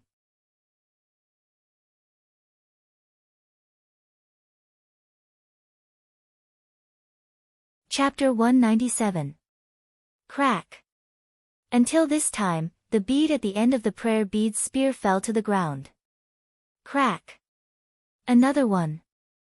Pa pa pa pa, the other beads also fell to the ground. After the bead in front fell to the ground, the bead behind followed. It could be seen that even without the silk thread, the connection of these beads was still very tight. The handle of the spear was getting shorter and shorter, and finally disappeared. Except for the 3 prayer beads that crashed into the wall, the other 16 prayer beads were all intact. The most amazing and puzzling thing was that this golden nanmu was not a heavy and hard wood. Why could it collide with each other without breaking? Shoot into the wall without breaking? The energy was as hard as steel. Flying flowers could hurt people, and a leaf could take people's head. Even flesh and blood could break mountains and stones with the help of the energy, let alone wood that was harder than the palm. Everyone was stunned. Was he still a human? Was this a myth? Before the duel, Feng Yuancheng and Wang Hongying had different expressions. Feng Yuancheng was cursing and gloating, and Wang Hongying was filled with hatred and joy at the prospect of getting her revenge. Whether it was Feng Yuancheng or Wang Hongying, they thought that as long as Lu Xueru was willing to fight, then Fang Yan could only be beaten. There would be no second result. Although Xia Xia saw Fang Yan practicing Tai Chi from a distance, his posture was very beautiful, which was in line with the mood she wanted. However, she didn't have an answer in her mind about Fang Yan's actual combat experience. When the battle was over, their expressions all became like this, "Oh, zero. How is it possible?" Lu Xueru looked down at his chest, unable to accept the facts in front of him. He lost.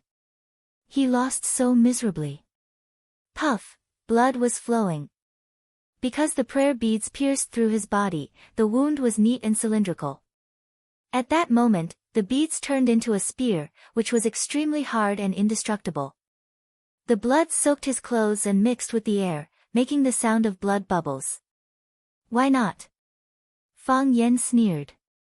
"Do you think you are the best in the world? How can you take my formation?" Lu Xueru still couldn't believe what had happened in front of him. He had 1,800 reasons for suspicion. Lu Xueru made a name for himself at a young age. Later on, he became Li Zhonghao's disciple and was one of the top Tai Chi experts in Yanjin. Lu Xueru was extremely conceited. He finished his apprenticeship at the age of 30 and opened a dojo in Beijing to accept disciples. He defeated challengers from all over the world and once claimed to be invincible under the age of 40. On the other hand, his master, Li Zhonghao, was already 55 years old. Obviously, he was not within the scope of his contempt. This sentence had been shouted for many years, and it had never failed before. He was the representative of Hua Xia's martial arts and the leader of Li's Tai Chi. Therefore, when Fang Yan walked in, Feng Yuanqing had introduced him as the male lead of Hua Xia TV's large-scale documentary, Tai Chi World. What about Fang Yan? When Fang Yan first followed Xia in, Lu Xueru didn't even look at him. Even if it was Xia himself, he just smiled indifferently. He didn't get up, shake hands or greet him. He had the demeanor of a peerless master. Later, when Feng Yuanqing said that Fang Yan was a Tai Chi expert, he opened his eyes and glanced at Fang Yan. Then he quickly closed his eyes again. How strong could this green-haired boy be, and how deep could his cultivation be? Besides, Fang Yan's appearance really didn't have the demeanor of a master. If you didn't wear a tang suit or a layman's robe, and if you didn't have a string of beads on your neck or hand, who would be willing to admit that you were a martial arts master? Packaging was very important in Jianghu. It was not until Fang Yan knocked away his disciple Wang Hongying with one move that he began to take Fang Yan seriously. He also wanted to take the initiative to challenge An, to save his face. No matter how bad Wang Hongying's skills were, he was Lu Xueru's disciple after all. His disciple was knocked away in front of him, and he didn't look good. If he didn't do anything, it would be really difficult for him to step down. But, how did he lose? His first grade, 3 talents, and 11 children chain formation was a big killer move found in an ancient book. He had practiced it for more than 17 years, and its power was extremely great. He had lost many good people, including some famous people in the whole of Hua Xia. This Fang Yan, was he even 17 years old? Tai Chi to control the force, lightning to break the formation. Fang Yan said with a smile. When a person's internal energy is deep and his momentum is great, a stare at you is lightning, a roar is lightning, a punch is also lightning. Fang Yan waved his hand disinterestedly and said, "There's no point in talking to you about this. Even if I said it, you wouldn't understand. A scum like you who has evil thoughts, who easily breaks people's bones and takes their lives, is really harmful to nature, and goes against the harmony of heaven. Even if you spend your whole life, you still won't be able to achieve the great Tao. You." Lu Xueru was furious. With a poochie sound, he spat out a mouthful of blood. Feng Yuanqing couldn't dodge in time, and was drenched by this rain of blood. He stood there awkwardly, his mouth slightly open, but he couldn't say a word. Although Lu Xueru was defeated by Fang Yan, if those pearls were flying towards him, there would be as many holes on his body as there were pearls, right? Such a dangerous person, he really couldn't afford to offend. "Fall," Fang Yan said. Lu Xueru stood there without moving. He felt that he could still hold on for a while. At least, he couldn't fall in front of this nameless junior. You standing there makes me lose face. People who don't know would think that the two of us are cooperating to perform magic. Anger appeared on Lu Xueru's face again, but the anger quickly turned into an expression of pain. Because, when he was angry, it affected the wound on his chest. Once the wound moved, the pain pierced his heart. That forcefully held breath of qi broke just like that. Bastard! Lu Xueru knew that he was tricked again. Plop! Lu Xueru cooperated and knelt on the ground, then his body slowly slid to the carpet. Master! Wang Hongying climbed up from the ground and quickly ran in the direction of Lu Xueru. Master, how are you? Master, are you okay? Master! Fang Yan sighed softly. Although Wang Hongying's skills were not good, his character was not good, and he looked a bit too wretched, but he was still a very good disciple. At least, he regarded his master as his master. As for Lu Xueru, he didn't regard Wang Hongying as his disciple at all. People who practiced martial arts paid the most attention to the word friendship. In the eyes of Fang Yan, Lu Xueru was a completely unqualified opponent. Fang Yan walked in front of Xia Zhi and said, "The assessment is over, these two are fake." Xia Zhi finally woke up from the state of shock. After looking at Lu Xueru and Wang Hongying lying on the ground, he said to Feng Yuancheng, who was not far away, "Yuancheng, Teacher Lu and Teacher Wang are your friends. You treat them well for me. All the expenses will be borne by me. Sorry to trouble you." After that, he turned around and walked out of the box. Feng Yuancheng opened his mouth, but in the end, he didn't shout out what he wanted to say. Things had developed to this point. It was no longer suitable for Xia Zhi to stay here. If a waiter came in or someone else saw it, it would cause a huge image crisis. More importantly, he was the one who invited Lu Xueru and Wang Hongying over. Although Fang Yan was a hateful person and he was too heavy-handed, he was the only one who could clean up the mess. Could it be that he still had to let Xia Zhi take action? If that was the case, he was afraid that he would have no place in her heart, right? Fang Yan followed behind Xia Zhi. The two were about to leave, but Wang Hongying suddenly ran to the door and blocked their way. "You want to leave after injuring someone?" Wang Hongying shouted viciously. "I want to call the police. I want the police to arrest all of you." "Fang Yan, aren't you fierce? Aren't you powerful? You made me and my master like this. This is a crime of intentional injury. I want to see how you explain it to the police when they come." A cornered dog jumps over a wall, not to mention the hot-tempered Wang Hongying. After he scolded Fang Yan, he turned his attack on Xia Zhi. "Xia Zhi, you bitch, you asked someone to invite me and master to come over to act for you. Now you're looking for a little pimp to beat us. You stood on the side and didn't say a word, and now you want to take the murderer away. Aren't you a star queen? Aren't you a pure jade girl in the entertainment circle? I'm going to ruin your reputation today. I'm going to let your fans see what kind of a bitch the woman they love is." Feng Yuancheng was anxious and rushed in front of Wang Hongying and shouted, "Wang Hongying, shut up. Get out of the way, we will send your master to the hospital immediately. I will give you money, give you a lot of money. I won't let you come for nothing." "Pa!" Wang Hongying slapped Feng Yuancheng's face. Wang Hongying had practiced kung fu before, and this time, she was furious. She slapped Feng Yuancheng's fair and tender face until it was purple and red, leaving a clear palm print on it.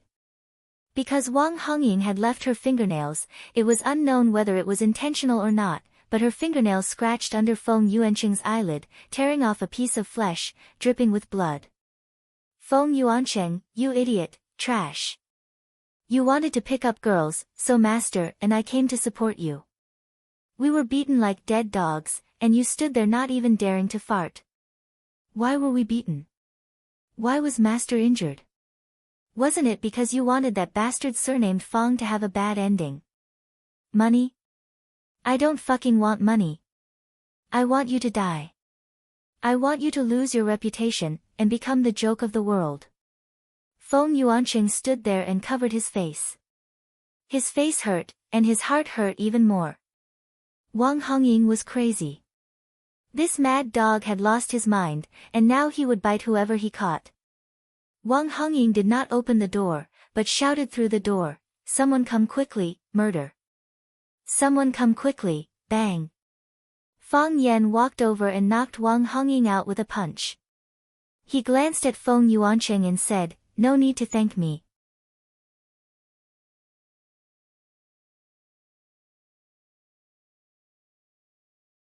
Chapter 198. When Fang Yan came out, Zhu Jian was already gone. The waiter handed him a note and said, "Mr. Fang, your friend has to leave first. He left you a note."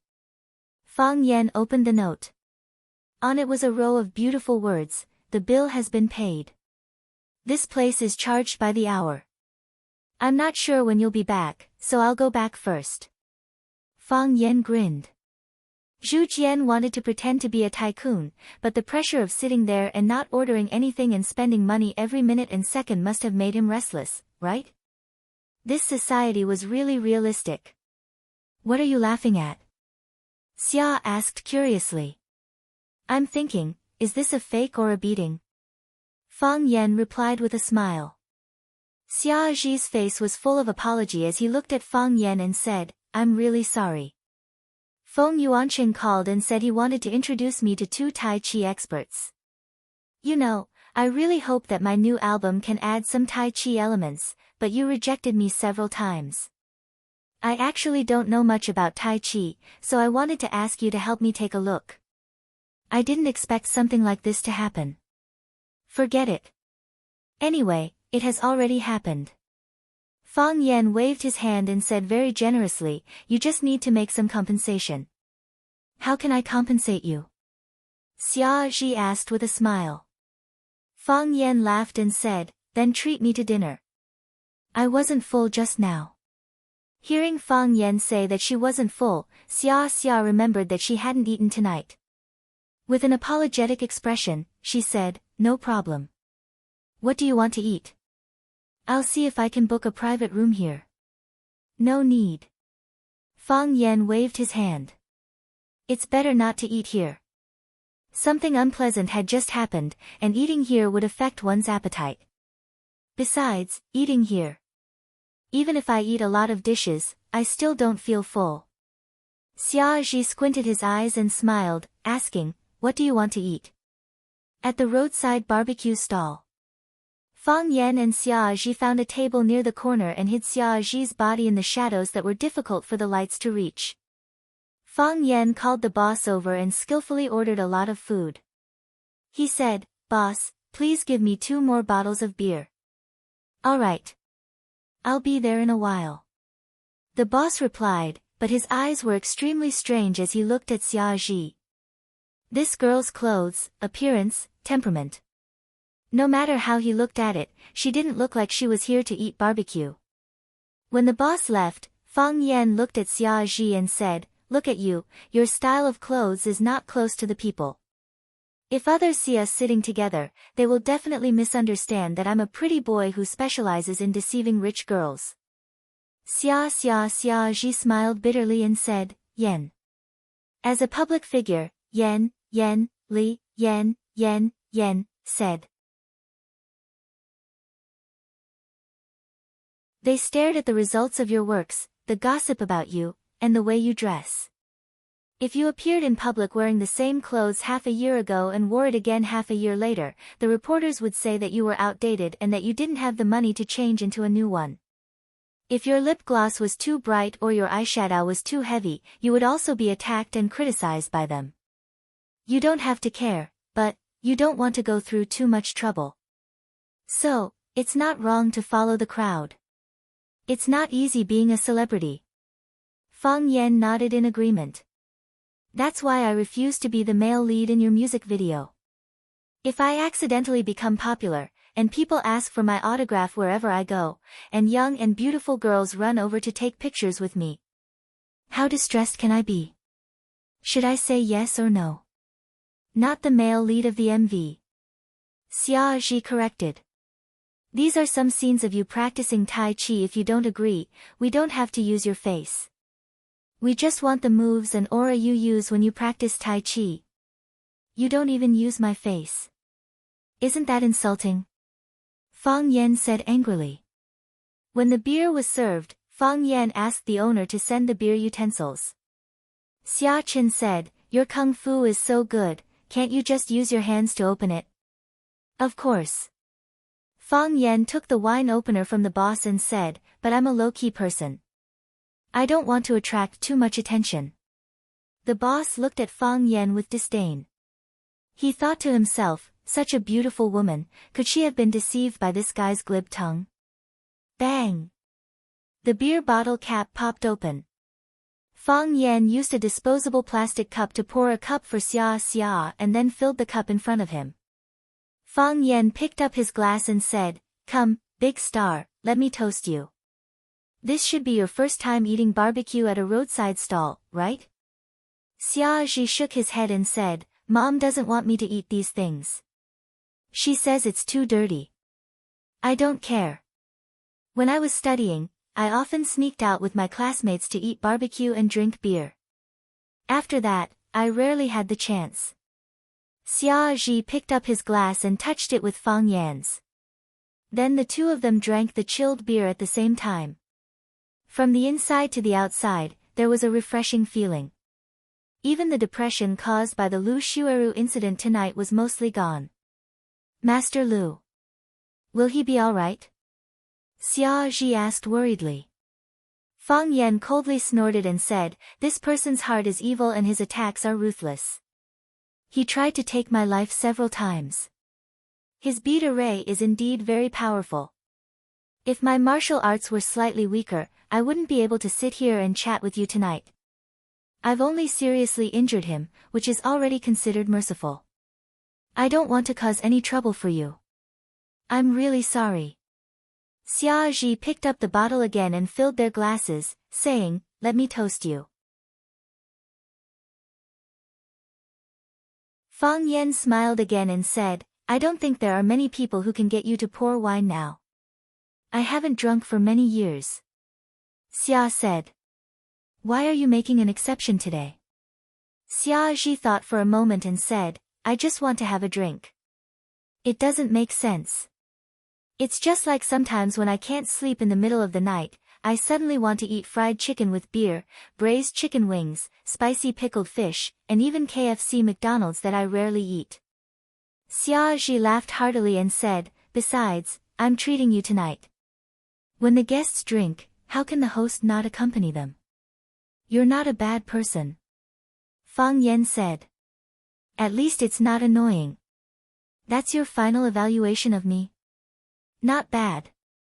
Don't you know? A lot of people don't like summer."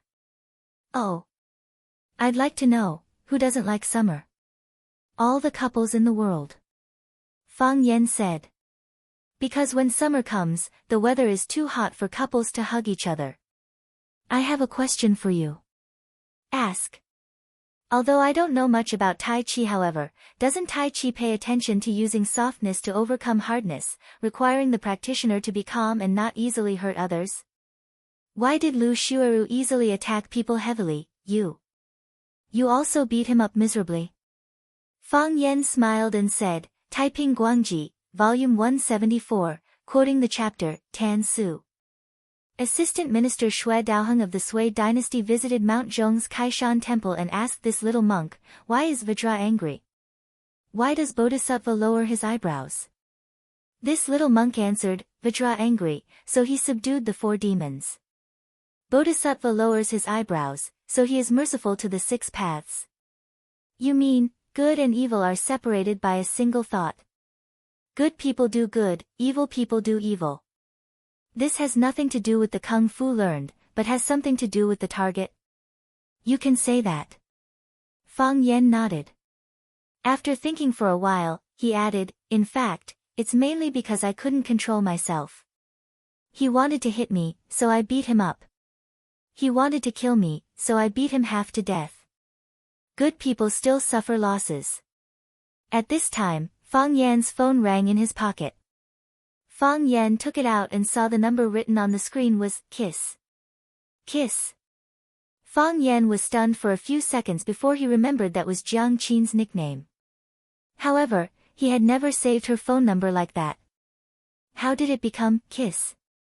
When Fang Yan picked up the phone, he heard Jiang Qin's voice.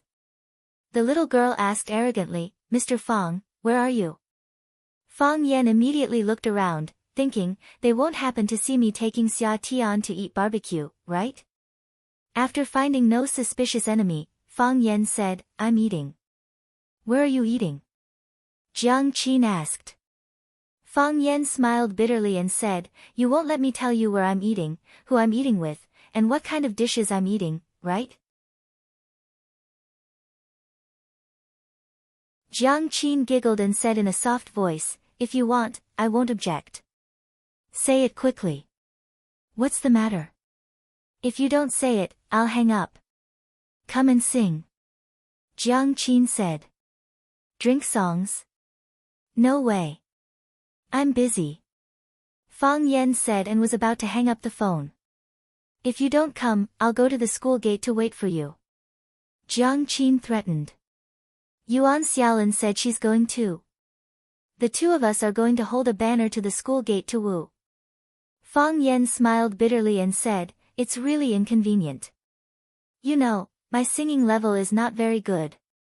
"Singing?" Xia Tian's eyes lit up and said, "Okay. I'll go too." Jiang Qin's ears were sharp and immediately asked, "Mr. Fang, where are you eating? Who are you eating with? Do you have a woman with you?" Fang Yan sighed and said, "Tell me the address. I'll come and find you after dinner." "No. You haven't told me who the woman next to you is. Is she beautiful? Won't you see it in a while?" Fang Yan said snappily, "If you don't say it, I'll hang up." At Dynasty KTV. "Hurry up and come over," Jiang Qin said. Hanging up the phone of this annoying little girl, Fang Yan looked at Xia Ji sitting opposite and asked, "You really decided to go singing? With a group of little brats?" "Yes." Xia Ji nodded seriously. "All of a sudden, I want to go to KTV to sing. Would it be interesting to go to KTV and sing my own songs? It's like suddenly wanting to eat fried chicken and drink beer, braised chicken wings and pickled fish?" Fang Yan asked. "Yes." Xia Ji nodded very firmly. After a pause, he asked curiously, "Who is Dear? What a cute name."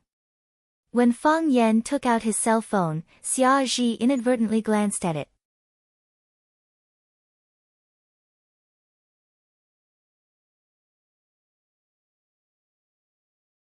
Chapter 199. Picking up a fallen leaf, looking up at the overlapping of the old and the new green leaves peeking out from the tip ignored by the breeze, the flowers bloom and hesitate wandering alone waiting for you, waiting for you, waiting for everything. Yuan Lin held the microphone and sang a new campus group's classical song, Wing Chun, emotionally. Her voice was clear, and her face was round and moist, giving people a feeling of elegance and gentleness. Singing such a lyrical song with a full mood was very interesting. At the end of the song, there was a warm applause in the room. Yuan Lin threw the microphone away, turned directly to look at Jiang Qin, and asked, "Mr. Fang is coming?" "Yes," Jiang Qin nodded and said. "He's not coming alone. I just heard you say that there's a girl with him." Yuan Lin asked, very gossipy. "Who?" "He's a teacher, how can there be a girl with him?" "I asked him who it is, but he didn't want to tell me. He said that he would see her soon." Jiang Qin waved his fist angrily. "When he comes, I must teach him a lesson." "That's right." Yuan Lin agreed very seriously. "How dangerous is it to take a girl out to eat supper so late at night? He doesn't know how to be safe." Jiang Qin looked at Yuan Lin and asked doubtfully, "Who are you worried about?" "Ah. I'm worried about Mr. Fang," said Yuan Lin. "His kung fu is so good, what can the girl do to him?" "Of course, what did he do to the girl?" "You're worried about the wrong person, okay?" "Okay. I'm worried about the wrong person." Yuan Lin giggled. She put her arms around Jiang Qin's neck and asked with a smile, "Are you jealous?" "I'm not." Jiang Qin's pretty face suddenly turned pink. "Why should I be jealous? What does he have to do with me? Why should I be jealous for him?" "You're kidding." "You still deny it." Yuan Lin pointed at Jiang Qin's face and said, "You're so red, how dare you say you're not jealous? I have a guilty conscience. Yuan Xiaolin, I'll strangle you to death." "Help." Yuan Lin dodged. One raised her hand to pinch him, while the other raised her hand to block. The two young and cute girls rolled around on the sofa. The boys greedily and shyly watched from afar, while the girls followed suit. The atmosphere in the private room was lively and cheerful. Jiang Qin and Yuan Lin fooled around for a while before getting up to tidy up his clothes. Jiang Qin looked at Yuan Lin and said, "Yuan Xiaolin, I know what you're thinking." Not to be outdone, Yuan Lin said, "Sweetheart, I know exactly what you're thinking. You know, you've exposed more than me. This is an above-board matter. I'm magnanimous, and I won't be like some despicable people who sabotage things from behind." "Are you referring to some despicable people secretly blacklisting other people's phone numbers?" "Yuan Xiaolin." Jiang Qin angrily shouted. Yuan Lin proudly smiled and said, "Say it." "I'm listening." "Tonight, we have to be united," said Jiang Qin. "By helping me, you're also helping yourself. Our muzzles must be united against external enemies. When there's an enemy invasion. Do you have any objection?" "Not at all." The two girls high-fived each other and said with a smile, "Happy cooperation." When Fang Yan pushed the door and came in, he saw many acquaintances in the private room. The girls were led by Jiang Qin and Yuan Lin, who were said to be very popular in school. The boys were Nong Pa and the others, whom Fang Yan had met last time. Little Fatty, who had wrestled with Fang Yan and spat out the wine in his stomach as a hidden weapon because he used too much force, was also there. Seeing Fang Yan come in, the students immediately got up and greeted him. A girl who was singing also paused the music. The private room, which was lively and noisy just now, suddenly quieted down. Everyone looked at Fang Yan with a smile in their eyes and kept a distance. In the last bar incident, Fang Yan's performance was too flashy and strong. While making them fear him, he also won the respect of these students. It was also because of the incident with Brother Wolf that they did not dare to go to the complicated bar, but came to the more formal KTV to sing. "Mr. Fang. Mr. Fang, long time no see, Mr. Fang, sing a song for us." Fang Yan waved his hand and said with a smile, "You continue to play, don't worry about me." Fang Yan turned and pointed to Xia Ji behind him and said, "Come, let me introduce you to a new friend, Xia." A girl screamed and shouted. Fang Yan shook his head with a wry smile and said, "It seems that I don't need to introduce." Originally, everyone had some doubts about Xia Chen's identity, thinking that she was just a woman who looked like a big star Xia Chen. One had to know that after the glamorous Queen Fan Bingbing became popular, the National Immigration Administration would find hundreds of Fan Bingbing in their passport photos every year. Besides, how could Xia Chen come to such a place? Hearing Fang Yan's words, everyone was sure that this beautiful new woman was the big star Xia Chen. "Oh my God, it's really summer. Wow, Xia Chen, I like you so much. Can you give me an autograph?" "Xia Chen, I like you so much." Little Fatty's eyes turned red and he actually cried in public. From this, it could be seen how obsessed he was with Xia Chen. Xia Chen patted Little Fatty on the shoulder and said with a smile, "Thank you for liking me. But, a man can't cry so easily." Little Fatty quickly wiped his tears with the back of his meaty hand and said, "I won't cry. I won't cry." "That's right. You have to learn from your teacher Fang Yan." When Fang Yan entered the door, Xia Chen was standing behind Fang Yan. She could tell that these students were very convinced by Fang Yan. One had to know that the current students were very rebellious. Not every teacher could make them respect and love them so much. Little Fatty opened his mouth, but didn't dare to reply. Learn from teacher Fang Yan. He really couldn't learn this. The woman that Fang Yan brought was actually the goddess of the nation, Xia Chen. This caused Jiang Qin and Yuan Lin to be extremely shocked and helpless. The two girls looked at each other. Jiang Qin encouraged his companion and said, "Remember, the muzzle of the gun is facing the outside world. Don't worry." Yuan Lin nodded her head in a very loyal manner. "Even if the whole world betrays you, I will still stand with you." "That's a good sister," Jiang Qin said with relief. "Of course. It doesn't matter if she's summer or winter, I'm not familiar with her anyway." Before Yuan Lin finished her words, she saw Xia Chen's eyes glancing at her. She trotted over and said excitedly, "Sister Xia, I really like listening to your heartbeat. I even sang it once just now. Can I sing it for you?" Yuan Lin. Jiang Qin gritted her teeth. She couldn't wait to rush over and beat Yuan Lin up. This damned girl, she clearly said that they were on the united front. She clearly said that the muzzle of the gun was facing the outside world. In the blink of an eye, she ran over and pretended to be a brainless fan. "Is this how you treat your best friend?" "Really?" Xia Chen said happily. "Can we sing together? I also want to sing." Sure. Yuan Lin was really happy. She didn't expect that her initiative to be able to get such a return. Singing her idol's song with her idol was something that any fan would go crazy over, right? Yuan Lin shouted, "Lon lon lon, quickly give me some heartbeat." Summer's heartbeat. "Humph, love-struck fool." Jiang Qin stubbornly raised her head. Even if Yuan Lin ran over to the other side, she wouldn't give in so easily. Xia Chen's gaze turned to Jiang Qin, who had been looking at him with hostility. Although he was puzzled, he still smiled and said, "This little girl is so beautiful.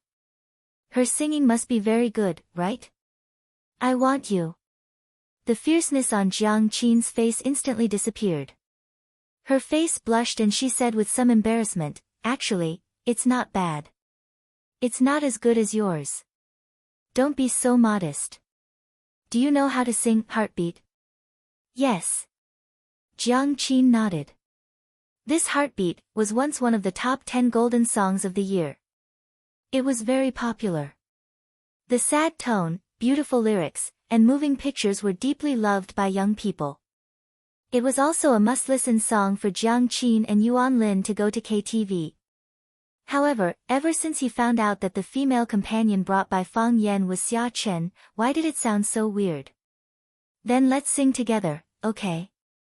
Xia Chen looked at Jiang Qin and asked. Jiang Qin hesitated for a moment, then nodded and said, "Okay." "Okay." Xia Chen couldn't help but laugh and teased, so reluctant. A familiar melody sounded. Fatty took the initiative to give a microphone to Xia Chen. Jiang Qin and Yuan Lin shared a microphone. There was no other way. There were only 2 microphones in a private room. The rubber you borrowed and didn't return, the ponytail you fly when you walk, the happy smile you have when you eat, the cake you pout and get angry at me, every heartbeat seems to be because of you. Jiang Qin's voice was sharp and high, piercing through the sky. Her lung capacity was very good. Yuan Lin's voice was clear and transparent, mixed with a little laziness unique to a young girl, just like Mo Wenwei when she was young. Xia Chen was the original singer of this song, and she was a student of the Academy of Music. She had also gone abroad to study music. Her true voice and fake voice naturally changed, and her breathing was smooth. She had an excellent voice and strong singing skills. The cooperation between the 3 of them could be said to be perfect. After singing the first part, Xia Chen held the microphone and didn't say anything. He quietly listened as Jiang Qin and Yuan Lin finished singing this song, which was refreshing and soothing in the beginning, but sad and sorrowful in the end. At the end of the song, the applause was like thunder. Xia Chen also applauded. Jiang Qin and Yuan Lin looked at each other. Both of them were a little excited. They could feel that both of them had performed very well today. This should be their best performance of this song. There was nothing they could do. The original singer was sitting next to them. If they didn't sing well, wouldn't they be laughed at? They didn't want to be outdone. Xia Chen looked at Jiang Qin and Yuan Lin and asked with a smile, "Do you like singing?" "I like it." Jiang Qin and Yuan Lin nodded repeatedly. They loved singing too much. They sang when they walked, sang when they drew, and even secretly put headphones in their ears to listen to songs in class that they didn't like. Then have you ever thought about becoming a real singer? Xia asked. You're tuning into the Blissful Bookshelf YouTube channel. We're so grateful for your support, and don't forget to subscribe to join us on this incredible journey through captivating stories. Your generosity through donations truly makes a world of difference, as it's the primary source of revenue that allows me to expand and enhance this channel for you. Thank you from the bottom of my heart for being a part of this adventure.